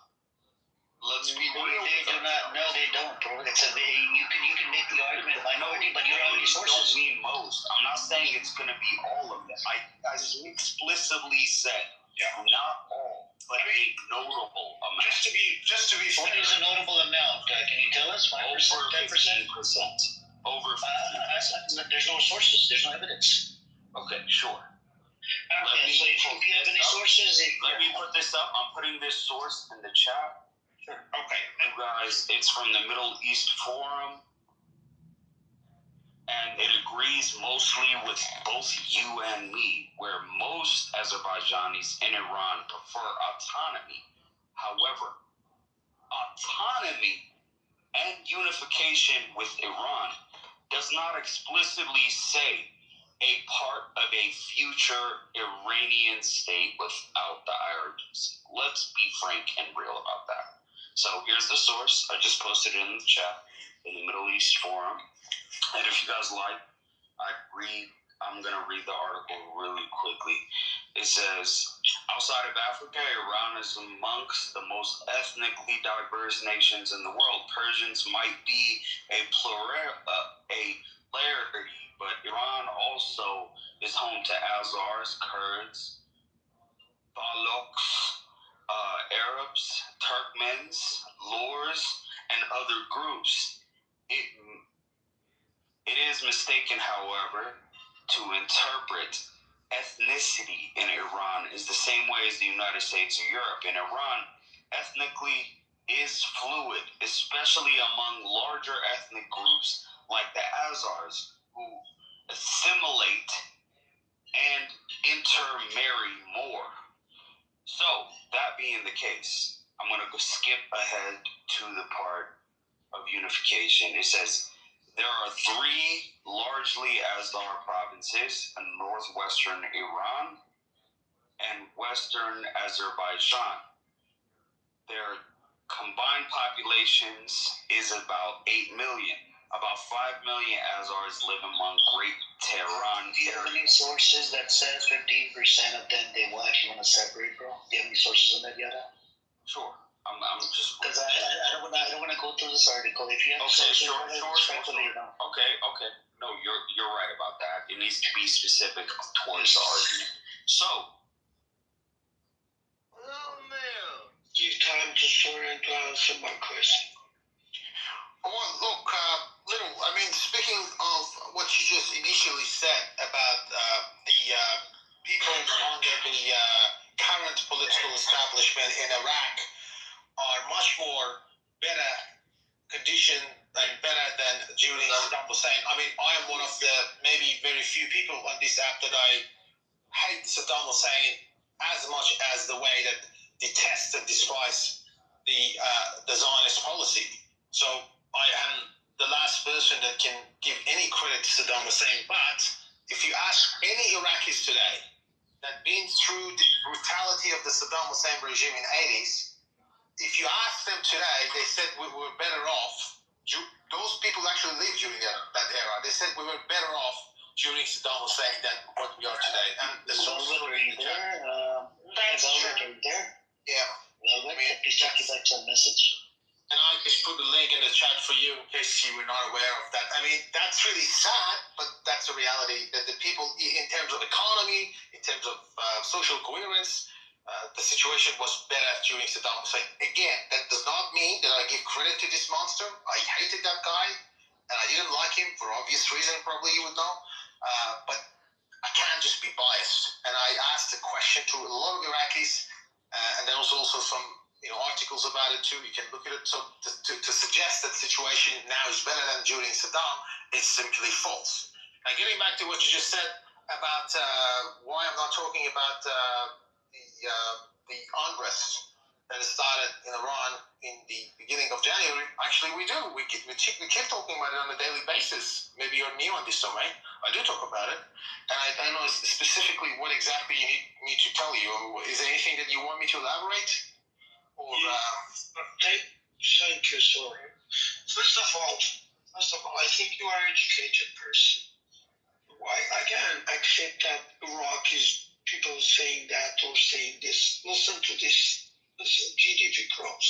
Following the 2003 invasion, the economy expanded, largely driven by surging oil production, which roughly tripled by 2021 compared to the 2003 low. Nominal GDP growth from around 25 billion average in the pre-2003 era to over 160 billion in the post-2003 era. Standard of living, per capita GDP, you know that, is nearly 3 times higher than 2022.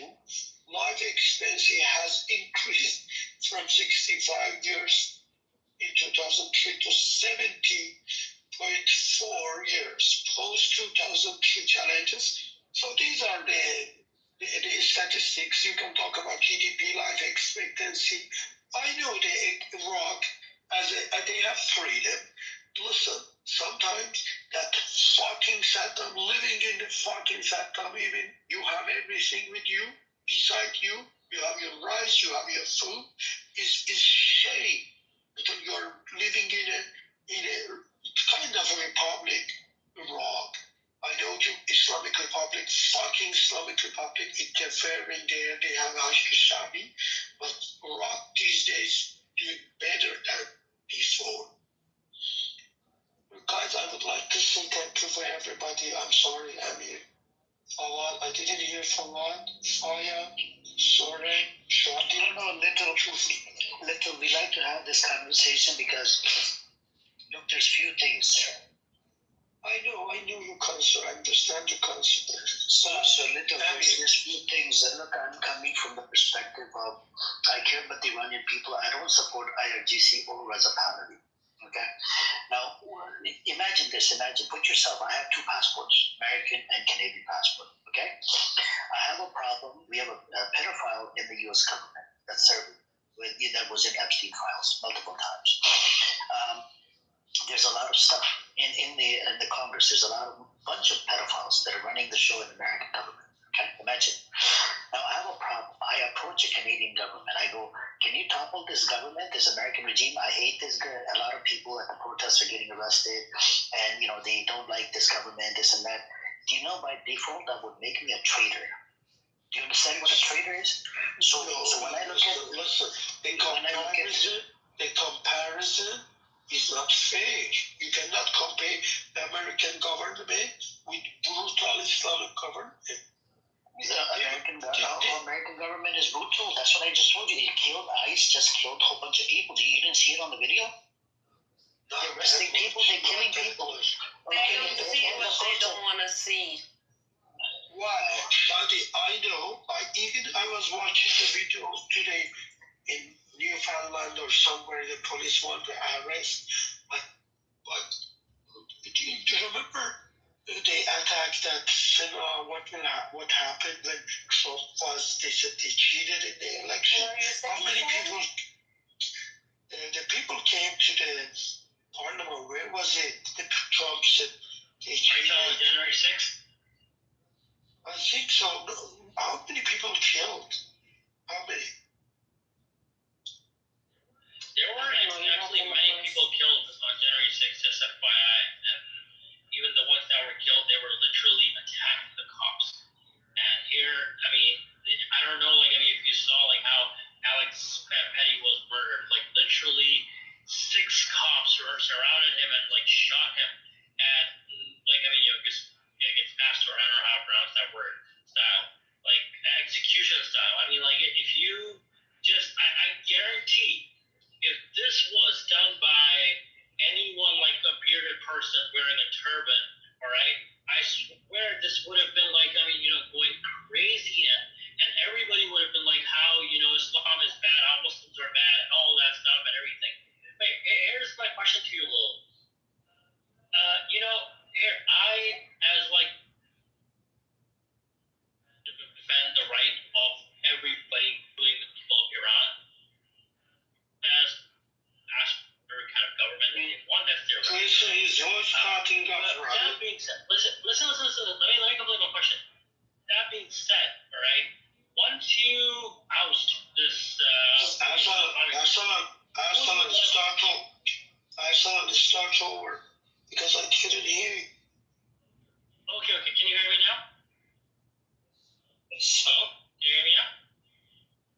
Yeah, okay. Good. So, we can hear you clearly. Perfect. So here's my question to you, Lily. Like, as I said, I do support, like, the people of Iran, right? Whatever they want, whatever kind of government that they want, they should have it, right? That being said, once you, like, I mean, you know, take out the mullah regime or the Islamic regime, right? Who do you want to place? Like, what's the plan? That, like, I mean, hey, this is that's a good question. Well, inside the country, in prison, there are a lot of activists. Some socialists, I don't know, they have economists. Like we have Nargis Mohammadi, she got a Nobel Prize for the peace. We have a lot of people, even from the reformists already they are inside. I believe Ashland, inside the country, there are universities, professors, they are talking about democracy, they are talking about, they have articles, they have books. I believe on them, and I think they can do that. I am on your side, on people's side. Even some people are chanting Pahlavi. I don't want to shut their mouths. They do.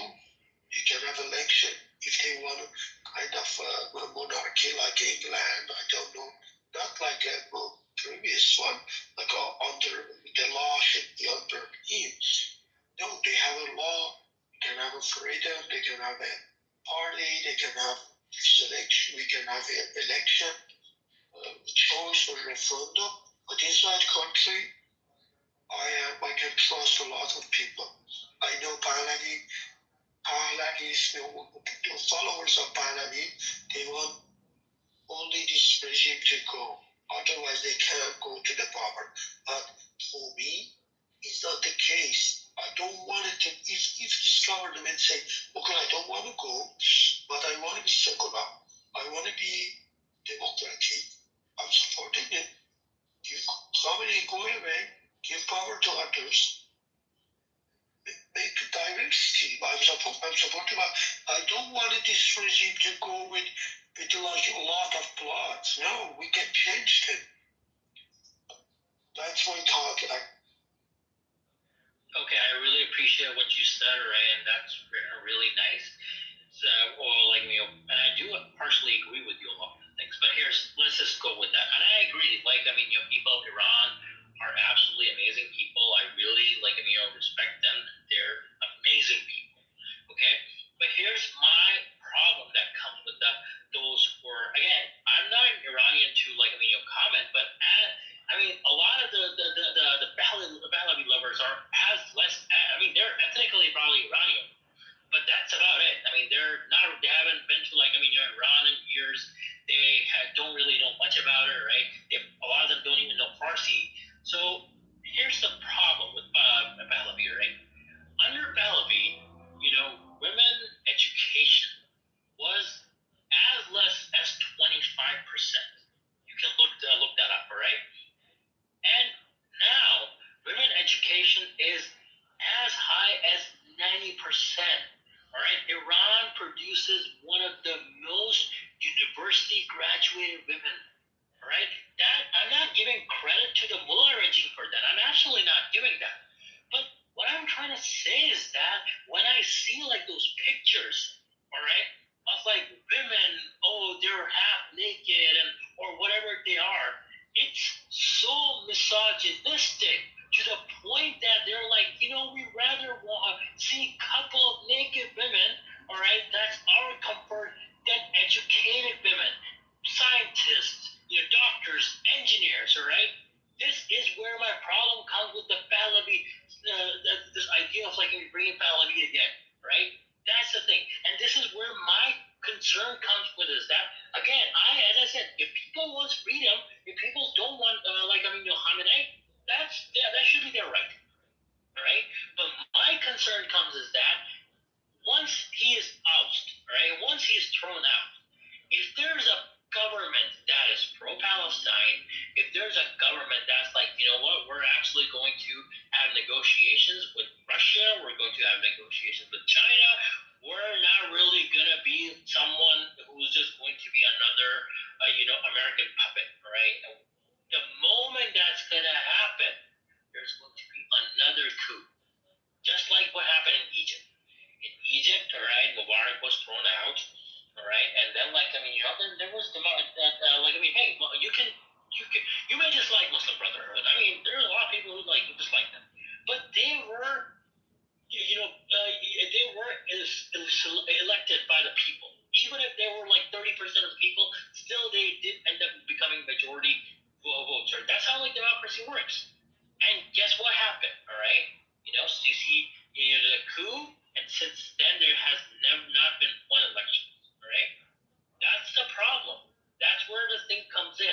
A lot of people who are saying that, hey, we're concerned about this, it's not like they love Khamenei or they agree